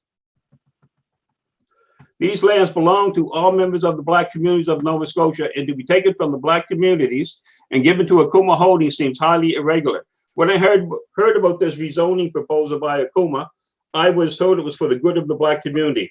I believe that there must be proper input from all the Black communities of Nova Scotia and the former residents who call this their home, not just the small area surrounding the home. This is not being inclusive, nor is it a representation of Black voices from the other 47 Black communities of the province. The city must ensure that the voices of all the Black communities and the former residents are heard and have had a chance to state their concerns, both positive and negative, about the process. This is Ian McLean. This is Ian McLean, I'm the municipal clerk. This is your 30-second warning. Okay, no problem. The former residents are key voices to look at for the future of these properties. They have lived on this property, they have suffered on this property, and they have called this property home. I believe it is especially important that before any land development proceeds, we assure that the former residents are part of the process and that their voices are heard and reflected in any changes the city proceeds with. In closing, I would like to reiterate what Tony Smith has said. I would like to have a forensic audit done to determine whether this land deal was done legally and who is benefiting from this arrangement. I also want to see the land returned to all the Black communities as was originally intended by the legislation of the Nova Scotia Home for Colored Children Act put in place in 1915. So that when a decision is made as to what is to be done with the properties, we have a true representation of all the Black communities, voices in Nova Scotia. This is Ian again. This is Ian again. That is your 5 minutes. It's done? I got about 2 seconds. Can I say one more thing? Finish up, Mr. Morrison, quickly. Yeah. Oh, the fear I have to reiterate is that if we do not proceed carefully on this project, we could repeat history by creating another Africville, this time with the damage done by our own Black community. I'm done. Thank you very much, Mr. Morrison. The last 4 speakers are Lynn Jones, Irvin Carvery, Daryl Sampson, Roger Smith. Lynn Jones, I see your name there. Yes, it's Lynn Jones. Lynn Jones speaking.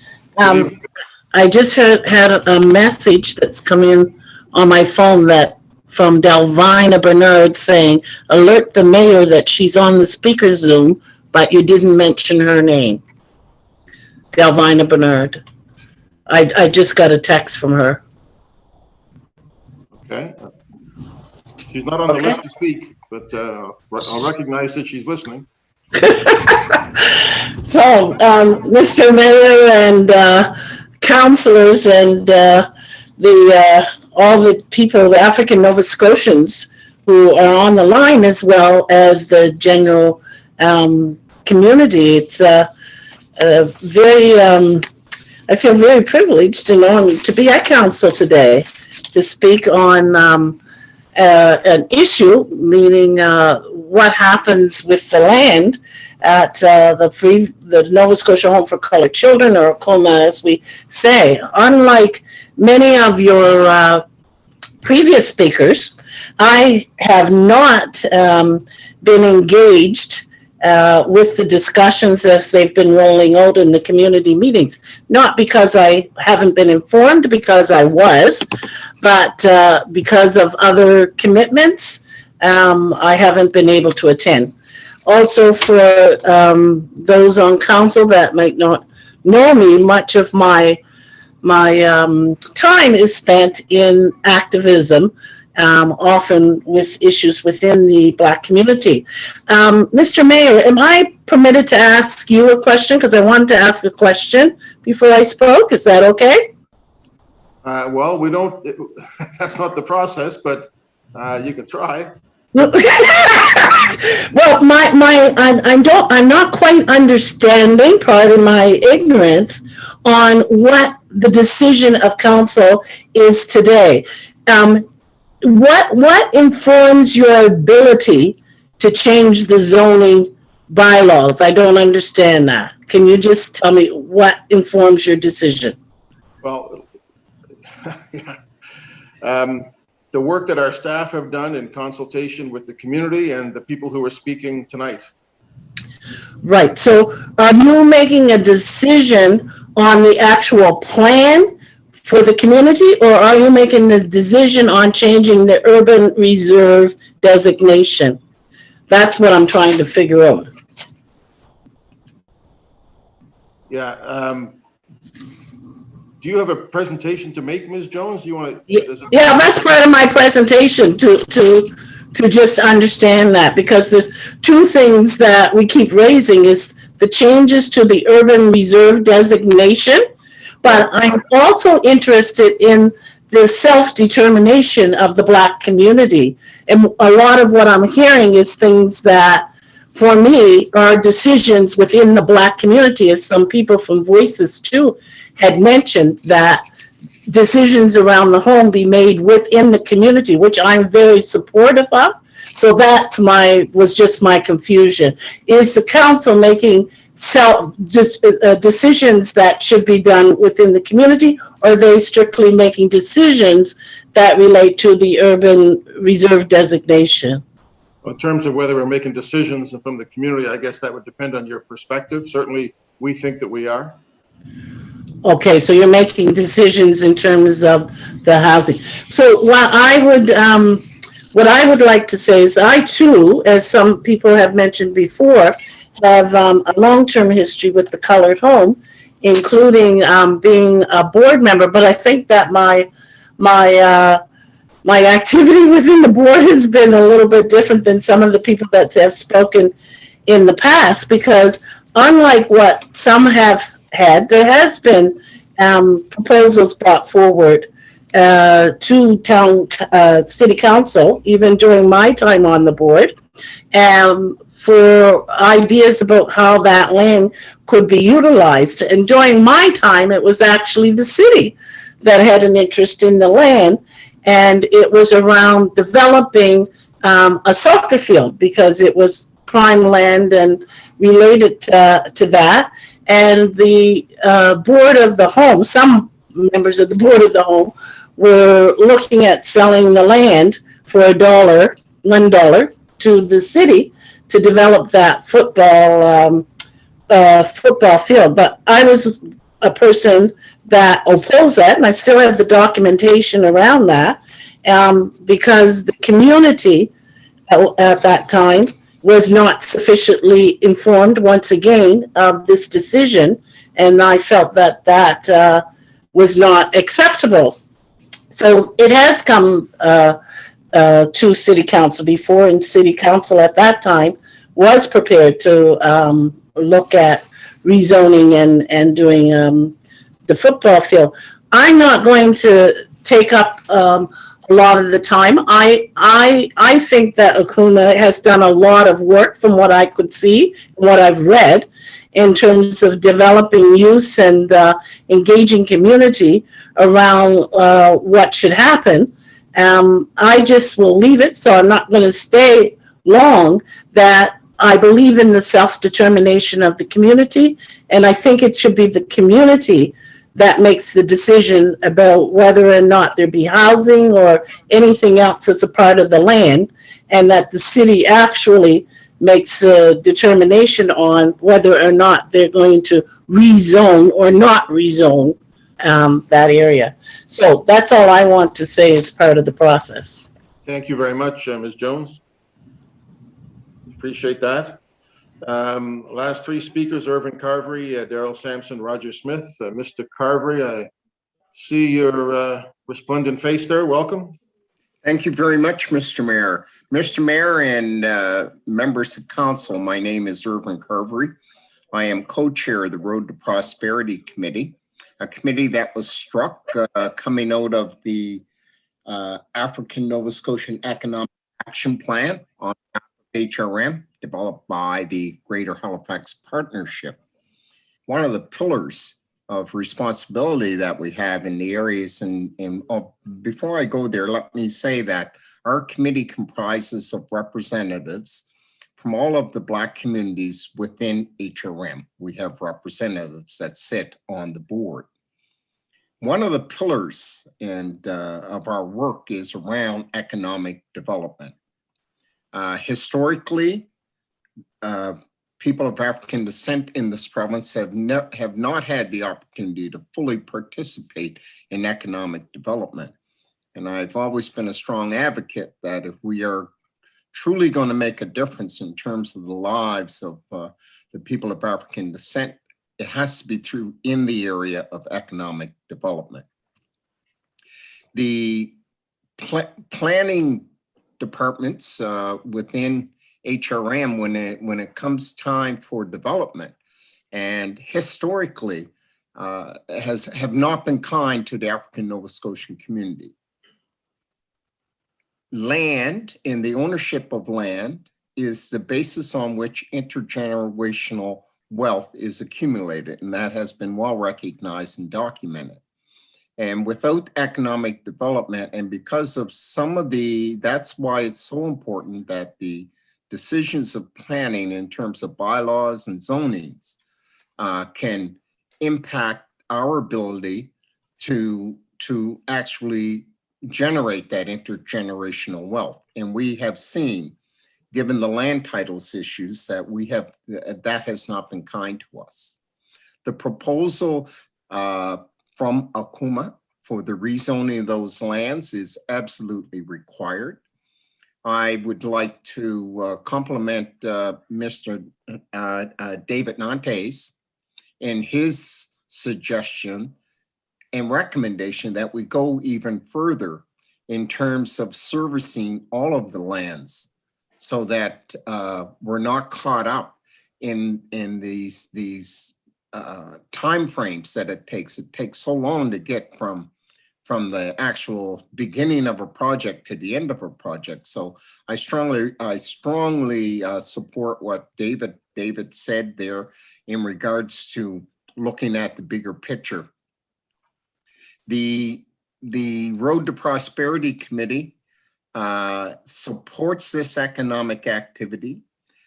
This project calls for not only economic activity, but also housing that is badly needed in our communities.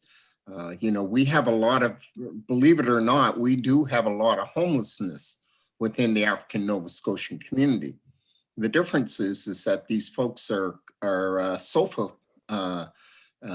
what do they call it? They're just going from sofa to sofa because, they are put up in people's homes because they're family, cousin, or whatever, but nonetheless, they are still in a homeless situation.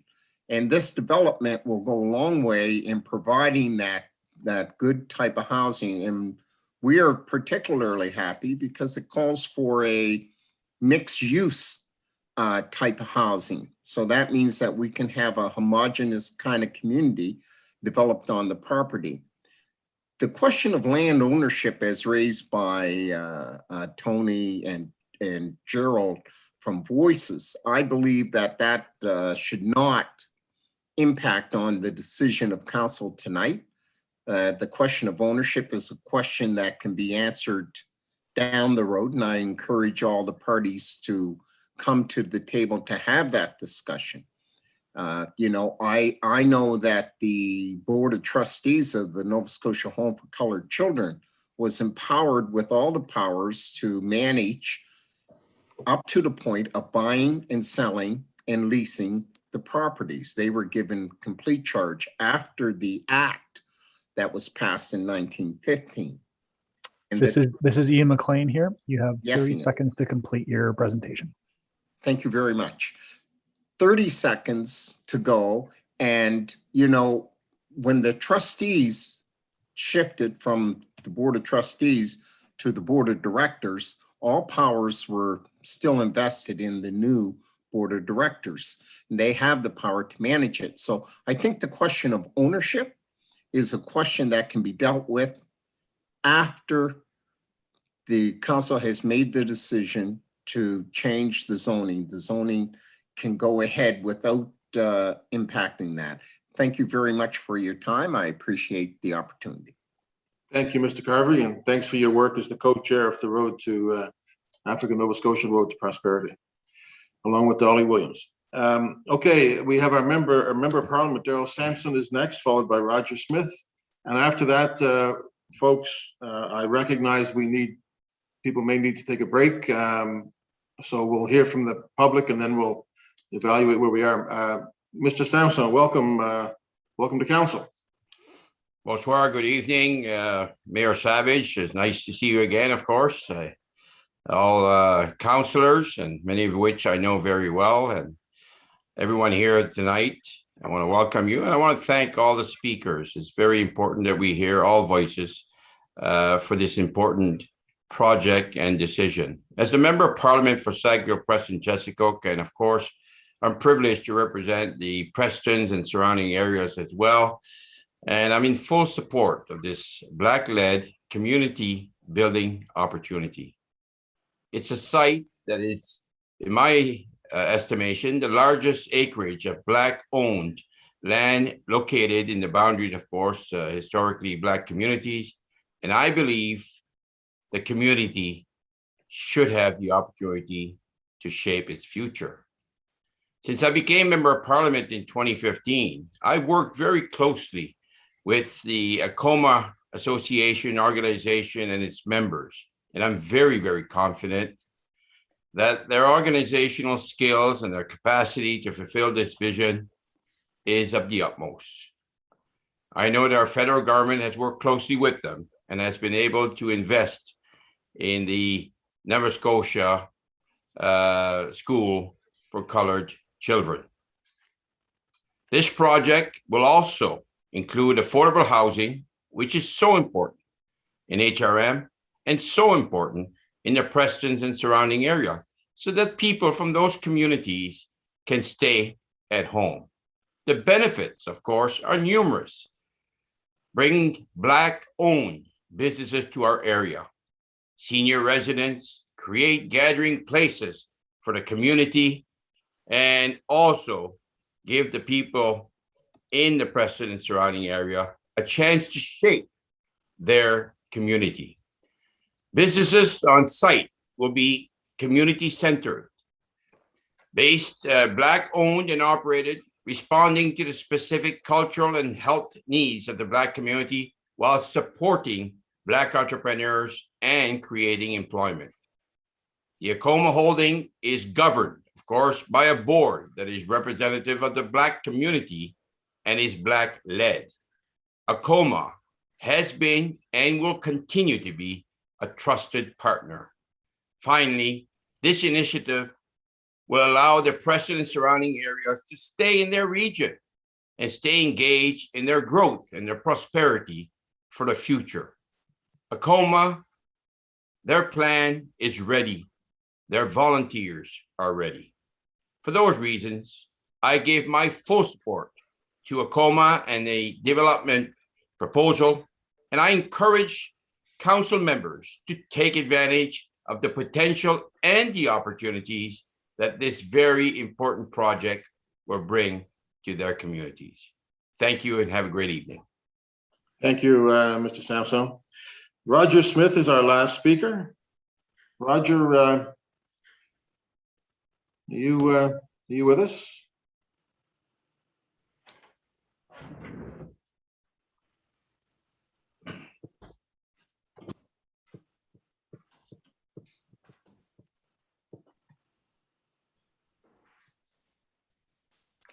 Roger's with the Black Business Initiative.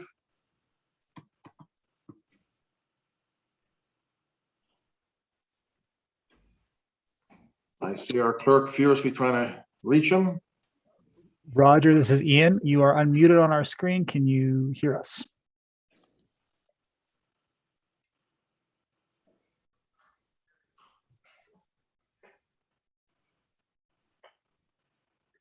So the mute function does take a couple seconds. So when you unmute, you might just have to leave it before you speak.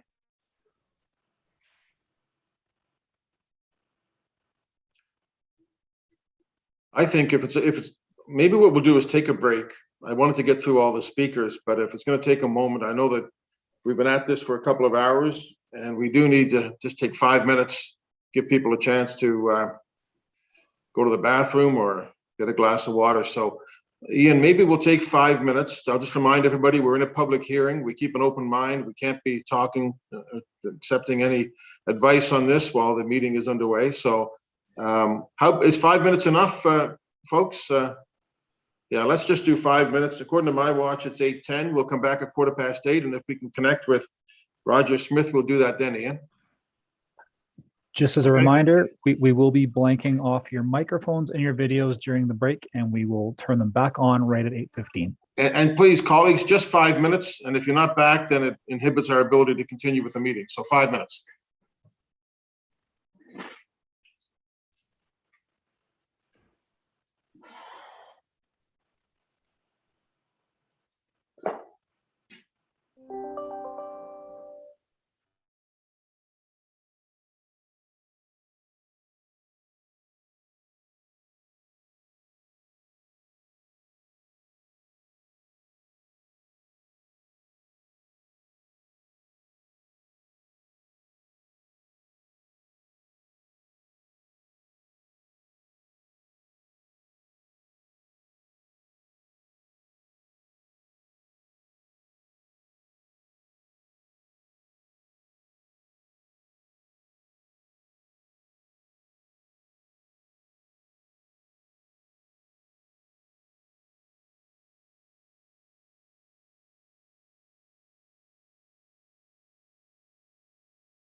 Good afternoon, everyone. We are going to be making your screens and your cameras and your microphones live and taking off the slide right now. Thank you for your patience.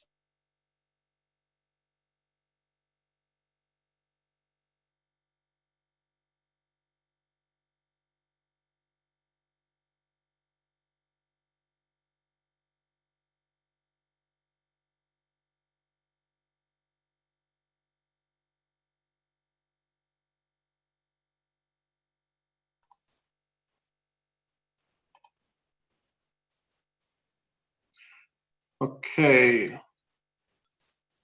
Ian, okay, there we are. Okay. All right. Were we able to get a hold of Roger Smith?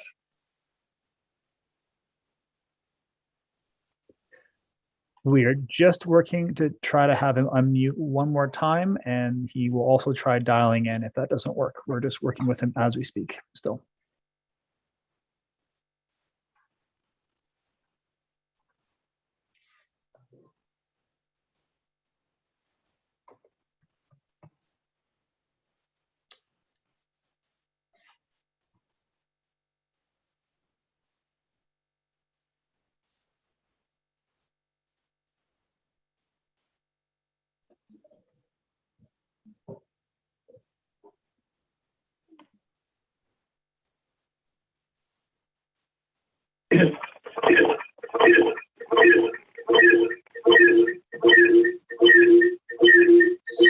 So Roger Smith, I would ask, please, could you mute the YouTube link if you have it on and just be speaking through your phone or whatever device you are using? We're getting some feedback from your sound.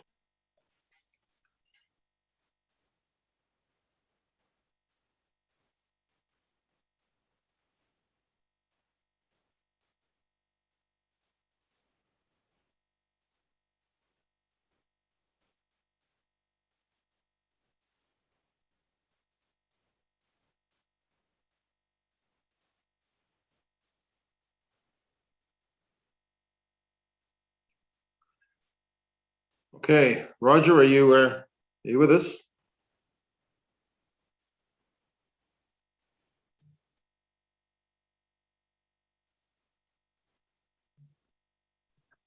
Roger. Hello, is that Roger? Yeah, this is he. Roger, it's Mike Okay. Savage. Welcome to council. Mr. Savage, thank you very much for the opportunity. I'm sorry for the technical difficulty, but I don't know what happened. They happen. But There's a lot anyway- of those. Go ahead. Yes, you saved the best for last.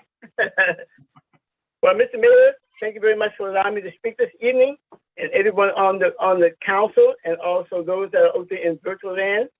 It's my pleasure to present to you this evening on the rezoning for a portion of the Kuma property. As an honorary board member of the home, I reside in the community of East Preston. I was born and raised in the community of North Preston. The Kuma and the Nova Scotia Home for Cattle property are the site of the largest acreage of Black-owned land in Nova Scotia, near the historically aforementioned Black communities. My presentation will be presented in three parts: my connection to the home, my involvement on the board, and the importance and impact of the rezoning will have on the Preston Township. My connection to the home, which takes me back many years. During my adolescent years, I spent quite a bit of time at the old home site, as my grandfather, the late Dickon Joseph Smith, was the mailman for the Preston area. And I would accompany him many times as he delivered mail. This gave me the time to play with some of the residents inside and outside the residence. The home has a very special place in my heart.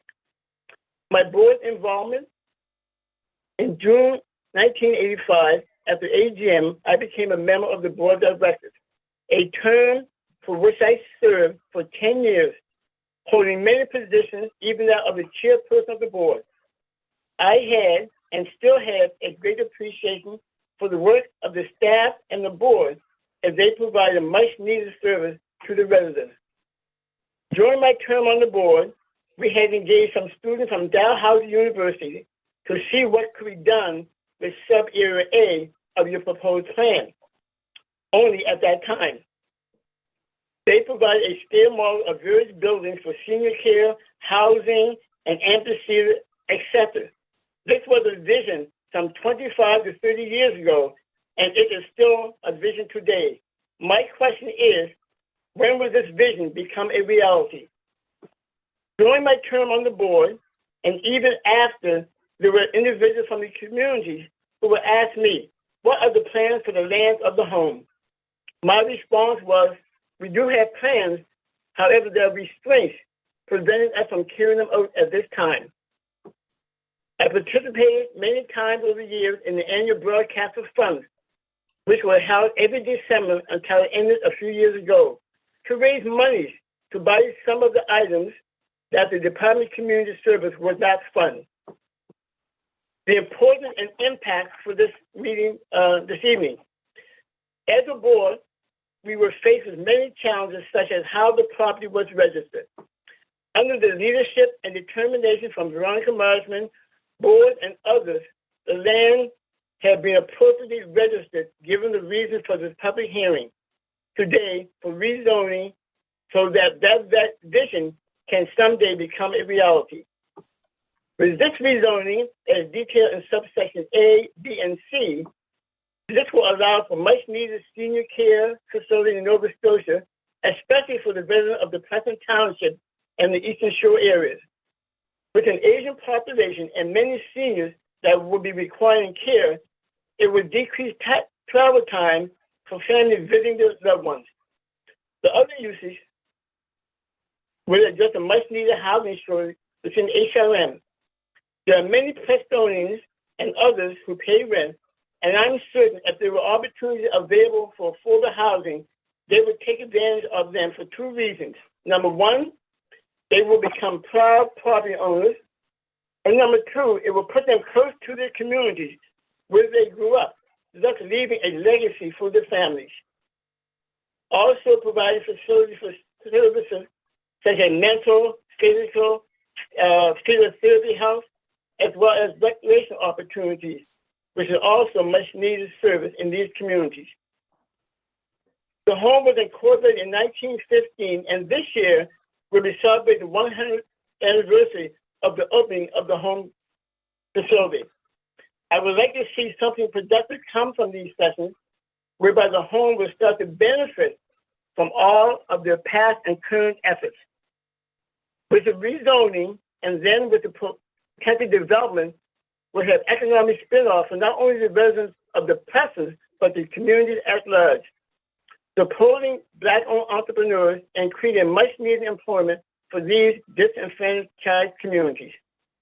As we all know, you cannot make any more land, so why not utilize the land that we already had to put something vital within the present area that we can be proud of for years and years to come.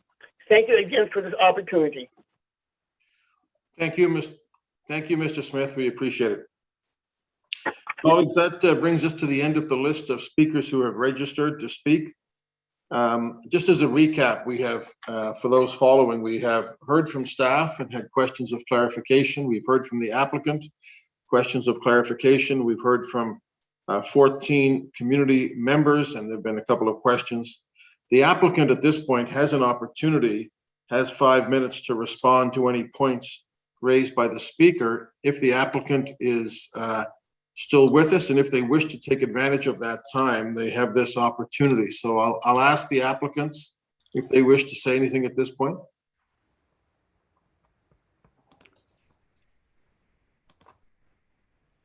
Mr. Mayor, Dave Harrison. Go ahead, Mr. Harrison. Just very, very briefly, I'm going to take off my urban planning hat and put on my development consulting hat. And as a matter of the record, since I have been involved with Akuma since August 2019, tonight is the first time I've heard the name Castle Hill Developments. There are no arrangements I'm aware of. There are no investment discussions that I'm aware of, and certainly as chair of the project team, I would be aware of these. So I just wanted, for the record, that to be stated. Thank you. Thank you.